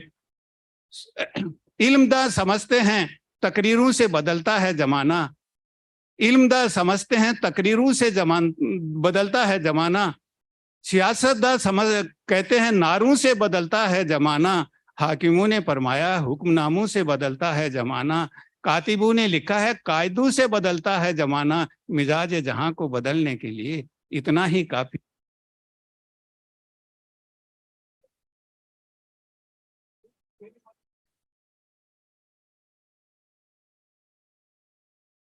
Thank you, Dias, for your valuable addition to the event, and to all the guests and researchers for hearing patiently. I thank the Dias for bringing their expertise and experience around the table and for engaging in such a fruitful, constructive, and open exchanges throughout the session. Now I invite all the guests for the lunch and also request them to join the valedictory after the same. Thank you.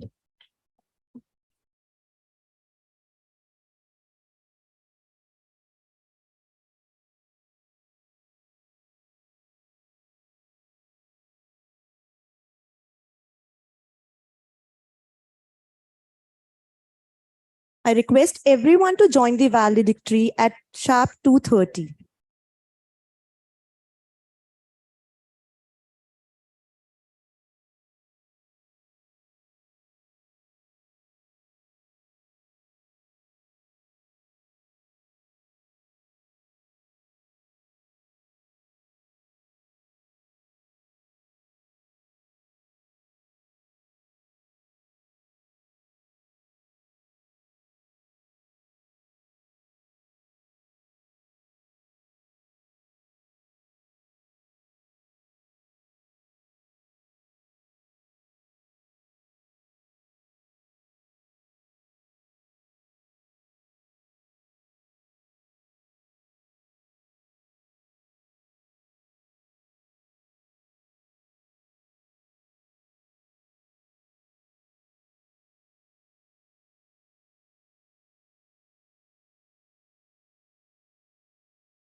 Justice, Jodhpur.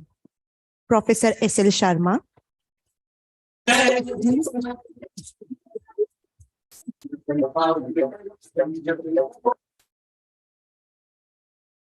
Professor H.L. Sharma, Dean Faculty of Social Sciences, University of Rajasthan, would be chairing the session. Before we begin the proceedings, I request all to rise up for the University Kuldeep.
Thank you so much. Please be seated.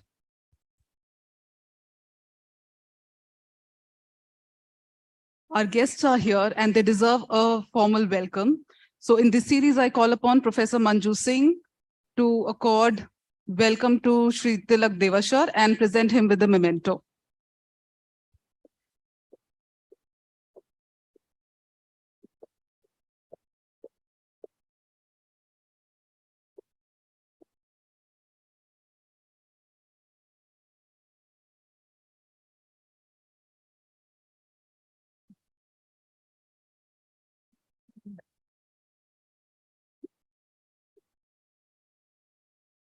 Now I request Dr. Ladhuram Chaudhary to present the memento to ML Kumawat.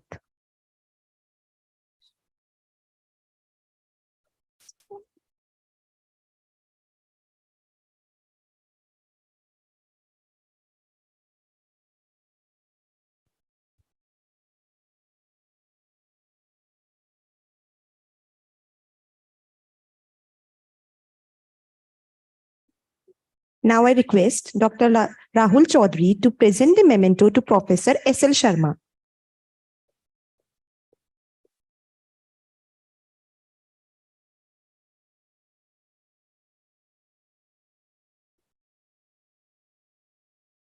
Thank you, Dr. Rahul.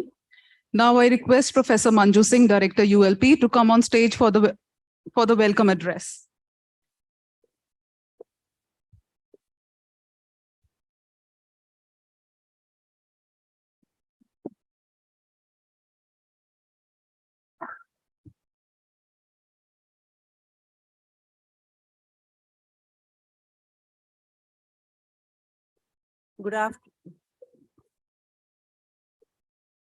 Good afternoon, everybody.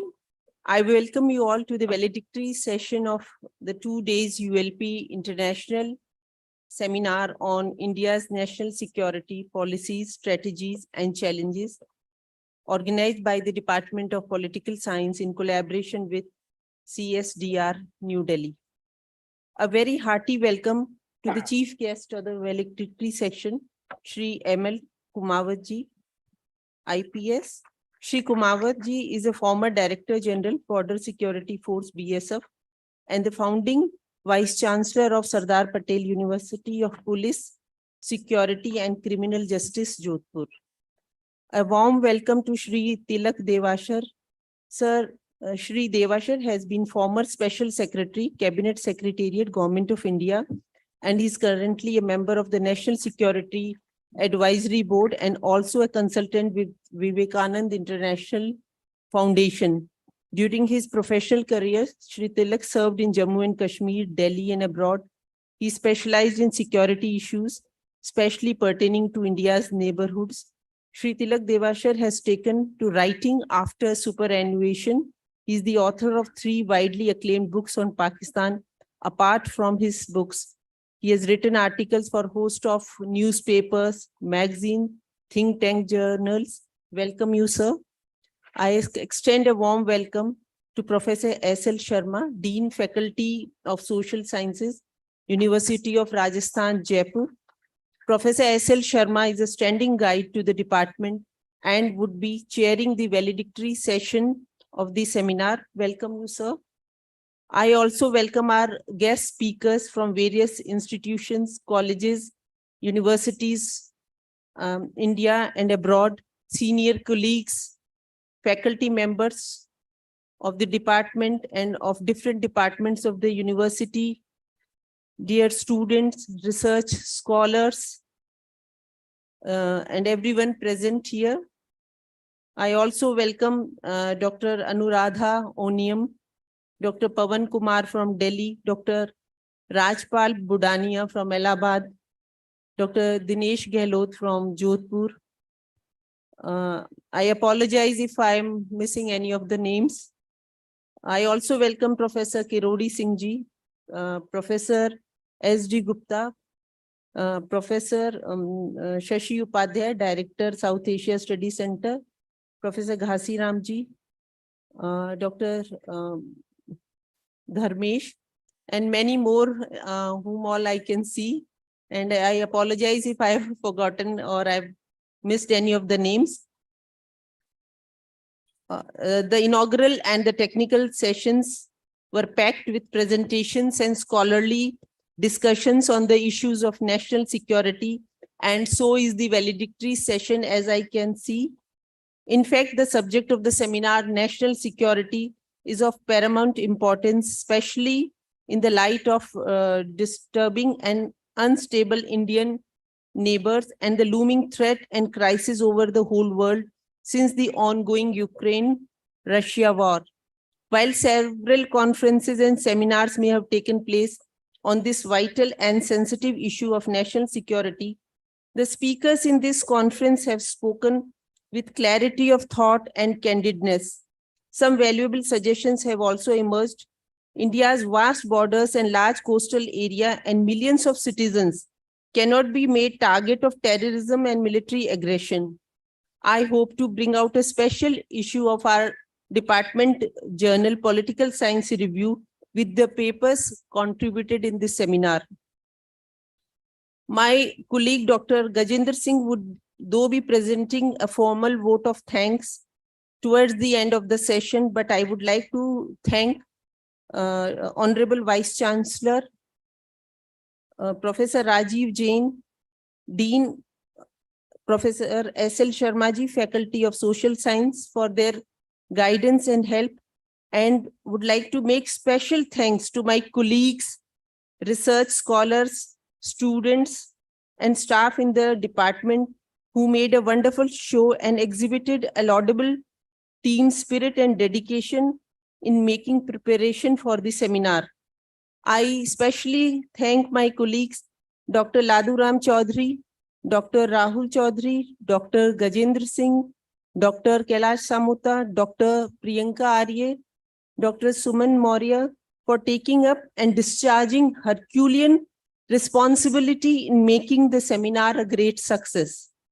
I would appreciate and extend thanks to the office staff for their hard work during last couple of days. They have been working round the clock.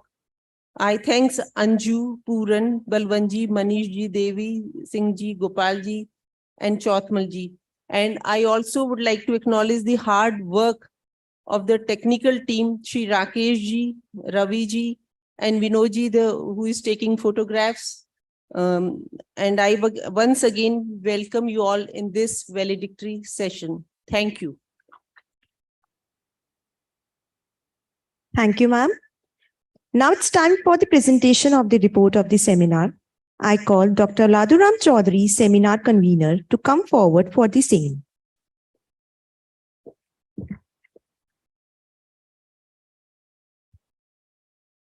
Good afternoon to all, respected dais, guests of the dais, all faculty members, dear participants and my students. I stand before you to present a brief report of the seminar proceedings and intended outcomes. The Department of Political Science organizes academic events under the University of Leadership program since last 10 years. This ULP seminar series was initiated to institutionalize an academic dialogue between and among the scholars of various departments of the university and colleges of the government of Rajasthan with the top academicians in the country and abroad. The key feature of this interdisciplinary nature. The Department of Political Science, through its ULP seminar committee, has been organizing this seminar on critical and contentious aspect of India's polity, issues of national and international importance, and India's role in the global affairs. Following the past practices, this year we have chosen India's national security policies, strategies, and challenges as the theme of the seminar. The key rationale for this theme are the following. Number one, to examine the state of India's national security policies at the 75 years of country's independence, to revisit fundamental transformations in the notion of national security and contemporary conceptualization of national security, to map out comprehensive national security strategy for India in the 21st century, and fourth, and most importantly, to bridge gap between academia and practitioners working in the field of national security. This academic endeavor was aimed to discuss, debate, and deliberate on these rationales. In this vein, in the last 2 days, we had 26 experts from India and abroad to enlighten and enhance and explore the theme. And we had more than 50 research paper presentations in 7 technical sessions by the young researchers working on various aspects of India's national security. We have received more than 200 research papers for presentations. However, we have not been able to accommodate all of them, and we will be considering their paper for the publication. This year's seminar was unique in 3 ways. It has been partially sponsored by the Indian Council of Social Science Research under the Azadi Ka Amrit Mahotsav program. Secondly, it has been organized in collaboration with the Council for Strategic and Defense Research, a premier think tank based in New Delhi. They have provided us extensive knowledge support in making this seminar more vibrant and comprehensive. Thirdly, and most importantly, we have launched a new body, Political and International Studies Association of Rajasthan, that is PISAR, under the leadership of Professor Manju Singh and Dr. Rahul Chaudhary, my colleague, to institutionalize and organize and study the trajectory of discipline of political science in the state of Rajasthan and people working on issues related to Rajasthan. Most of the speeches and presentations of this seminar have highlighted 3 important things. Number one, China is a major security threat. This is one of the underlining argument in most of the presentations. Number 2, we also discussed that most of the papers that India needs a firm national security strategy doctrine to tackle major national security challenges. And third, we also discussed that a comprehensive out-of-box thinking is needed to ensure India's position in the global high tables. The seminar took spur with the thought-provoking keynote address by Lieutenant General Praveen Bakshi, a warrior scholar, India's key strategic thinker, former CNC Eastern Command, has underlined that given power flux in the global scenario and India's geostrategic location, India needs a firm national security strategy encompassing whole of the nation approach. Our guest of honor, Ambassador Kaju, a prolific writer, versatile personality, and a doyen of diplomacy, former Indian ambassador to Afghanistan, had illustrated 3 key factors that determines the fate of India's national security. Number 1, India needs to excel in science and technology. India needs a social harmony, and we as an Indian need a look-forward approach to meet our national security challenges. The chief guest of the inaugural session, Colonel Manvendra Singh, a legend politician, former defense journalist, veteran of Kargil War, and inventor of a strategic culture and thought set up by former defense minister and external affairs minister Sri Jaswant Singh Ji Jasol, highlighted need for defense reforms and visionary political leadership to incorporate revolution in military affairs, especially in information warfare technology. We had 7 technical sessions, and I'm not going to detail each and every aspect of the presentations, but to brief that first technical session has dealt with the idea of national security from traditional viewpoint and non-traditional viewpoint and how to deal with those aspects. In the next technical sessions, we have tried to deconstruct role of China in India's national security discourse. Professor Dhananjay Tripathi from South Asian University, New Delhi, Dr. Rajiv Ranjan from Shanghai University, Shanghai, Dr. Rajiv Yadav from University of Delhi, Dr. D.K. Bishnoi from Center for China and Analysis and Strategy, and Professor S.L. Minaji from Jena and Vyas University has highlighted important aspects of India's national security discourse and their impact with respect to Chinese. In the third technical session, parallel technical session, which was the third technical session, India's neighborhood policy, we have discussed what kind of factors that shapes India's neighborhood policy and how that impacts on national security. With this, we ended with the first day. On the second day, and this today, we started with a book discussion session. We had discussed 3 important books. Dr. D. Sudhir, our colleague in Department of Public Administration, has highlighted how national security is a social construct. I myself has presented a review on what kind of national security strategy India needs in the contemporary context. And our colleague, Dr. Rahul Chaudhary, a budding political theorist, has highlighted Michael Snyder's book on the tyranny of merit.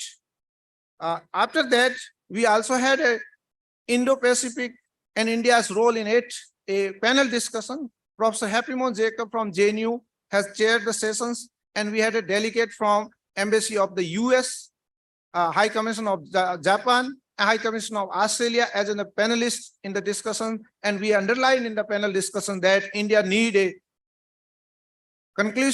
concrete Indo-Pacific strategy if India want to be major stakeholder in the global power shift.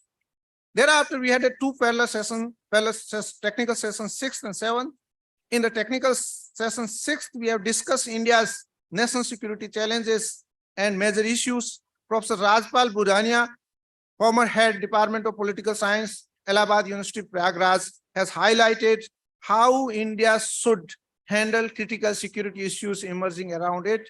And we need, Professor Budhania underlined that we need to have theoretical and more analytical engagement with the policymakers to understand this. Dr. Pawan from Dehradun underlined that how underbalancing can be a blunder, and it has been a blunder for India. Dr. Vinay Kora has underlined the counter-insurgency strategy of India and what are the challenges that nation is facing in terms of radicalization and how to de-radicalize the terrorist groups. Dr. Dinesh Gehlot from Jena and Vyas University has highlighted role of constitution and how constitutional provisions have what kind of understanding of national security. Dr. Anuradha Onam from Center for Land Warfare Study, New Delhi, a premier think tank of the Indian Army, presented the role of private military security companies in conceptualizing India's national security concerns. And in the other session, which was devoted to understand the non-traditional security concerns and contemporary questions, we have discussed major non-traditional aspects of India's national security. To summarize, I would say that we have 3 major takeaways from the seminar. Number 1, the seminar and the proceedings shows that universities need more discourses and more such seminars on India's national security policies to make policy informed. And therefore, this is time to break the silence and discuss and deliberate on national security issue, because national security is a transdisciplinary subject and it needs more and more engagement and discussion, and it should not be left with the practitioner, especially the security forces. Number 2, we need firm national security doctrine. And this was highlighted in all the papers, and therefore having a national security doctrine is must for India to be a great power and to realize its potential in the high global term. With this, I would like to thank our students, Ritu Meena, Mr. Ganpat Ram, Anita Kumari, Kasap Alia for this, their kind cooperation and getting this report prepared, and on behalf of them, I am presenting here. Thank you for listening patiently. Thank you. Thank you, Dr. Ladu, for presenting this lucid and detailed report. For the valedictory address, we have with us Sri Tilak Devashar, Honorable Member, National Security Advisory Board, NSAB, Government of India. Shri Devashar retired as Special Secretary, Cabinet Secretariat, Government of India. During his professional career, he served in Jammu and Kashmir, Delhi, and abroad, specifically in security issues, especially pertaining to India's neighborhood. He is the author of several widely read and renowned books on Pakistan, with the latest title, The Pashtuns, A Contested History, and the previous ones being Pakistan, the Baluchistan Conundrum, Pakistan Coating the Abyss, Pakistan at the Helm. He is a regular contributor to newspapers and magazines. He is also a consultant with Vivekananda International Foundation. You are welcome, sir. I request you to take the lectern and come forward for the lecture.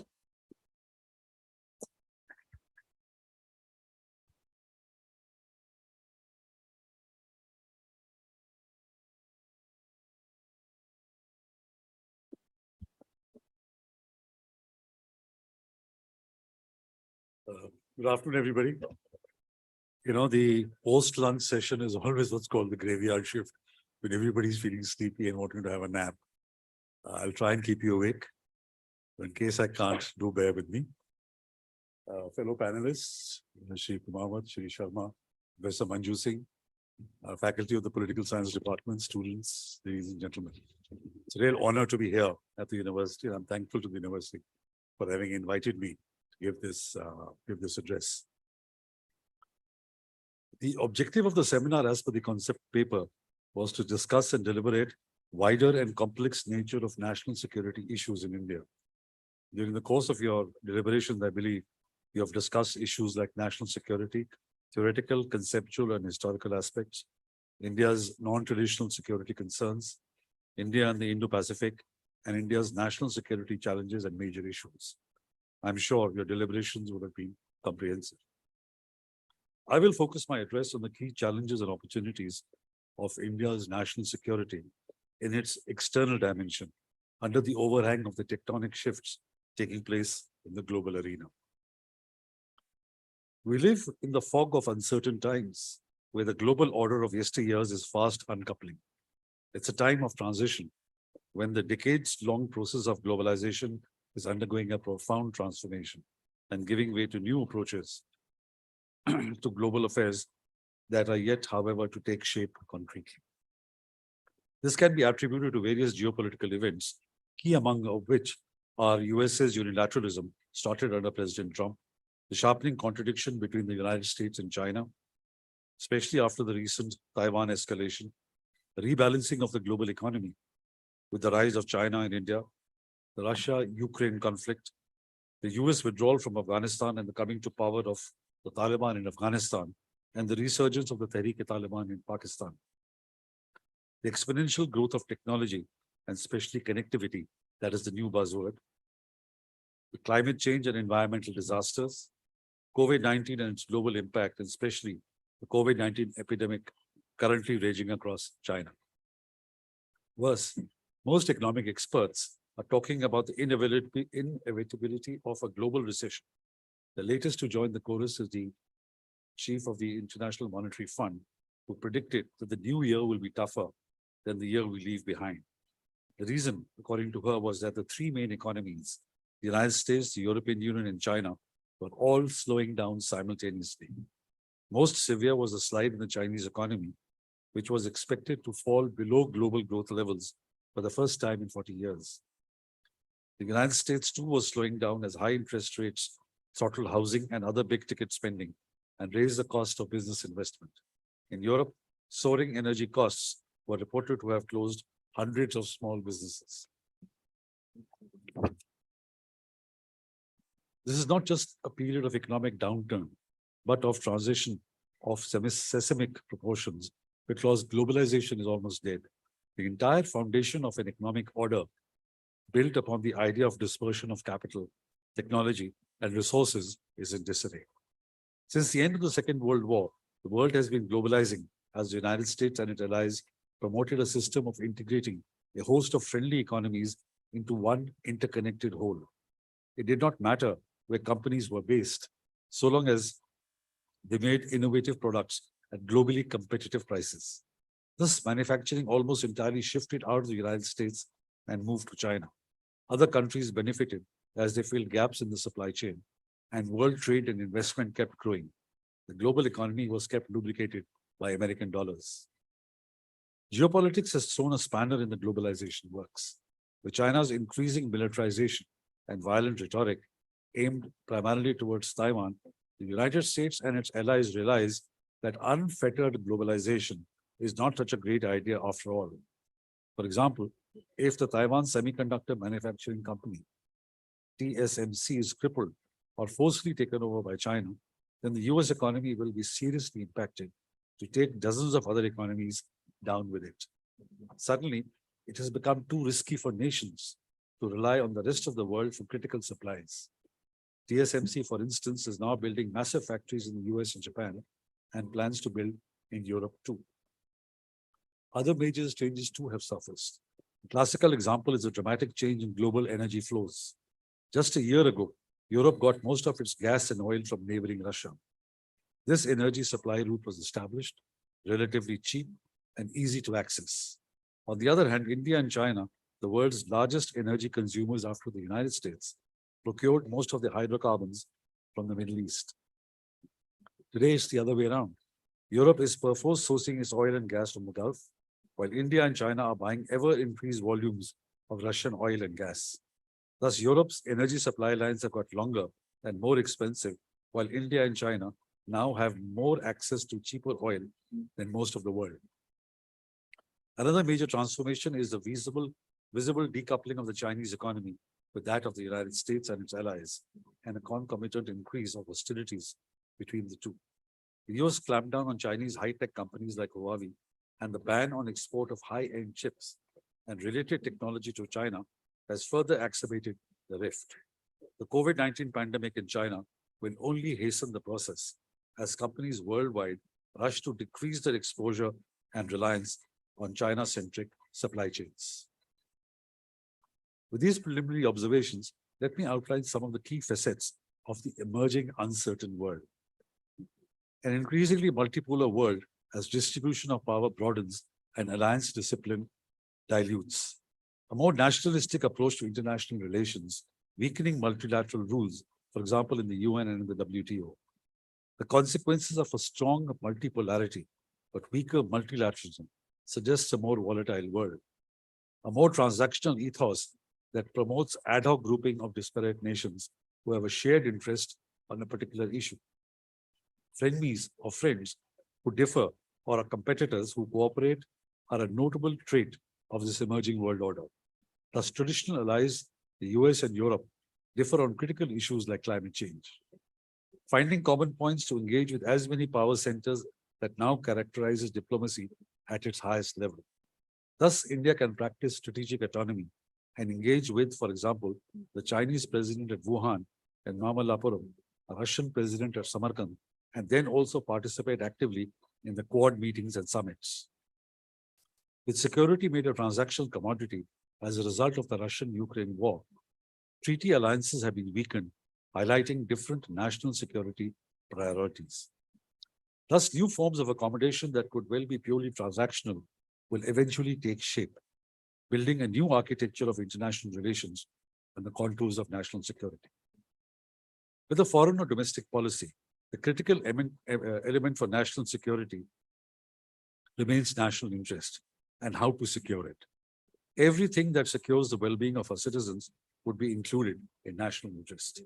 This would include traditional security threats like territorial security, as well as non-traditional threats like water, energy, food, environment, and cybersecurity. In addition, foreign policy would also have to factor in issues like regional stability, international peace, freedom of seas and navigation, non-discriminatory global trade practices, the safety of the 20 million diaspora comprised of non-resident Indians and persons of Indian origin, global health, and so on. In a nutshell, our foreign policy needs to ensure an external environment that is conducive for development and the ability to participate fully in the international system so as to influence issues of global concern like terrorism, climate change, disarmament, reforms of institutions of global governance, and so on. A successful Indian foreign policy will have to engage at three different levels. Within the subcontinent and its immediate periphery, that is the neighborhood, the various middle powers, and the great powers. India is located in a tough neighborhood with two nuclear powers, China and Pakistan, with both of whom we have a very difficult relationship. Along its land frontiers, India faces unsettled boundaries and competing territorial claims with both Pakistan and China. The line of control, a de facto boundary with Pakistan, and the line of actual control, an unmarked boundary with China, have remained contentious for decades. The ongoing crisis with China at the LAC has particularly made India revisit its approach to that country. In addition, Beijing has forged ties in India's neighborhood. Apart from conventional and sub-conventional threats, India faces a significant nuclear threat from Pakistan and China, collusivity between whom has existed for a long time. In addition, India's particular geography presents it with a structural problem. It shares a border with every one of its smaller neighbors, even as these states do not share borders with each other, thus making New Delhi the natural target for resentments. Forces of nationalism in these countries and competitive domestic politics have combined with China's capacity to deploy investments in ways that India has not been able to do. That has resulted in a neighborhood that is not totally influenced by or dependent on India. India thus has to depend on the support of leaders, parties who are aligned with it, the danger being that change in leadership could derail the relationship.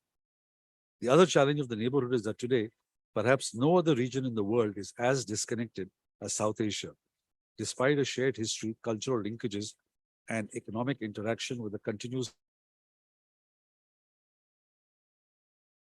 The region is marked by a history of political division, economic differences, and geostrategic divergences. Intra-regional trade in South Asia is one of the lowest in the world at 5%, as reported by the World Bank. By comparison, the regional trade connectivity is 50% in East Asia and the Pacific and 22% in sub-Saharan Africa.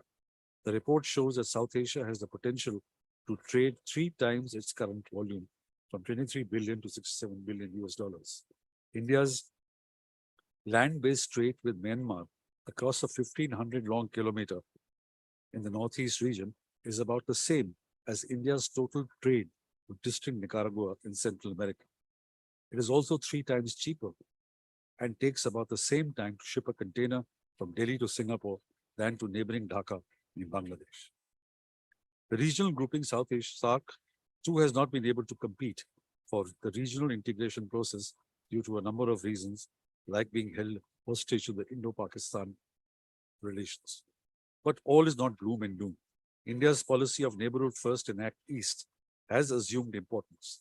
The implication is that India is looking to chart new vistas of cooperation, leaving aside the troublesome neighbor Pakistan. While SAARC had certain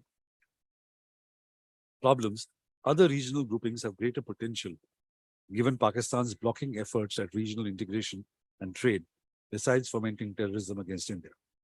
India's neighborhood first policy, which accords primacy to nations in India's periphery, includes in its ambits organizations like BIMSTEC, the Bay of Bengal Initiative for Multi-Sectoral Technical and Economic Cooperation, a grouping that includes many countries of South Asia and some in Southeast Asia, and a smaller sub-regional grouping at the BBIN, Bangladesh, Bhutan, India, and Nepal, to move connectivity projects forward. Most of the initiatives have been undertaken under the broad umbrella of these two initiatives, including the sub-regional initiatives, the recent COVID response in the region, like medical assistance and repatriation of citizens of neighboring countries, and supporting Sri Lanka during its financial crisis. It was seen by the MEA as a means to overcome the India-Pakistan deadlock and engage other countries in the region. Additionally, in many official statements and conversations, the neighboring states have appreciated those policies. India's relations with most of the key middle powers have not only witnessed dramatic improvement, but the Modi government has been able to utilize these ties to advance Indian goals like assisting its economic growth, improving its technological capabilities, boosting its quest for status, and securing support for geopolitical balancing. Examples are of Japan, Germany, South Korea, the EU, Saudi Arabia, and UAE, Singapore, Indonesia, and Australia. India has signed a comprehensive economic partnership agreement with the UAE to boost investment while also managing strategic interests. Additionally, India is also discussing an FTA with the EU and the UK. Coming to the big powers, India-US relations have been consolidated and the trajectory of relations has been on the ascendancy. This is reflected most visibly in defense and counterterrorism cooperation. There is a strategic understanding on the Indo-Pacific, maritime security, freedom of navigation, piracy, and disaster management in China. India and the US have signed 3 foundational agreements. BICA, the Basic Exchange and Cooperation Agreement in 2020, LEMOA, the Logistics Exchange Memorandum Agreement, and the COMCASA, the Communication Compatibility and Security Agreement in 2018. The challenge for the two is to manage the economic trade, which is the third trade pillar of the relationship, which has become a contested space over the years. However, both countries have managed to resolve other irritants, including CATSA, due to purchase of the Russian S-400 defense system from Russia. Russia has been described as India's reliable, tried and tested friend. For a fairly long period of time, Russia was a leading source of defense procurement for India. Even now, we depend heavily on Russia for new modern defense equipment and spares of equipment bought earlier. India's efforts to diversify sources of defense supplies has been misunderstood by Russia as India's drift away from it. India has been quick in rectifying the situation and restoring mutual trust and confidence. Our relations with Russia are now on a firm footing, and the focus of special and privileged strategic partnership is on defense, energy, space, trade, and investments. The Russia-Ukraine war, however, has put India in a difficult situation. Despite pressure from the West, India has been able to manage the crisis and maintain a position of strategic autonomy. While India purchased Russian oil worth 20 billion in 2022, PM Modi also told President Putin that now is not the time for war on the sidelines of the SCO summit in September 22. For India, among other considerations, it needs to be recognized that Russia now views its relationship with China as being of critical importance. As India faces an ongoing conflict with China on its borders, Russian support, not just diplomatically, but also in terms of arms and oil, is critical importance to India. China is and will remain one of India's biggest foreign policy challenges. Apart from the vexed boundary issue, there are several other issues with China. These include China's Belt and Road Initiative, especially the China-Pakistan Economic Corridor, CPEC, that passes through Pakistan-occupied Kashmir, that legally is a part of India. Raising the Kashmir issue in the Security Council on behalf of Pakistan, intermittently blocking listing of Pak terrorists as international terrorists by the UN, the huge balance of trade in China's favor, and the massive expansion of its footprint in South Asia. For China, India being a part of the US, Japan, Australia Quad is uncomfortable. The Doklam standoff in September 2017 and then the Galwan standoff in Ladakh were issues that really complicated our relations with China. Indian External Affairs Minister Dr. S. Jaishankar has said, and I quote, that unless there is peace and tranquility in the border areas, the situation cannot be normal, unquote. While both countries had been engaged in military commander-level talks, the incursion attempt by the PLA in Tawang, Arunachal Pradesh, have further escalated the situation. India is on a high alert for any attempts to change the status quo on the LAC. This will continue to have a lasting impact on India-China relations. Beyond direct military confrontation, China's economic penetration has surged in the last few years, contesting India's traditional predominance in several sectors. In 2018, for example, Chinese trade in the region peaked at US 1.5 trillion, 5 times more than India's commercial exchanges with its neighbors. In Sri Lanka, China now accounts for 35% of foreign direct investment, well above India's share of 16%. A Chinese consortium also outbid an Indian proposal to acquire 25% of the Dhaka Stock Exchange in Bangladesh. Finally, China has also begun to use its military and diplomacy to increase influence in India's neighborhood. With the sole exception of Bhutan, all of India's other neighbors have joined the BRI. The Hambantota port in Sri Lanka was formally signed over to a Chinese state-run company for a 99-year lease in return for $1.1 billion. With Nepal, Beijing has begun to operationalize the first optic fiber link and is planning new roads and railways across the Himalayas.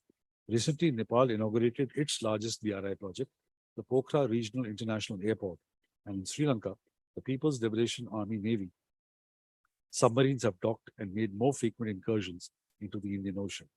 The recent visit of a Chinese surveillance vessel was also seen with a lot of caution in the region. China's long-term strategy has been to limit Indian power while pretending indifference to New Delhi. The chosen instrument for containment has been Pakistan, to lock New Delhi down in a local security competition on the subcontinent, a struggle that would sap India's strength and prevent it from becoming a major Asian or global player to challenge China. At the same time, Beijing has sought modest forms of bilateral cooperation with New Delhi to signal that rapprochement with it, rather than seeking to balance it in cooperation with other great powers, is the way forward. We have to ensure that asymmetry in economic and military capabilities between the two countries does not expand, rather it shrinks. One other area that is the center of focus is the Indo-Pacific, a new arena for strategic rivalry, as evidenced by the fact that all major players have made Indo-Pacific related policy and posture pronouncements in the recent past. Despite the region's diversity, it has emerged as a coherent strategic space due to increased interconnectedness. The region's share of world trade is over 75%, and its seaports are the busiest in the world. Its contribution to global GDP is around 60%. The region is also critical to world energy flows, carrying 2/3 of global oil shipments, half its container traffic, and a third of bulk cargo. Among the 10 largest standing armies in the world, 7 reside in the Indo-Pacific. 6 countries in the region possess nuclear weapons. 60% of global maritime trade transits through Asia. What does India need to do, or what are the challenges for India? First, there is need for greater realism in policy. India needs to change the image of a reluctant power. India cannot continue to rely on soft power diplomacy alone. In today's world, it is not sufficient for protecting the country. What is required is hard power. Second, need for a strong economy. Economic revival holds the key to India's diplomacy and foreign policy in the coming days, particularly as India envisions to become a 5 trillion economy. Since the 1990s, the expanding size of the economy and the attractiveness of its market was an important factor in the growing clout and recognition of India. Any economic slowdown could impact India's attractiveness as a commercial partner. An expansionary foreign policy cannot be built on the margins of the global economy. There is thus need for India to build a strong economic foundation to fulfill the aspirations of a global power. Third, for the long term, India will have to transition the discourse over national security from specific security-related episodes, such as terrorist attacks on Pathankot, Uri, and Pulwama with Pakistan, or the Doklam, Ladakh, and Tawang standoff with China, to a much more holistic discussion. This necessitates an overarching and comprehensive national security strategy, a mention of which was made earlier, that assesses the challenges to the country's security and spells out policies to deal effectively with them. This will ensure the responses are not ad hoc. The national security doctrine will signal red lines for adversaries, providing guidelines to own forces, conveying a clear message that cross-border terrorism would invite guaranteed retribution, including preemptive strikes, thereby boosting national morale and confidence. Fourth, we have to replenish our arsenal and the current heavy dependence on arms imports. The modernization of Indian defense forces is a complex process, covering issues pertaining to the balance between manpower and firepower, as well as that between the acquisition of weaponry from indigenous sources and import of arms. While purchasing weapons from numerous sources has created more options for India, it also generates challenges in that New Delhi is a compete for shares in the Indian defense market. This requires New Delhi to respond to pressures and incentives from leading weapons supplier states. Till India develops an indigenous productive defense industrial base, New Delhi will have no choice but to forge strategic partnerships in order to redress the gap in its conventional capabilities vis-a-vis its immediate adversaries. Fifth, in the 5G debate, India has managed to chart its own course.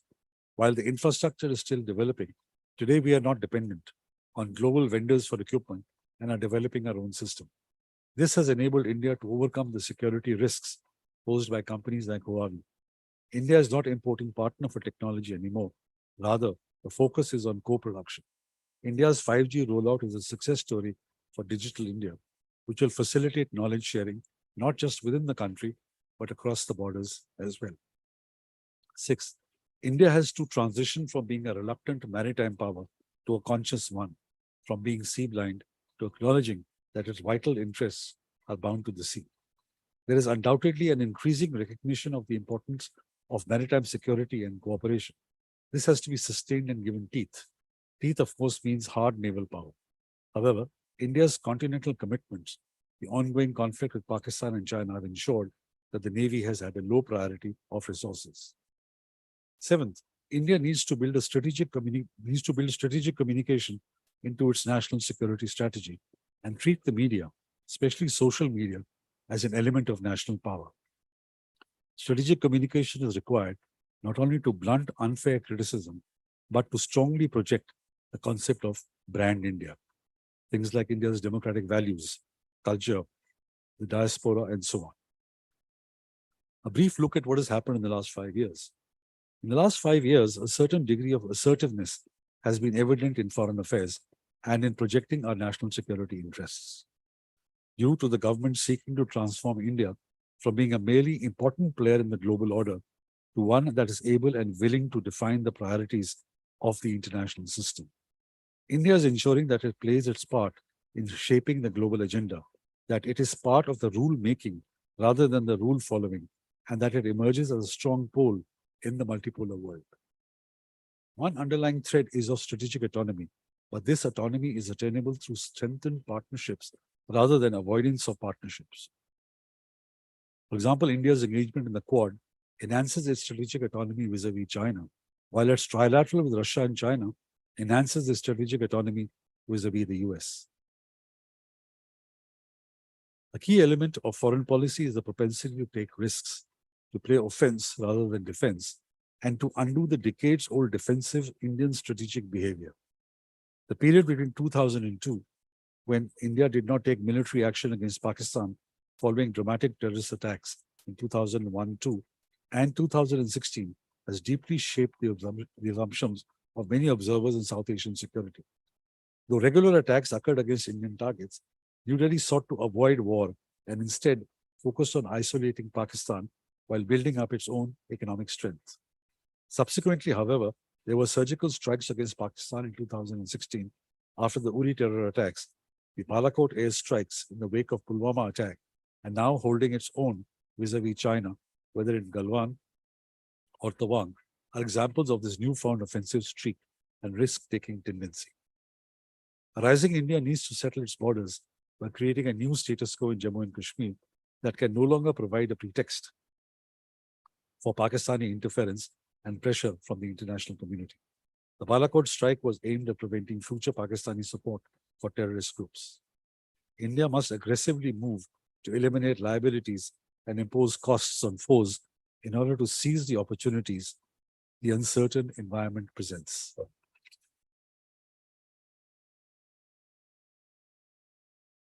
South Asia is one of the most vulnerable regions for climate shocks. 2022 highlighted the region's vulnerability. Pakistan's flooding led to a growing humanitarian crisis that only keeps worsening due to the economic crisis in the country. India has faced both drought in West Bengal and Uttar Pradesh and flooding Bihar, Madhya Pradesh, and Maharashtra. Bangladesh continues to be affected by floods every year. Climate change in the region is a transnational issue affecting all countries in the region. Therefore, there is a need for deeper cooperation and coordination to address this issue. Before concluding, I would like to quote one recent Pakistani speech and one article in the Pak media that reflects the impact that India has had on the global strategic space, and especially in Pakistan, for the last few years. The first is a keynote speech at the Islamabad Conclave, organized by the Institute of Strategic Studies, Islamabad, on 8th December 2022, where the President of Pakistan was the chief guest. The speaker, Fakir Ijazuddin, said, and I quote, "No matter how loudly we may remonstrate at this latest violation of UN resolutions," he was referring to the changes of 5th August 2019. "No matter how loudly we may remonstrate at this latest violation of UN resolutions, from the Indian side, the absorption of J&K is a finality. The Indians clearly have no intention of reversing their actions, nor can we force them to undo a constitutional amendment. It is now for us to decide what we wish to do with the portion of the former state of Jammu and Kashmir in our possession." Unquote. The fact that this was said before the President of Pakistan makes it significant. The second is an article written by an Air Vice Marshal, retired Air Vice Marshal, Shehzad Chaudhary, in the Express Tribune of 13th January 2023, titled On India. He has been part of the Pakistani establishment, deep state. He writes, and I quote, it's a long quote. He says, "India is relevant to the world, not only in its size and girth, but by its footprint and what matters to the world. And despite being a country of 1.4 billion people, it remains a relatively steady, coherent, and functional polity. The system of governance has withstood the test of time and proved its resilience around fundamentals essential to a resolute democracy." He goes on to say, "The gap between Pakistan and India is now unbridgeable. India has broken free of the shackles that kept her tied to South Asia and hyphenated in global perception with Pakistan. Beginning with Rajiv Gandhi to Modi, there has been a clear distancing of the Indian foreign policy away from Pakistan. That turns India more Asia than just South Asia and a clout which is far expanded. And while Pakistan's principles stand on Kashmir may just remain the same, workaround shall have to be found to factor in newer realities and graduate policy to benefit from this immense economic activity taking place in the neighborhood. India's global footprint is remarkable. She is invited to the G7 and is a member of the G20. It is leading a movement of the global south to represent what is critical to equitable progress in the times of climate change, pandemics, and technology intrusion. It is time to recalibrate our policy towards India and be bold enough to create a tri-nation consensus along with China, focusing on Asia to be the spur for wider economic growth and benefit. That alone will turn geoeconomics into a strategy. Breaking away from convention and boldness and conception can address this new paradigm, or we may be reduced to the footnote of history." Unquote. To conclude, for the promotion of India's national security interests, India needs to act in three spheres: the neighborhood, the extended neighborhood in the Indian Ocean region and Indo-Pacific, and the wider world. To shape the neighborhood to suit our interests, we need to sharpen our material capacities and implementation stamina. The impact of COVID-19, the Russia-Ukraine war, the conflict with China, and climate vulnerability has been a setback. India has bounced back, and you can already see green shoots emerging. With the great powers, India has to contend with two different kinds of problems: strategic challenges posed by Beijing that will only grow in intensity as Chinese ambitions under an aggressive Xi Jinping grows, and the geopolitical fickleness on the part of the United States that will question New Delhi's reliance on Russia and depending on Washington for balancing China. New Delhi needs to manage its traditional security interests with the non-traditional security interests for a holistic approach to security. Development will have to remain the key goal. Thank you very much for your patience and wish you all the best for the years ahead. Thank you.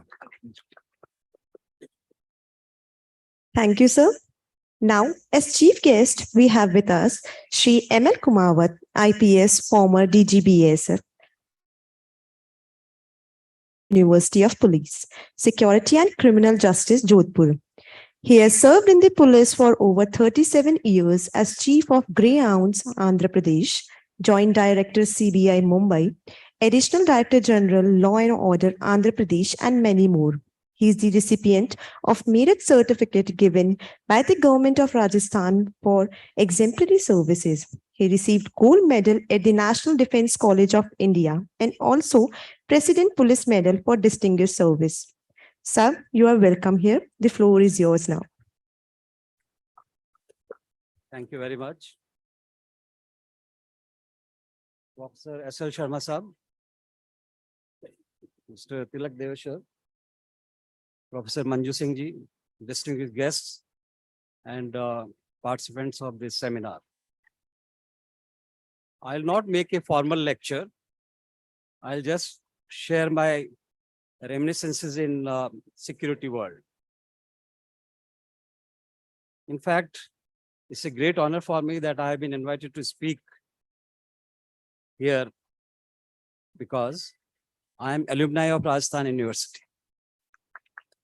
53 years ago, I passed out and got my post-graduation degree here. I remember it was month of January only. That was long back, 53 years ago. And it was also a coincidence that I got into Indian Police Service. I was a lecturer, like many of you here. I taught for 2 years. But how I got into that, I think is worth telling. In Ajmer, 4 students, I think my classmates only, they were just discussing. I just asked, आप क्या बात कर रहे हो? क्या चर्चा हो रही है? नहीं, ये तुम्हारे काम की बात नहीं है. मैंने कहा, क्यों मेरे काम की बात क्यों नहीं है? नहीं, ये IAS IPS के एग्जामिनेशन की उसके बारे में चर्चा हो रही है. मैंने कहा मेरे बात, then I knew about it. Anyhow, we filled form. I was selected, not those 4 persons. Anyhow, that's a different thing. I got into Indian Police Service. Before that, I was Indian Forest Service. And after putting 37 years in Indian Police Service, where I worked as SP, DIG, IG, Additional Director General, and finally Director General of Border Security Force of India, which is the largest border guarding force in the world, and which guards the most sensitive border in the world. With Pakistan, we have border with Pakistan. We also have border with Afghanistan, but that's only on the paper. I hope one day we'll have physical border with Afghanistan also, 106 kilometers. And also most difficult border, that is with Bangladesh. Very people know that border, though it is a peaceful border, but very difficult to manage. And before that, I was Special Secretary, Internal Security for 2 years in Ministry of Home Affairs. And there also I have many things to tell, but I know that I've been given only half an hour to share my experience about national security. So first thing, national security, it has not been defined anywhere in the Constitution or any official document. Mr. Deveshwar may correct me wherever I may be wrong because he's now with the National Security Council of India. It has not been defined anywhere. There is no document which defines even nationals. What is nation, national, all these things have not been defined. But I know these concepts are of political science students or scholars. And for last 50 years, though I did my post-graduation from in science, but I have been a student of political science and also of history. So with this background, I'll be speaking about national security. Only in last 1.5 months, I gone through the national security policy of US, which is available. I think you may like to go through. Also national security policy of Pakistan, which is also available, which was released in the month of October. I think it's worth going through those documents because both are very important, from different point of view, both are very important for us. But coming to, because there are many scholars here, when we discuss national security, we need to know what is nation. लोग राष्ट्र की बात करते हैं, पर राष्ट्र, I have been asking people, राष्ट्र को खतरा है तो किसको खतरा है? तो जनरली लोग कहते हैं साहब सीमाओं पे खतरा है तो राष्ट्र को खतरा है. That is a very narrow thinking of national security. In fact, I have been the chief of border guarding force of India. I told you, I don't undermine my, duty which I performed, or the, that great task which was entrusted to me by the government of India. But I want to say, the nations which are fragmenting, nations जो टूट रहे हैं, nations जो टूटे हैं, they are more from internal issues. USSR had the biggest army in the world. But as you know, in 1989, 14 new states came out of that. It could not retain those 14. Yugoslavia is another example. Pakistan is yet another example. You know, it got partition. Even India got partition in 1947. So national security, since it had not been defined, I'll try to, just cover various aspects of national security. It has external threats and internal threats, internal issues and external issues. Mr. Tilak Deveshwar very competently discussed external threats because he was in an organization like that. So I will cover more which are internal security threats.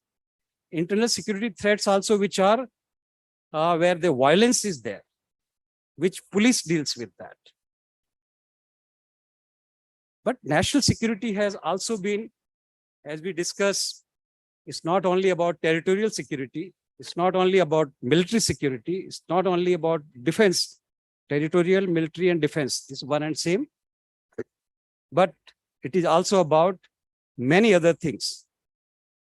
I'm alumni of National Defense College also. About 30 years back, 31 year back, I did National Defense College course.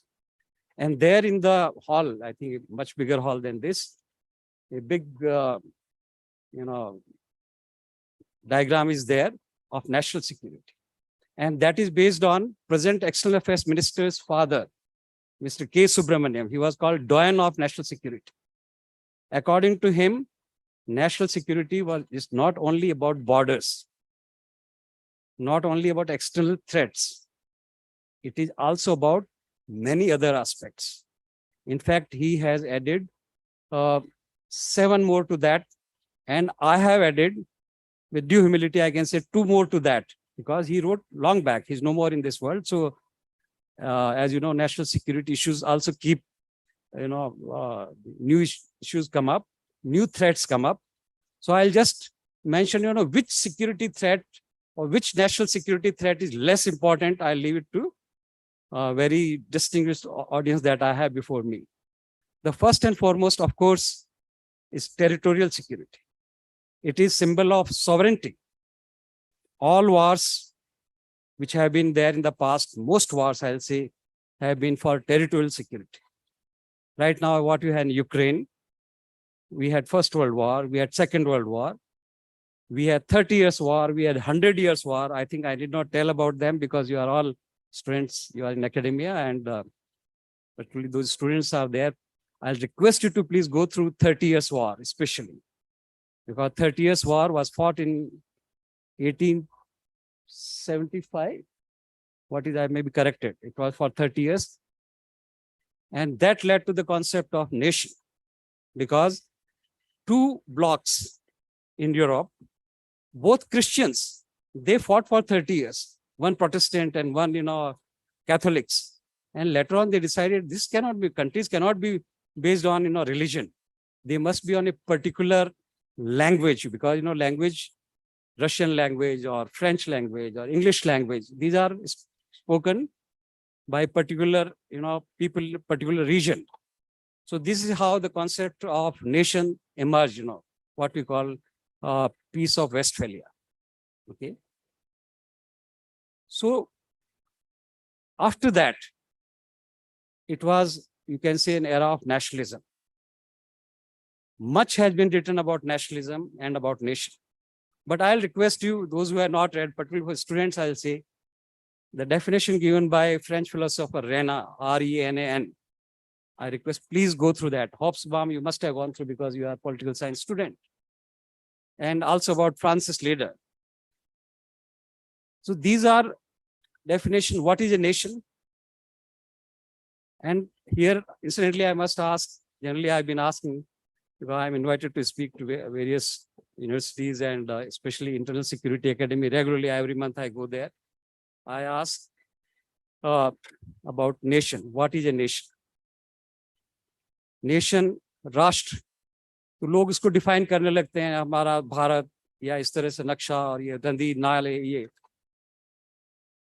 या दूसरा ऐसा भारत माता क्या है, राष्ट्र क्या है? राष्ट्र, the people, we the people of India, we are actually राष्ट्र. So people when they can be for a particular political purpose. That becomes a nation. For example, during freedom struggle, Mahatma Gandhi united whole of India, though we had almost 650 states, for a particular political cause that India should gain freedom. That's why Subhash Chandra Bose called him father of the nation. Because for a particular cause, he created a movement, and that was for freedom, independence. But now, what is that cause which can keep India one? Because there has to be a cause, a reason, rather that for nation to survive. Because, empires have vanished. There were great empires, Ottoman Empire, Persian Empire, Mongoloids Empire, Mughal Empire, British Empire. Where are they? They have disappeared in thin air. Similarly, states also have very little life, not a great life. We had in Rajasthan 18 states in 1947 before the. Where are those states? And India had 650 states. Where are those states? They had disappeared. Similarly, nations also, they are not eternal. They are, it has been mentioned, that these are lines on sand. ये लकीरें हैं sand के ऊपर, बालू मिट्टी के ऊपर लकीरें हैं, आज है और कल नहीं भी हो सकती. But we have to ensure that our nations last. Our India should last forever. And how can we ensure that this country of ours, a great country of ours, for which we should live and we should die for it, should live for thousands? For that, again, I will take you back to what Mr. K. Subramaniam.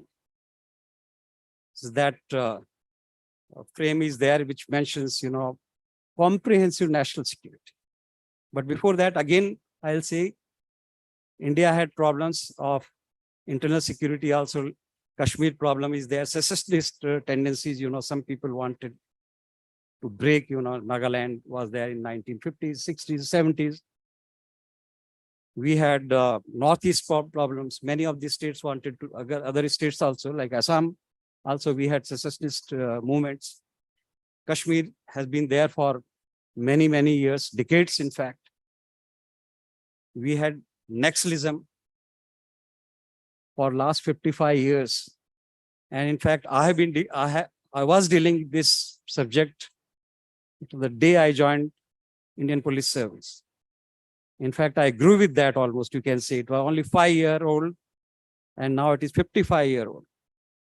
Because my cadre was Andhra Pradesh, it was the place where this flourished. There can be another lecture on that, but very briefly I'll tell. As Special Secretary Internal Security, incidents which happened in Nayagad, Odisha, almost 1,000 Naxals descended on Nayagad, a district headquarters, took away 3 truckloads of weapons and ammunition. 3 truckloads. In my view, I may be contradicted.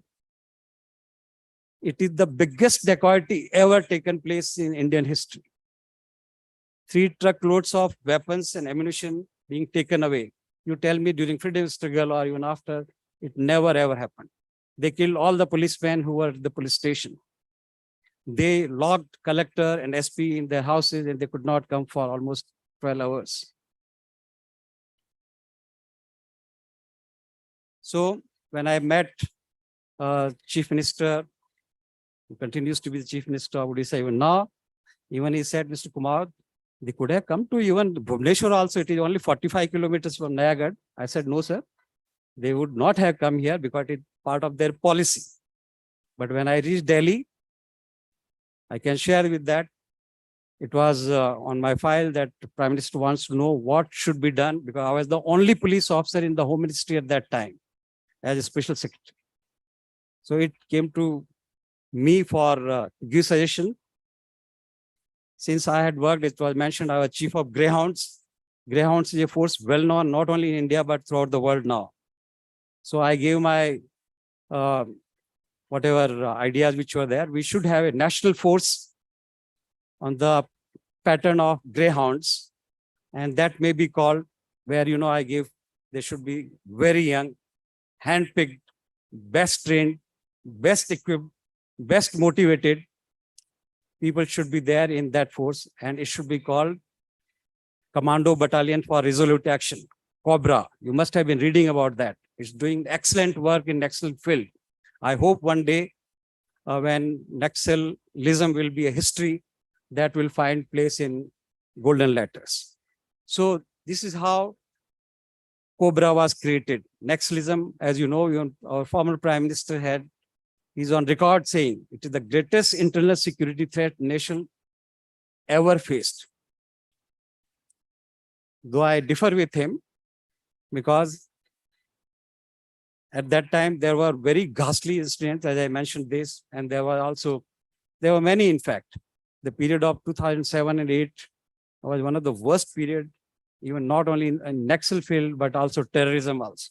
We had in Jaipur blast, we had in Ajmer blast, we had in Delhi multiple blasts, we had in Bangalore, we had in Hyderabad, we had in Pune, we had in Ahmedabad.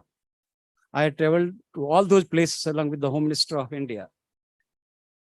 And it culminated finally into 26/11. That also I happened to be at the helm of affair, because Home Secretary of India was not in India that day. He was in Pakistan. I was in India, and only next to him, I was asked by Prime Minister's office and also by Home Minister, now you tell us what all has to be done. Anyhow, that's again a long story, but I'll just tell you that we mobilized forces. We sent National Security Guard from Delhi to Bombay. And in the wake of that, you have seen NIA came into existence, National Investigating Agency, even NSGs, many places, now Bombay, Hyderabad, and other places we have NSGs units are there. Why I'm mentioning these? National security's preparedness has increased since 1947. If you ever care to read VP Menon's book, because Sardar Patel did not write any book. He asked his secretary to write, Secretary States, Mr. VP Menon, to write what actually the great work these great sons of India had done. Mr. Sardar Patel and also VP Menon. I think his role cannot be underestimated. So his book, Integration of Indian States, if you read that, and also Freedom Struggle, those two books are there, it is clearly mentioned in that India at that time had only 1 battalion of CRPF. 1 battalion means 1,000 people.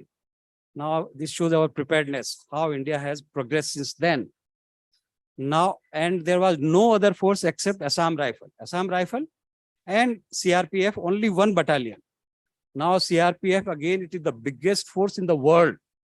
There are almost 300 battalions of, each battalion means 1,000 or 1,200 people. 350,000 strong is CRPF to deal with internal security issues. And as I mentioned, internal security and external security, they are two sides of the same coin. And most states are collapsing only because of internal security issue. Not that because I was dealing with internal security that I have to speak more about that, but that's a matter of fact. As I give example of Russia and USSR and Pakistan and India itself. So though we have to prepare, we have prepared, but now because this my fort is internal security. And only in addition to 2 forces, many new forces have come up. Border security force did not exist. This work was with state police forces, which were not trained to guard international borders. They were open borders. I remember when I was SP, CBI, Rajasthan, almost 30 years back, in 1980, right? 40 years back in Jaipur, I could walk into Pakistan and people say, sir, this area, we have, I think, straight into Pakistan, come this side, because there were only some pillars. But it was 1987, because I continued till 87, 88. And we had militancy at almost its peak. At that time, it was thought that Khalistan will come into existence. And Khalistan movement will last for years and years. But again, credit should go to man like KPS Gill and his people and great sons of India who sacrificed their lives, including Mr. B.N. Singh. Political support was there. Without political support, security forces can do nothing. This is my experience of greyhounds, where successive chief ministers helped us to deal with Naxal problem. So credit goes to every chief minister, starting with N.T. Ramarao, who created greyhounds, and later on Chandrababu Naidu and Rajshekhar Reddy, and even the present chief minister also. So this is how any national security challenge cannot be dealt with only by security forces. These will have to be dealt with by people. Mr. Ladhuram, Professor Ladhuram, very clearly आपने mention किया कि this national security is an issue which cannot be left to only practitioners. Very well said. People must discuss these issues. You must challenge us. You must give us suggestions, innovative ideas, solutions. People should be aware about what are the threats to nation. So now I'll come to those but comprehensive. What are the threats to nation? Nation, as I mentioned, first and foremost is territorial security, for which there can be war. India has already faced 5 wars. But second national security challenge, in my view, is food security. Unless there is food, even army will not, they say army marches on its belly. Even nation marches only when, imagine if you had not lunch and no breakfast. I don't think anybody would have been here in this hall today. So first and foremost, if you read the first budget presented in Constituent Assembly, that time it was converted into Parliament, presented by Shanmukham Shetty, first Finance Minister of India. Why I'm mentioning this? Students of political science must read that first budget speech of Shanmukham Shetty. It looks like a speech of a home minister who speaks about national security issues, who speaks about the rule of law, who speaks about the law and order, who speaks about communal holocaust that was taking place. And in case this country has to survive, we'll have to overcome all these things. There has to be rule of law. So, and then he finally mentions everything can wait but food. It has to come. Food was coming in those days from America, PL 480. So we were living ship to mouth, not hand to mouth, ship to mouth. Ship aayega, khana milega. And I remember as a student, we were asked by none other than our Prime Minister, ek din khana mat khaiye, ek samay. We needed food. We needed energy at that time to grow, as a young man. But we were asked not to eat food because food was not there. So it goes to the credit of the people of India that now we are not only feeding almost 140 crores, but also exporting. Credit goes to the people of India, to the farmers of India, to the scientists of India. So this is about food security. Because food rights were the order of the day that time. So I hope you will agree now with border security, food security is equally important. Then I will go to the next, economic security. How important is economic security? You have seen recently in Sri Lanka, how president ran away from that country. And same thing can happen in Pakistan. But I wish it should not happen. I wish and pray that Pakistan should not have the fate of what happened in Sri Lanka. Why? I'm not friend in the sense, though our constitution says that we should have friendly relations, and every citizen should work for that. Why we should have? Because imagine if your neighbor is in distress, आपका neighbor, आपका पड़ोसी नंगा भूखा तो आपको खतरा है. If you are living in glass house, if you are living in prosperity, you cannot live in prosperity when you are surrounded by misery. I hope you all understand it. So Pakistan should survive economically. And whatever growth we have, economic growth, GDP growth, we are all proud of that, what is happening right now in our country. We are far better than most countries in the world. But here my caveat is there. It should spread properly. It should not, economic growth should not be in few hands or for few people. People should not be in distress, because even now 5 types of, economic layers are there. People, those who earn only 1,25,000 rupees, 20,000 per year, means 12,000 rupees per month. What type of economy they are living? They are in very wretched condition. Ask them about border security or nationalism, and that's they first खाना दीजिए, हमारे बच्चों को पढ़ाना है, उनको ये करना है. So we should be all at least try to come into middle class, because that very fact that 80 crore people will be given free ration, that shows also that they need to be given. Their condition is not that they can have food on their own. So government is going to give for, I think, next few months free ration. It's a great gesture of the government of India. But also it shows that GDP growth should also mean growth of every Indian, especially at the bottom of the pyramid, not only at the apex, 0.0001%. I hope you understand what I say.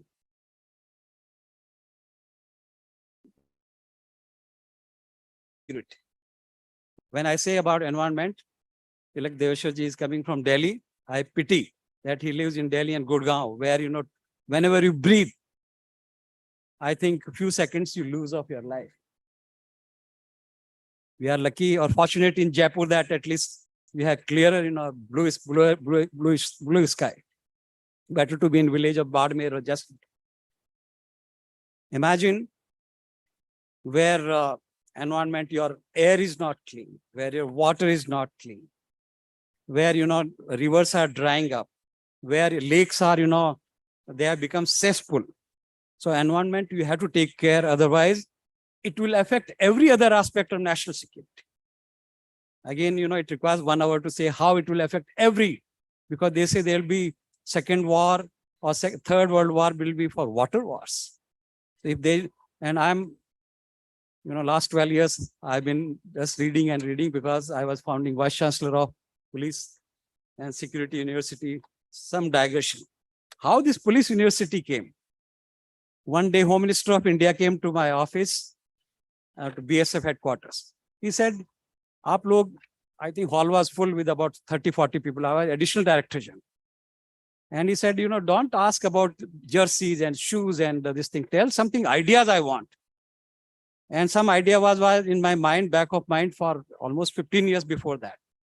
I said, sir, for everything, there is university. And growth of every sector has been through universities. You take agriculture through university, management through university, engineering through universities. Why not security through universities? He said, this is the point. I want this. How soon you can give report? I give you 3 months. Anyhow, I gave report in 2.5 months. It went to Union Cabinet. It was approved. That university was to come in Delhi. 500 crore was sanctioned. It's all in Google. You can see whatever I am speaking. But 26/11 came and Home Minister was changed, as you all know. The successor Home Minister, I will not name, he said, police के लिए भी कोई security के लिए भी कोई university हो सकती है. I don't want any university. He got it cancelled. But ideas don't die, my dear friends, if you have passion. I, as Director General BSF, went to Gujarat and met present Prime Minister of India. Then he was Chief Minister. He said, Mr. Kumar, we have come to know about your idea, and we are going to establish first police university in Gujarat. And this is how first police university came in Gujarat. And I was invited when first, convocation was there. Mr. Narendra Modi was there on the dais, and very few politicians give you credit. He said, this is the idea of Mr. Kumar, that we have set up police university here. But at that time, I was Chairman Public Service Commission, Rajasthan. Our Chief Minister, Mr. Ashok Gehlot, again, credit should go to him. He said, if there is university in Gujarat, why not in Rajasthan? And one Mr. B.L. Joshi, who was governor UP at that time. So credit should go to these two gentlemen that we have police university, second police university in Jodhpur. Third police university has been set up in Jharkhand. Fourth, UP Chief Minister sent his people to our university. In fact, our Honorable Prime Minister has written a letter to every Chief Minister to establish one police security university in every state. So I got it conveyed to one who got it cancelled. Sir, we wanted only one security police university. Now country will have as many as 30 police university or security university. Because national security is not an issue which can be left only to practitioners, as you rightly said. It must be discussed by scholars. It must be discussed by public. It must be discussed by politicians. They should know what makes a nation safe. So coming back again to comprehensive national security. So we discussed border security. I mean, only just passing reference. Border security, then economic security, then environmental security, then economic security, and next, infrastructure security. If your infrastructure, if your iconic projects, if they are not safe, if your Bhakra Dam is not safe, your powerhouse is not safe, your atomic projects are not safe, then what is safe? That nation is not safe. So infrastructure security is equally important. That's why country has created a dedicated central industrial security force, which guards metros, which guards airports, which guards ports, which guards everything where nation has great stake. Okay. Then we have something called health security. If people are not healthy, if health is not taken care of the people, then I think that nation is not safe. You have seen only 2 years back how during Corona, everything came to standstill. In fact, I have also survived Corona. I had no hope at all because out of 25, 18, that Corona count was there, which I had. But anyhow, I was supposed to speak this day and I survived. So health security is equally important. Here again, I would like to say it's a matter of great concern that in India, in our country, 54% women or mothers are unfit to become mothers. This I'm not saying, it's our health ministry's statement, because they are anemic. If women are anemic, their children will be anemic. And as you are aware, 30% children are stunted or wasted children. Wasted child or stunted child. I hope you know the meaning. One according to height is less or weight is less. And that number is almost 30%. So health is equally important. It's not only food, but they should get nutritious food so that country has got people who can fight war, who can work, who can produce, wealth for the country. And so this is importance of health. So nation survives, nation progresses when health is also taken care of. Then next, in my view, is your rights security, your political rights, because there is always between state and nation. Nation gives you security, nation state gives you security, but sometimes state takes back your, as you have seen in Afghanistan, state is there, but it has taken rights of women, they cannot go to university and study there. Though state has political science gurus, you know that how important is state. But same state can be very nasty when it can take your fundamental rights or your human rights. So you have to protect against this type. And also from forces like Naxals, who do not want democratic republic that we have. They want an authoritarian regime. So we cannot afford to give away freedom that nation got in 1947 and a great constitution which has great values, justice, liberty, equality, fraternity, and human dignity. What fine noble words. If any government, anytime, it happened during emergency, your rights were taken away, or in future, or anytime. So we have to guard against these things. Political rights must be guarded. Human rights of humans must be guarded, irrespective of whichever government is there. So only Enlightened citizenry can guard a nation, not only security forces, because generally we think of only in security forces guarding nation. As a citizen should guard nation. And who is speaking to you? A man who was in security establishments. So people, and there lies the role of teachers like you, that you have to create that awareness in your students, in public, through your discussions, through seminars. And I'm happy that papers which have been presented by as many as 75 scholars, I've gone through that list. And I'll be very grateful to S.L. Sharma sir, professor, and Ladhuramji, if I can get all those papers to know what great ideas or new ideas have been given by scholars in this seminar. Last but not the least, which I had did, is cyber security, which I think again, it aspects every aspect of security. You cannot imagine life without, because we are living in digital world now. Everyone carries some gadget. So your health, your security, your everything depends on smartphone that you have or gadgets that you have. And one thing again, which I missed, that is 10th, is individual or community security. Imagine Nirbhaya type cases keep taking place. A nation is not safe. Women are not safe. Girls are not safe. So individuals, if they are not safe because of crime, rampant crime, which we read in South Africa or many countries like that, or Afghanistan like that, then that nation is not, I think, safe. You are not safe. Nation means again people. When I think of nation, I always think of people. People are not safe. Nation is not safe. And similarly, individuals and communities. India is a country of great diversity. There are people from all religions. If every religious community should feel safe in this country, then and then alone nation is safe.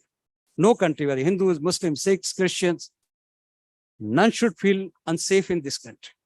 Then only this country has great national security. I think I have taken more than the time allocated to me. We can speak on this issue for hours and rather days. Thank you very much for giving me this honor and opportunity and privilege to speak in my own alma mater. Thank you very much. Jai Hind, Jai Bharat. Namaskar. Thank you, sir. Now I invite Professor S.L. Sharma, Dean Faculty of Social Sciences, University of Rajasthan, to address the gathering.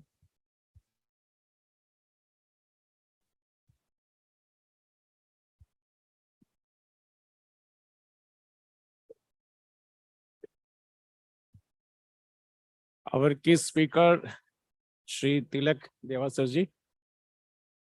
Guest of honor, Shri M.L. Kumarji. The Head Department of Political Science, Professor Manju Singh. All faculty members, they are here. Our former colleagues, Professor Kirori Singh ji, Professor Gasi Ramji, and dear students. I think it's a high time for every country, for every society to think about these vital issues, very important issues, issue of the security. As said by the two previous speakers, and one just give the comprehensive idea about what is happening at the global level. The relationship between the two countries, the neighboring countries, whether it's Asia, Europe, or other continental, particularly we talk about the relationship in our neighboring countries, particularly with Pakistan, with Afghanistan, Nepal, Sri Lanka, or other countries in South Asia, European countries.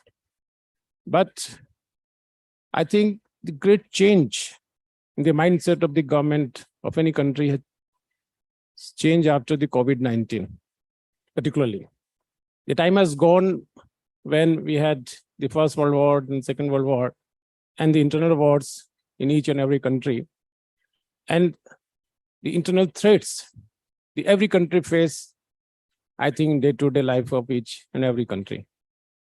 Today's Times, I was just seeing the Times of India in the morning, and I came that 11 lakhs, the citizens of France, they gather at particular place, and they're asking that the government should not increase the age of the superannuation in their country from 60 to 62 or 62 to 65.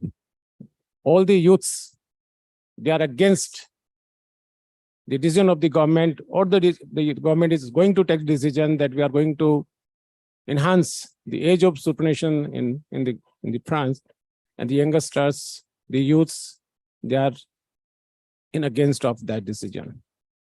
11 lakhs, can you suppose? The huge army of unemployment, not in our country, we can see in other countries, advanced countries.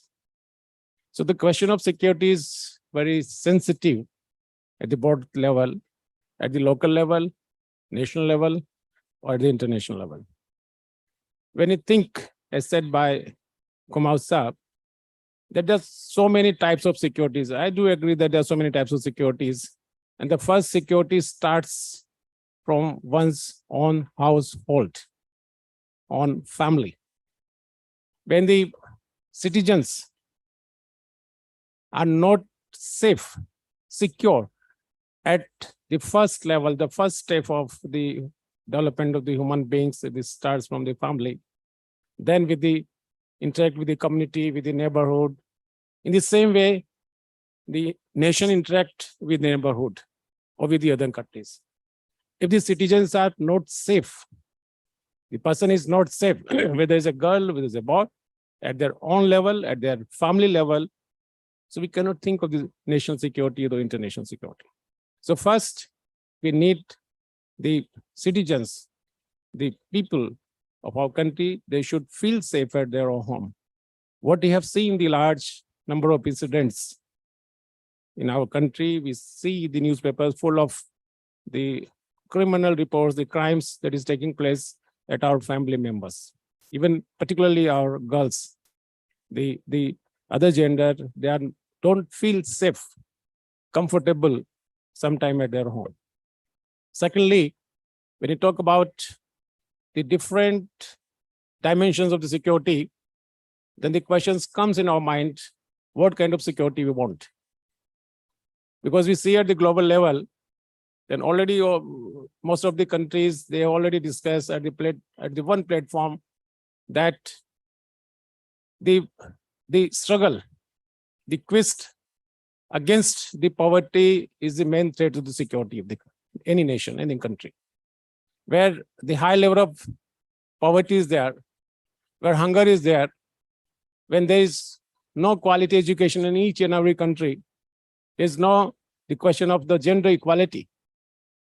The crisis of the water, as said, has been repeated by the Sustainable Development Goals. If we can link with these SDGs, with the notion of the security, then we can understand in a very well manner that if we are fighting with the poverty, the issue of the unemployment in our country, particularly in our own country, and if we don't fulfill the aspirations of the citizens of India, and we are expecting a lot from the government because we are in the era of the democracy, in the parliamentary form of government, and we expect in every year at the end of the February, the March, when the budget is being presented at the center of the state level, that what kind of the scheme, the policy of the government regarding the generation of the employment, how many people, citizens of this country, the government at the state, at the center, they are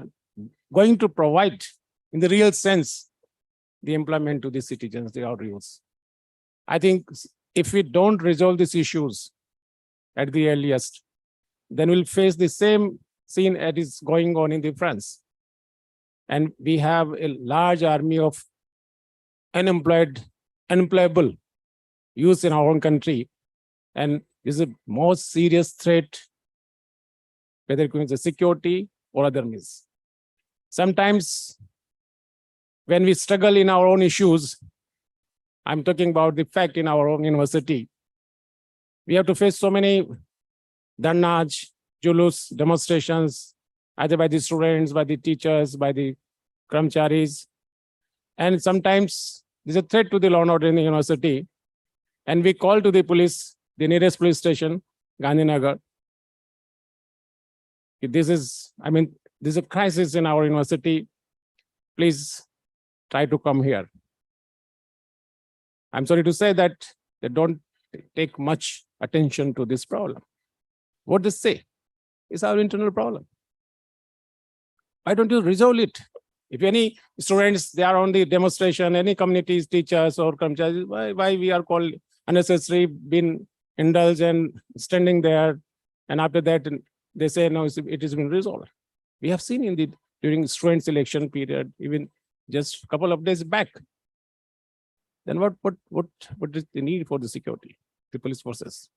You think the police forces only for the security of the politicians or for the bureaucrats, not for the institution of higher educations, or you think about the common people? Then he has to run from place to post to register an FIR. So we have to review the question of security at the local level. How the police forces, they are sincere to work.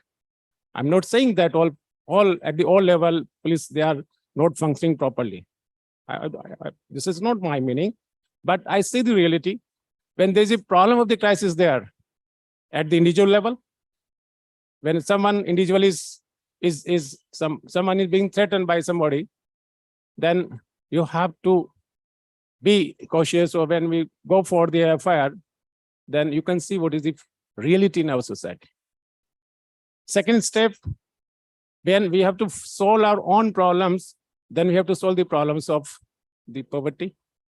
The government at the state and the center ensure that not citizens of our country, they remain unfooded, without food. We have a lot of schemes at the center, the state level, that our citizens should be fed properly.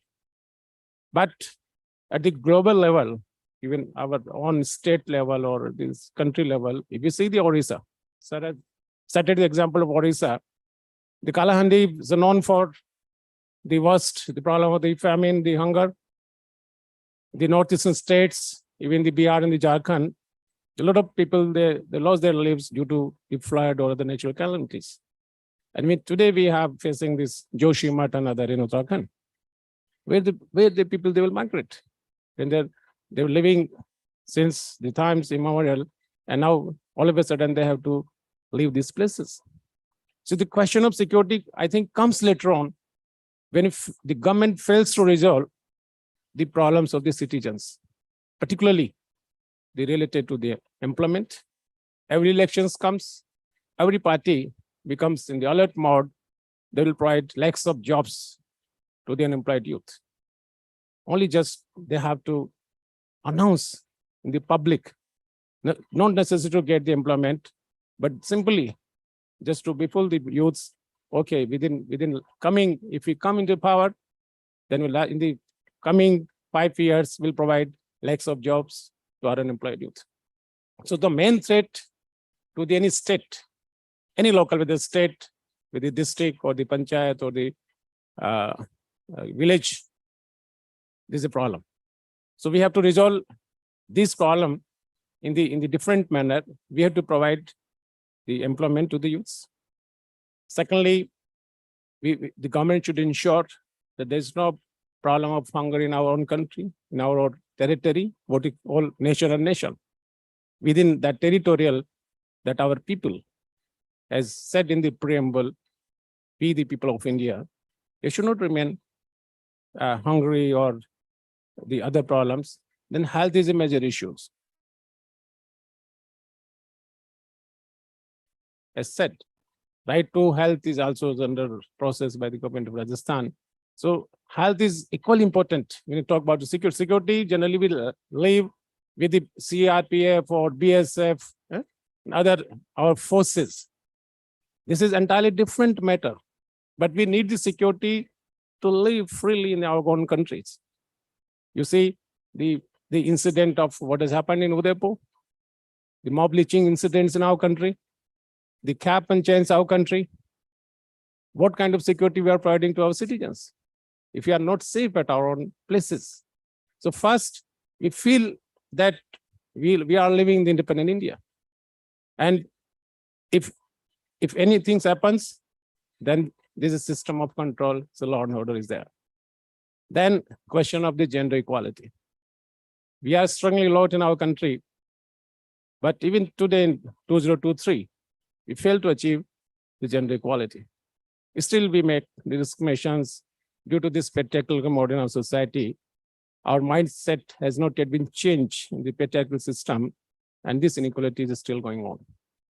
Although we are struggling at the global level, but in our own country, the major problems of upheavals or insecurity that builds from the notions of the patriarchy in our own society. So how can we overcome this problem of the patriarchy?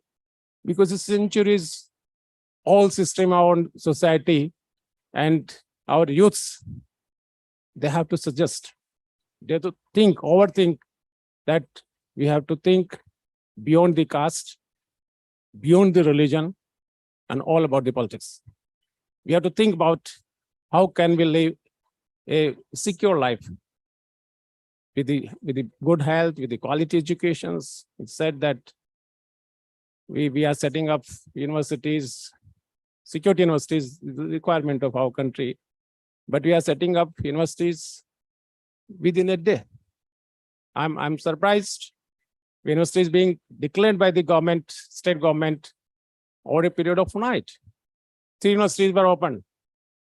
What will do? What will the structure of the university? How they will function? What is the position of the faculty, the teaching, the non-teaching, the other infrastructure?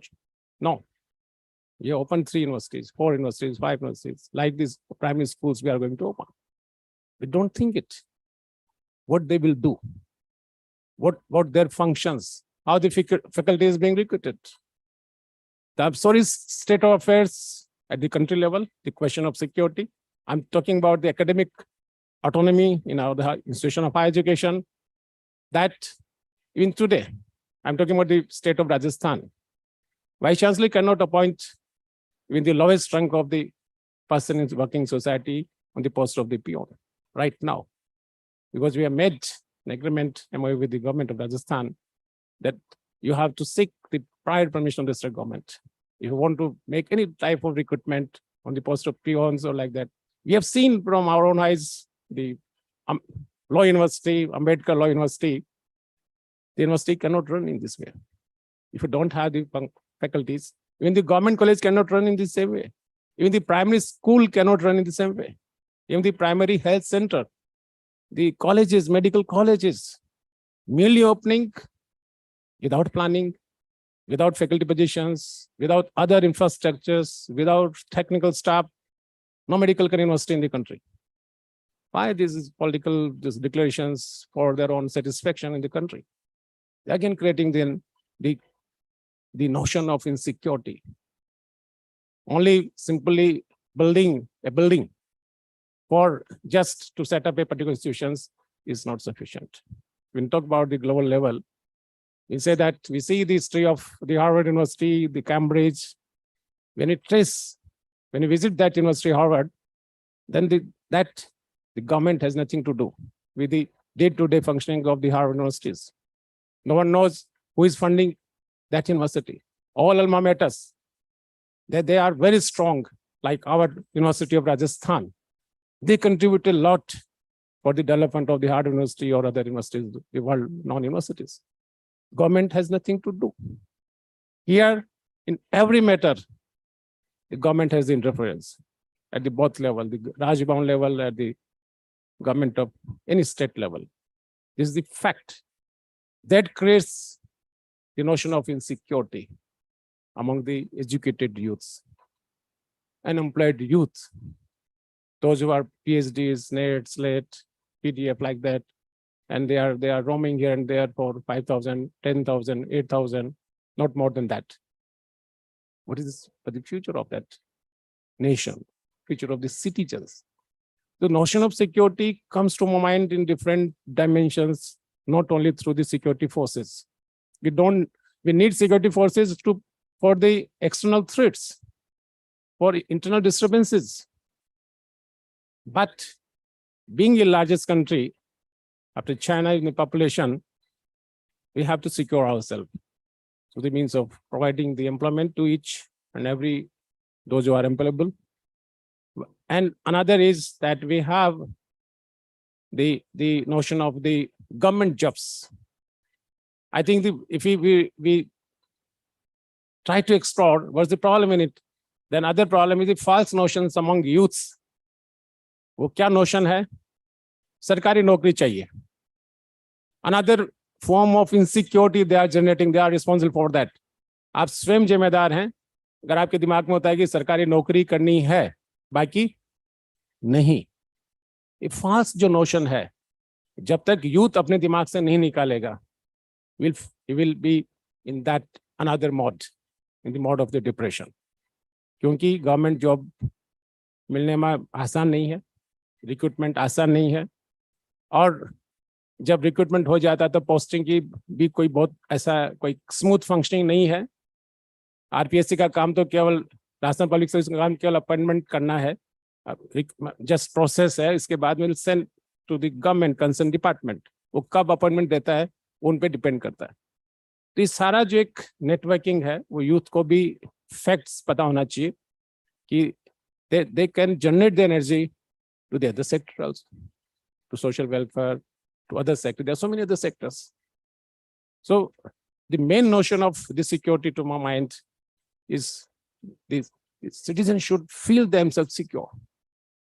Apart from our external threats or internal disturbances, that will happen. It's a story of each and every country. It's not new. Forces सभी जगह होती है, नाम कुछ भी हो जाओ, चाहे वो बीएसएफ हो, चाहे सीआरपीएफ हो, चाहे एनआई हो, एनएसजी हो, है ना, एसओजी हो, सब हो. ह्यूमन कैरेक्टर तो हर जगह एक जैसा है.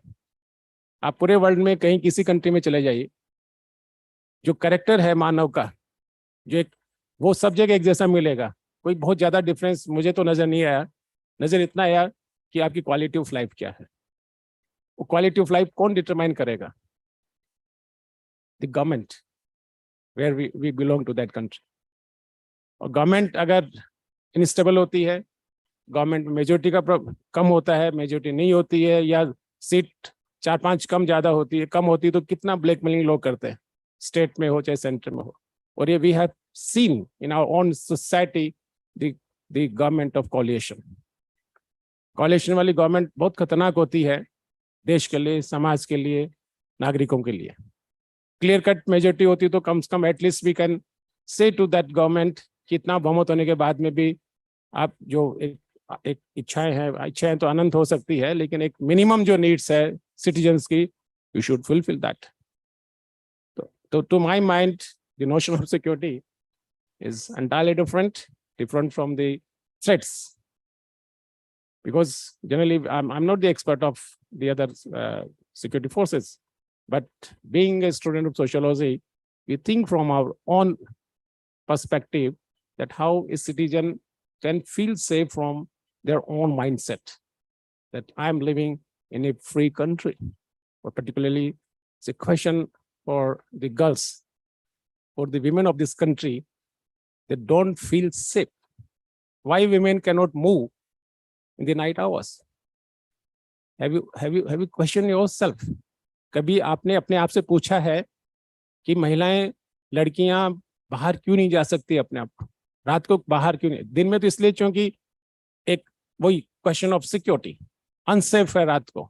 Why in the night?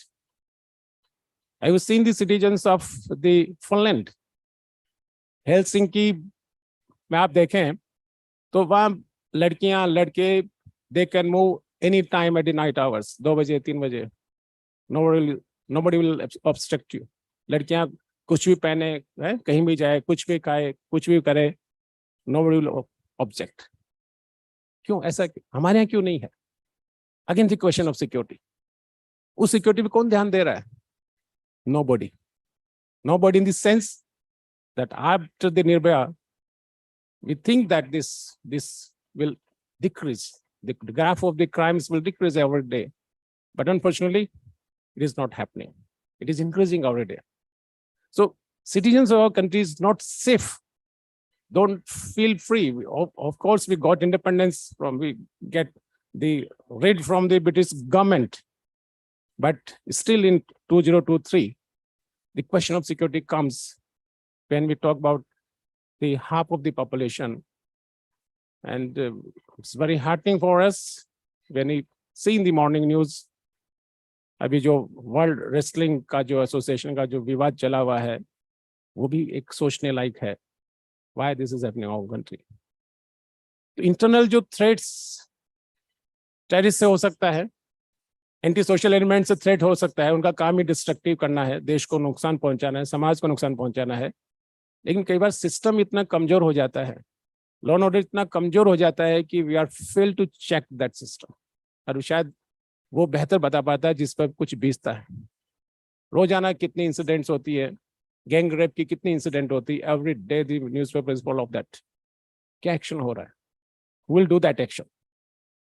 क्योंकि अगर हम compare with develop country, France वगैरह में आप जाएं, पेरिस वगैरह में जाएं, तो ट्रेन खड़ी है तो करीब 3 किलोमीटर के रेडियस में कवर करती है कि कौन सिटीजन्स का मूवमेंट हो रहा है, एटलीस्ट 3 किलोमीटर्स. हमारे यहाँ ऐसा कोई सिस्टम नहीं है. हमारे यहाँ स्पीड का सिस्टम है. If you drive your vehicle with speed limit, cross the limit speed, 80 का है, 85 हो गया, स्टॉप, चालान बनाइए. क्या हुआ? आप 85, 90 पे जा रहे थे, 80 स्पीड है. We can check that speed, but we can not check that the crimes, कि कौन क्राइम कर रहा है, क्यों नहीं पता चल रहा. Why are intelligence, internal intelligence agencies getting weaker and weaker. Rajasthan university में आपको पता है करीब 4 लोग यहाँ इंटरनल जो सिक्योरिटी में लगे हुए हैं एवरी डे. सारी क्या हो रही है सब गवर्नमेंट को रिपोर्ट जाते हैं. आपको शायद पता नहीं होगा, सिविल ड्रेस में रहते हैं. Each and every CID, even that शांति जो होनी चाहिए नहीं है, जो एक सिस्टम स्मूथ है वो नहीं है. तो who will resolve this problem? These are the questions that addresses ourselves, the question of the security. Security means मेरा अपना सोचना है कि पीस ऑफ माइंड.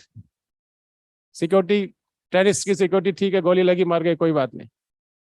लेकिन भी रोजाना अगर मरना है, अंदर ही अंदर घुटना है due to these dark incidents of society, वो जो अंदर की जो इनसिक्योरिटी है, insecurity of the mind, the turbulence going in your mindset. क्या होगा, कौन मुझे बचाएगा, समाज क्या कहेगा, व्हाट इज सोसाइटी. सोसाइटी तो बाद में आता है, फैमिली मेंबर्स क्या कहेंगे, रिलेटिव्स में क्या मैं शक्ल दिखाऊंगी, क्या मैं कहूंगी. इससे turbulence in our mindset, this is more harmful. Insecurity. So if we remove this insecurity from our citizens, the task, the collective task, we should not depend on purely on the government. Government has not sufficient machinery to tackle these problems. Every citizen should get awakened, get the awareness that we have to fight from these elements. Then we can say that we are safe in our own country. We should not dependent purely on the government, whether the center or the state, as we are dependent on the employment. चाहिए तो सरकारी नौकरी ही चाहिए. I'm sorry to say that our University of Rajasthan, our PhD scholars, what will you do after PhD? Sir, कोई भी मिल जाए, सरकारी नौकरी होनी चाहिए. Will you prefer LTC? Prefer 3rd grade school teacher, 2nd grade? Sir, पटवारी बना दो. I'm ready to join as a PhD scholar. सरकारी नौकरी होनी चाहिए. What does it mean? इसका मीनिंग है in the both way. Why? There's lust of the government job. तो इस चीज पे अगर हम यूथ सोचता है, apart from the global securities, the relationship between the two countries, the foreign policies, because ये तो गवर्नमेंट ऑफ इंडिया तय करता है कि क्या किस तरह का पॉलिसी होनी चाहिए, किस तरह का रिलेशनशिप होना चाहिए हमारे नेबरिंग कंट्री के साथ. लेकिन हमें अपनी सिक्योरिटी के बारे में कौन सोचेगा, अपनी जो मेंटल पीस के बारे में कौन सोचेगा, वो ज़्यादा चिंताजनक है. तो इसके बारे में सोचिए, कलेक्टिव सोचिए, और ठीक वैसे ही जैसे फ्रीडम स्ट्रगल के टाइम पर 47 के टाइम पर एक सोच था नेशन का कि हमें फ्रीडम मिलना चाहिए, किनसे? ब्रिटिशर्स से। वो सोच आने की आवश्यकता है कि हमें फ्रीडम चाहिए जीने के लिए, अपना विचार व्यक्त करने के लिए। हमें अपनी डिग्निटी ऑफ लाइफ जो प्रेम्बल में लिखा हुआ है वो हमें चाहिए। इस 75th जो 75वां अमृत महोत्सव है, इसमें वो चीज चाहिए। ये अवेयरनेस जब तक हमारे यूथ में नहीं होगा, वो यूथ हमेशा फिर एक अलग डिस्ट्रक्टिव होगा। जो जो फोर्सेज है, एंटी सोशल एलिमेंट है, चाहे वो टेररिस्ट हो, चाहे दूसरे हो, स्पॉन्सर्ड हो, है ना, from other countries, they will create unnecessary disturbance in our own country. So we must be more careful, more alert, and be awakened from our internal forces. So thank you for inviting me. And Thank you, sir. Now I request Dr. Gajendra Singh, seminar co-convener, to propose a formal vote of thanks.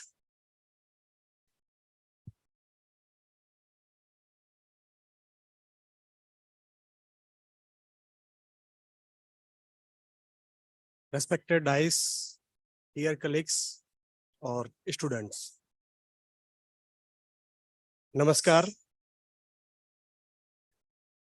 आज 4G और 5G के या WhatsApp university के दौर में Rajasthan university ने जो एक ऑफलाइन सेमिनार करवाया है, इसमें लगभग 15 राज्यों के 20 यूनिवर्सिटी से ज़्यादा 200 से ज़्यादा रिसर्च पेपर्स लोगों ने प्रस्तुत किए हैं और उनको हम एक बुक के रूप में भी पब्लिश करने जा रहे हैं। तो इस दौर में विशेष करके इस तरीके का जो काम यूनिवर्सिटी ने किया है, डिपार्टमेंट ने किया है, इसके लिए मैं पहले आप सभी से गुजारिश करूंगा कि डिपार्टमेंट के लिए ताली बजाएं।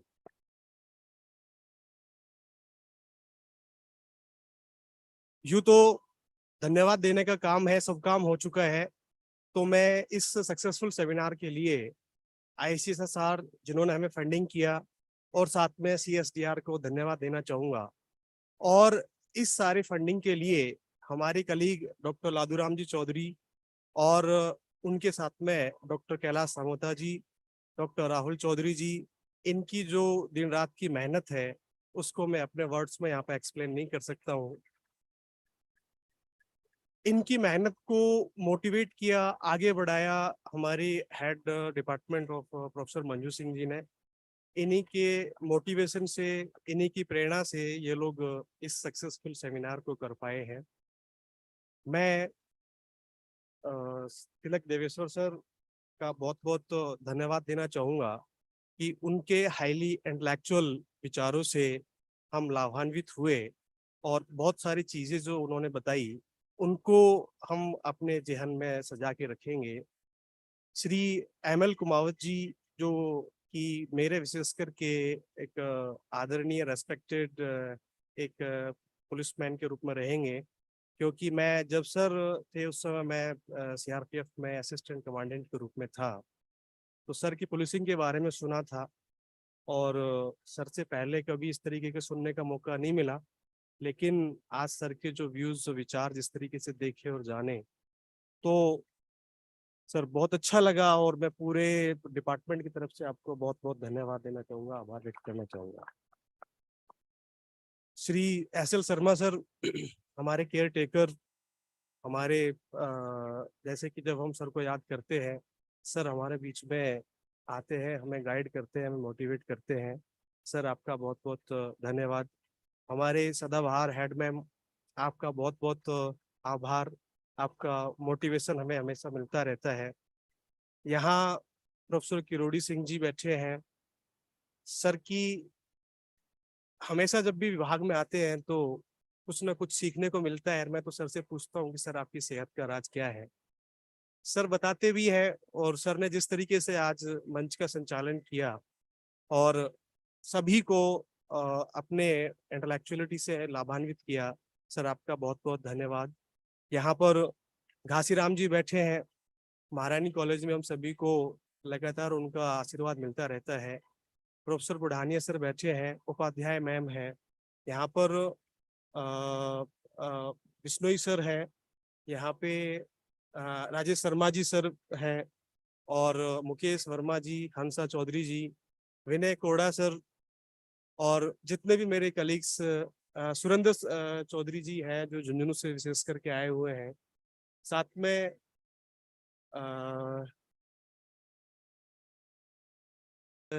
चौधरी मैम, तो उनको भी मैं धन्यवाद देना चाहूंगा कि लादूराम जी को इतना फ्री किया कि वो सेमिनार करवा पाए। साथ में उनकी बेटी भी आई हुई है, तो उन्होंने भी कोऑपरेट किया है, उनके लिए भी धन्यवाद देना चाहूंगा। और मेरे जितने भी स्टूडेंट्स हैं, जितने भी वॉलंटियर्स हैं, उनका बहुत बहुत दिल से आभार पूरे डिपार्टमेंट की तरफ से, क्योंकि उनके सहयोग के बिना ये सेमिनार हो नहीं सकता था। तो आपका बहुत बहुत धन्यवाद। साथ में पौधार मैनेजमेंट टीम, पौधार के जो इसके साथ में जो टेक्निकल टीम है, और हमारे डिपार्टमेंट की जो सहायक टीम है, विशेष करके जो गोपाल जी हैं, और उनके साथ में मंजू जी, अंजू जी, सीएम साहब, और सभी जिनका मैं नाम याद नहीं ले पा रहा हूँ, उनको बहुत बहुत धन्यवाद। पीएचडी रिसर्च स्कॉलर्स, नाम सभी का नहीं ले पाएंगे, उनको बहुत बहुत धन्यवाद। उनका एक वॉलंटियर्स के रूप में बहुत सहयोग रहा, बहुत मतलब साथ मिला। इस सेमिनार को सुनने के लिए, देखने के लिए महारानी कॉलेज से भी गर्ल्स आई हैं, उनकी भी बड़ी क्यूरियोसिटी थी, वो जानना चाह रहे थे कि सर किस तरीके से सेमिनार्स होते हैं और किस तरीके से पेपर प्रेजेंट्स किए जाते हैं। तो इतने दूर से आना और पूरे दिन सुनना, ये आज के समय जो मैंने बताया व्हाट्सएप यूनिवर्सिटी के दौर में शायद स्टूडेंट्स में इतनी यदि ललक है तो वो काबिले तारीफ है, तो वो भी धन्यवाद के पात्र है। और वो सभी लोग, हमारे जो मीडिया कर्मी हैं, हमारे जो फोटोग्राफर्स हैं, या हमारे जो सहयोगी हैं, हमारे जो साथी हैं, या जिनका मैं नाम नहीं ले पा रहा हूँ, उन सभी को बहुत बहुत धन्यवाद और आभार। और यदि कोई गलती हो धन्यवाद देने में, तो उन सभी को भी धन्यवाद आप लें। और इन्हीं शब्दों के साथ में मैं लास्ट में अपने आप को धन्यवाद देना चाहूंगा, क्योंकि मैं पिछले 2 दिनों से बीमार हूँ, लेकिन फिर भी धन्यवाद दे रहा हूँ। तो thank you sir.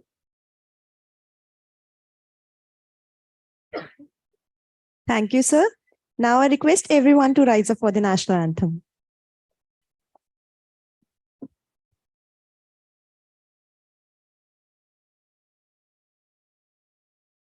Jana Gana मन अधिनायक जय हे भारत भाग्य विधाता पंजाब सिंध गुजरात द्रविड़ उत्कल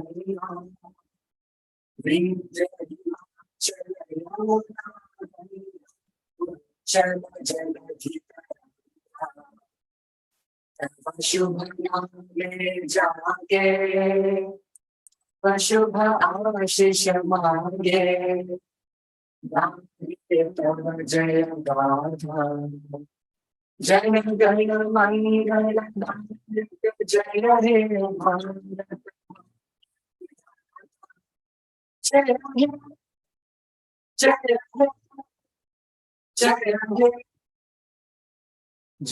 जय जय जय जय